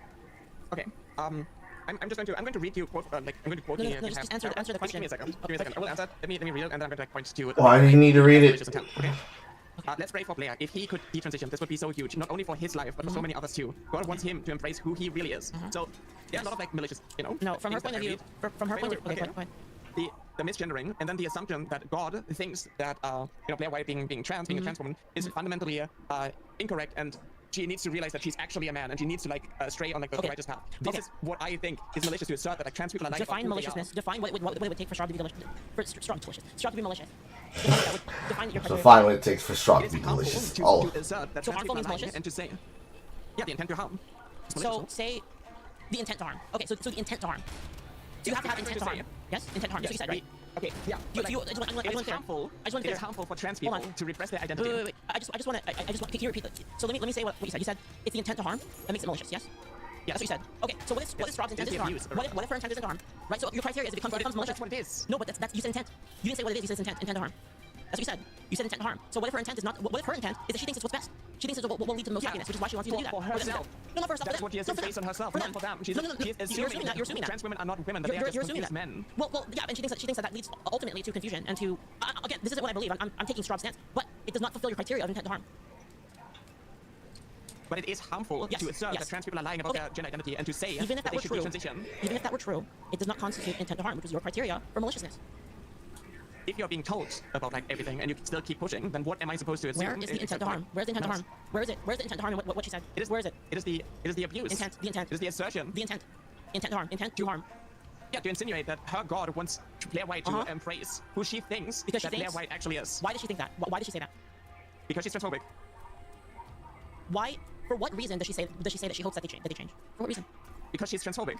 Is it In order to fulfill like her worldview of like what Christians have, to be, which like, and what is her God, why does she the want them? Why authority, does she want them to change? For what reason? to live according to her belief system? Which she thinks is a better result for them. Thus, the intent. So you still are just sugarcoating abuse. I'm not. I'm using your own Yes, words. you are. Your own words was You intent to can- harm. That's what you said. I didn't say that. You said that. Okay, what if I come along and I'm going to say that like, oh, there's like someone suffering in the hospital. I should just, you know, they're old. They don't really have like that much long to live anyway. I should just like go in there because I believe it will make them happy if I'm going to like, you know, end their lives. Well, first off, that is. Would that be like, you know, support, or would that Well, I be? wouldn't agree with it, but it wouldn't be necessarily. Would it be necessarily malicious? I mean, like A little I don't bit. think it would be malicious necessarily. I A think little it would be bit. bad, but I don't think it would be malicious. it'd be a little bit. If like you actually cared for it. It'd be like a little bit malicious, depending on how important the forces pulling the opinion in either direction are. When done by trans, it's obviously malicious. When it's done by people who are trying to meet edges and words, they're gonna twist your words in your mouth to make you sound like you're evil. It's like your family member, right? Or just talking about a random person. Doesn't matter if it's family or random. Uh, If according to my God is telling me that this one random person on the street Yeah, so would be the so intent- much happier and better off if they were Yes. dead. So Would the- that be like okay? So the intent, you know, would that be? the intent wouldn't be malicious, but it would still be deranged. Sure. Anything else? You're like killing somebody, right? Like for the hell of it. Just because like you think you'll face their suffering. I think it's morally bad, but that's like my beliefs on it.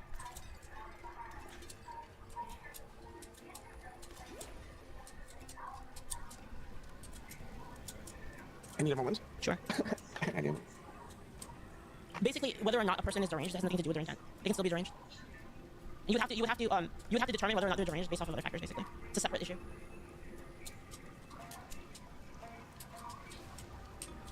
Can you think that wouldn't be like abusive? Well, it would be. I mean, it could be. It could be. But I think according to you, it's not malicious. The intent and the abuse is different. Suffering. Well, they're separate, right? Like for instance, in the example with the car, you still killed somebody. It's just you didn't intend to kill him. You just did. Still died. Would that make it better? Would that make the outcome better? No. But it would change the intent. So basically, So- okay, go ahead. Go ahead. Sorry. I'm just like really confused because like the outcome of like, you know, asserting that like trans people are lying about their identity and like wanting them to detransition, like even if you have like the bestest intentions and whatnot, you think like the outcome still being like the same of like being like having to repress and like having a worse quality of life instead of just being like accepted and included in society. Well, is, like, she doesn't think making that's the it better. case. She doesn't think that's the case. She thinks that it's actually better if you don't basically. That would be like her argument. It would be better for her. No, Right? she But could it wouldn't be better she for, could like, think the it would be trans better. person. She could think it would be better for the other person as well. So for instance, like for But instance, would if I had a it actually friend, be better for the other person? we'll put it this way: say I had a That's what I'm friend. trying to, like, understand. Say I had a friend who was a turbo slut, right? And I told them like, you probably should stop being a turbo slut because it might be bad for you in the end. You might regret it one day. You see what I mean? It's like I'm looking out for them, but I'm not buying into them being a turbo slut. I'm saying it's bad for you. In fact, I think that like by saying something like that, you actually care more about the person. To be honest.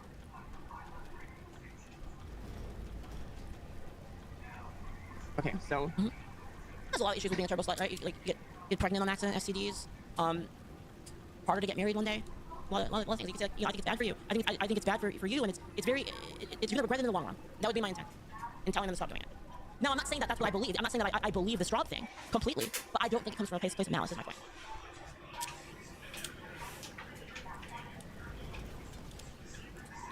have you considered how like the trans person feels if they're being like socially put under pressure to Oh basically my fucking be God. whatnot, having like the entire environment tell them that it would just be easier, the abuse would just go away.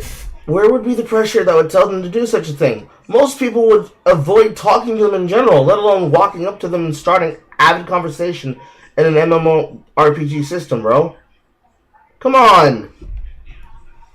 Well, everybody feels bad when they're not validated. Everybody feels bad when they're not validated. So, for instance, if I was a crack addict and people told me, "Oh, it's bad to be a crack addict," I'd be like, you're not validating my feelings.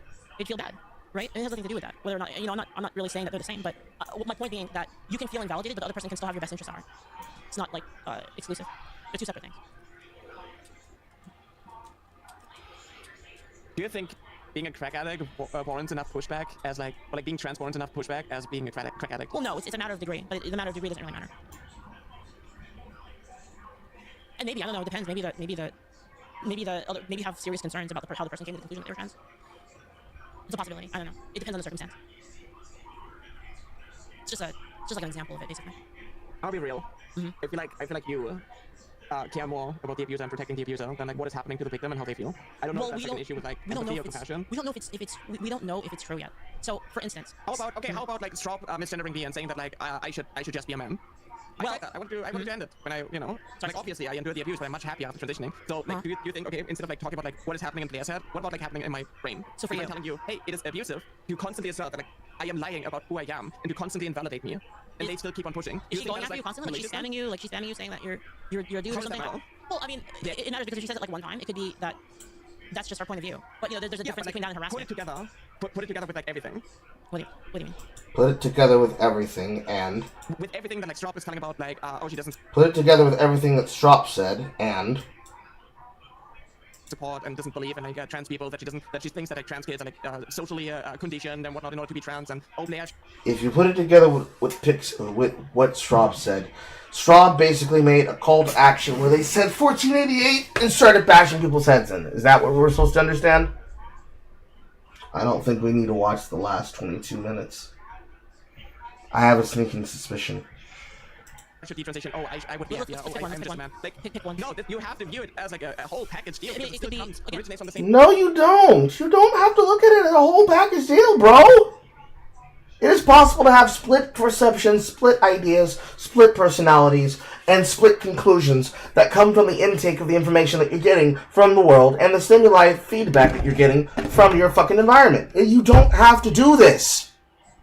Because for some reason, you're not able to take a world where it's possible for you to actually be accepting of women as they are. For some reason, you want people to accept that actually, in order to have sports, you need to ban biological women from them. Because of trans women. same person. So it could be her point of view that she thinks that it's I mean her belief could be that What about being how I trans. feel? Well, I mean how you feel is how a person what a person thinks is best doesn't really like how you feel doesn't always make it right, basically. Like your feeling doesn't make it like correct. And I'm not saying that that's not the case with you. I'm saying in general. How like me saying like Okay. I feel this way about a thing, therefore it's right is not true. So she could have, for instance, in this case, just thinks that you're wrong and that you are not gonna reach the best result by doing that. And that could be her point of view. And that's a way that you could reconcile a person who actually loves trans people and is against it.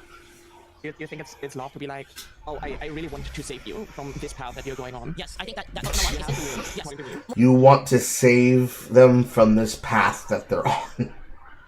What path is that, Naira? Well, no, not according to me. According to what not according necessarily to my command, but not according to like it's not like a controlling thing. It's not according to a command. It's according to like what you would. No, it's not. It's according to what you think is the best, basically.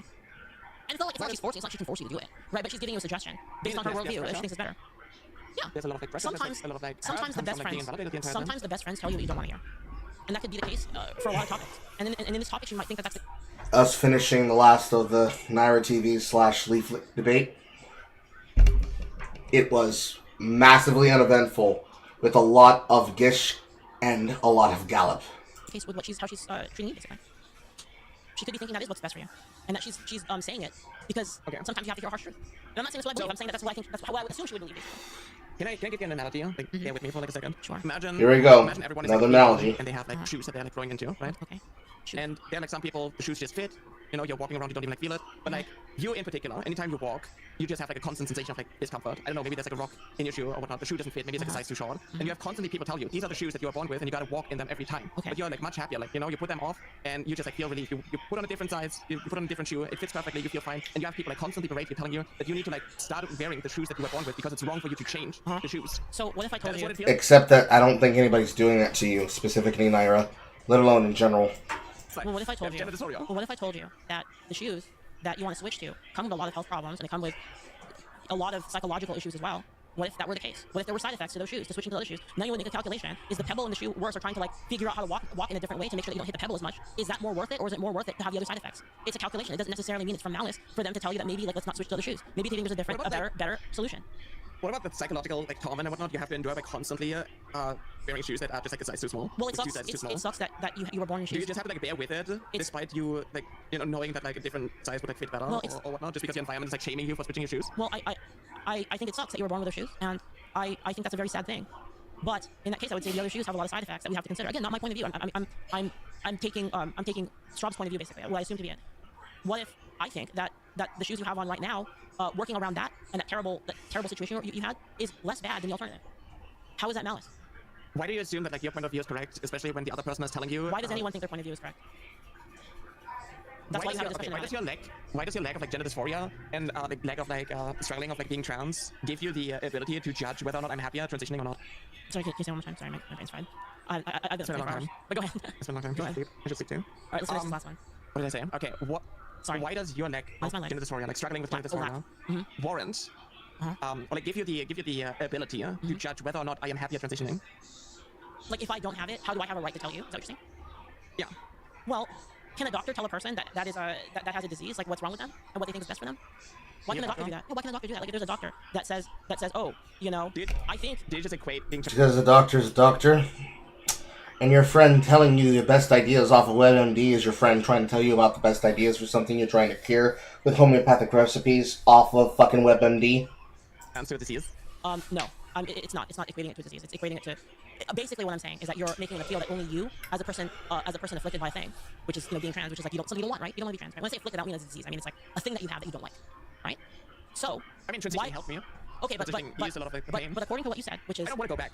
Okay, but according right away, I do not want to go back to the time where I was disassociated but that's not what we're and talking like, in my life every single day. I believe you, but that's not what we're talking about. What I'm saying is, how come in that case, why can the doctor have a say? If the doctor isn't afflicted by Because that he's thing. like a trained professional. So basically, if a person who's a trained professional tells you that you should detransition, would you do it?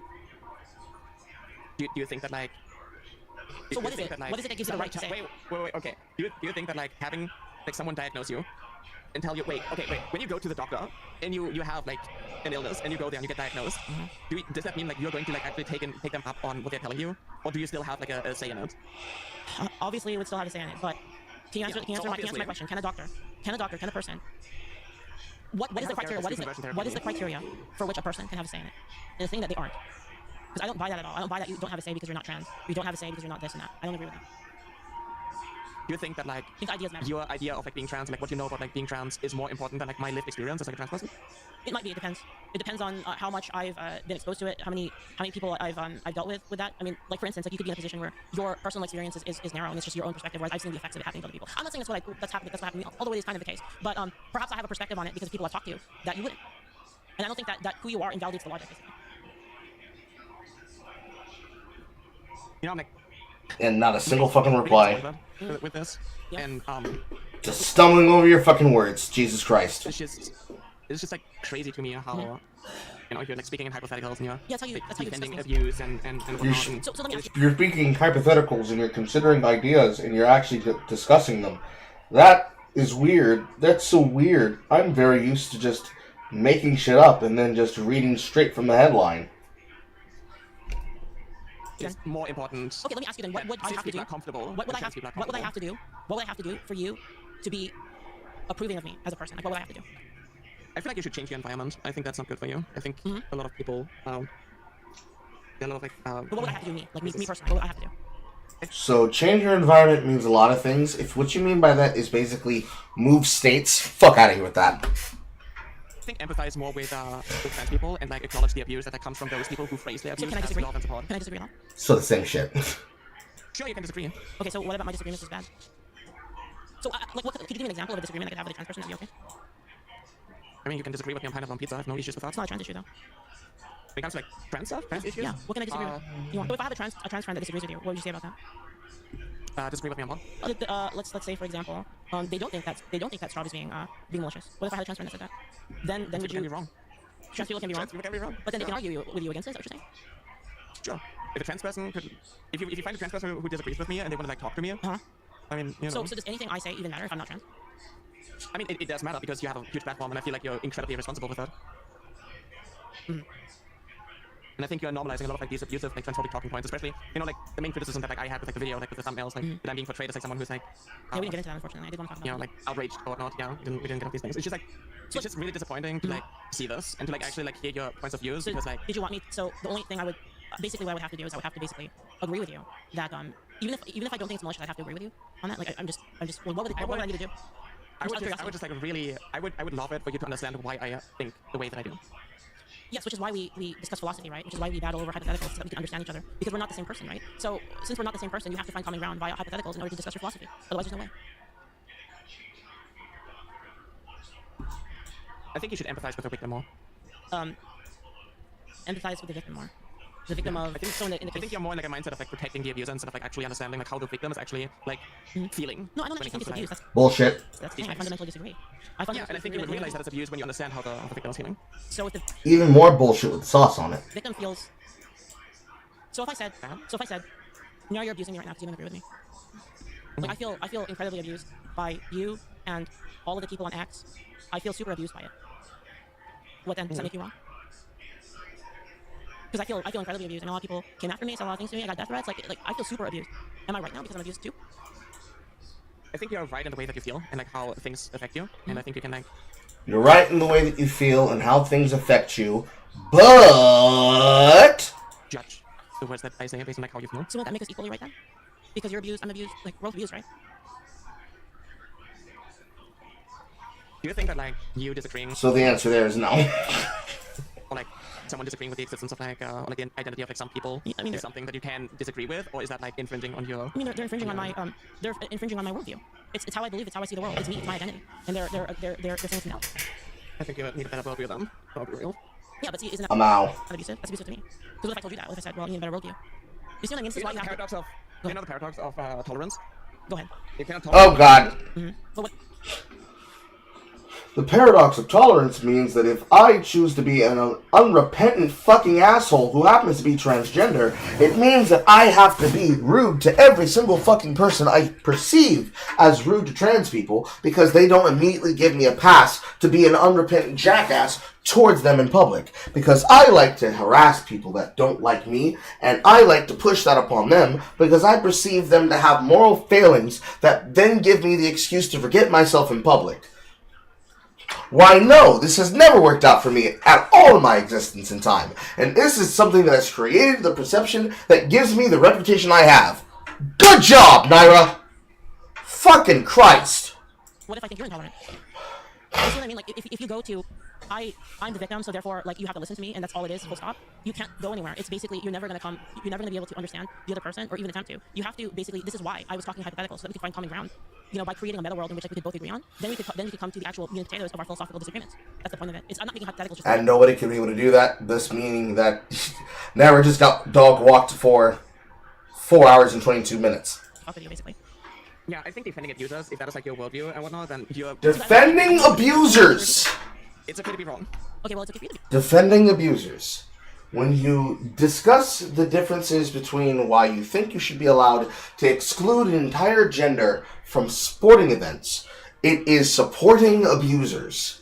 When you discuss how it is possible for parents to be worried about their children, and wanting the best for them, it's abuse. And if you defend it, you're defending abusers. Gold. Solid fucking gold, chat. Could be wrong. So see, it doesn't go anywhere. If you don't actually use any sort of logic, if it's like your feelings, then it becomes your feelings against mine. So your feelings are like, well, I feel abused, I feel terrible. I say, well, I feel abused, I feel terrible. And then now you're just at neutral, basically, right? Sure. It's getting pretty late. Yeah, I get it. Yeah. Well, you know, I really appreciate the talk, I do but, too. like, I really do it's appreciate it. incredibly frustrating. Yeah. I appreciate the talk, but it was extremely frustrating. You were not allowed to get away with bullshit. So you're mad that you didn't get any dunking. Because then immediately out of this conversation, you were like, damn, now I understand where they're coming from. They were super bigot. And that certainly doesn't help shit. But hey, what do I know? I'm just some dumb chud. Allegedly.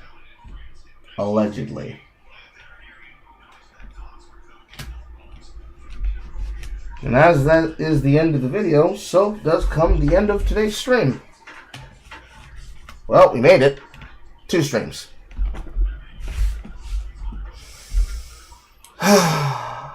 So, Naira didn't have an opinion. They just wanted to be a bully. Leaf wins by default. And then, tomorrow, I guess, we look at the opinions that came from reactions from Leaflet looking at the haters and responding to the haters. Truthfully, what a waste of fucking time, chat. What a waste of breath from Naira.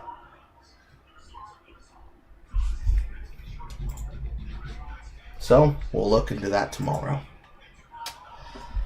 I'll still probably have to give it to Callum.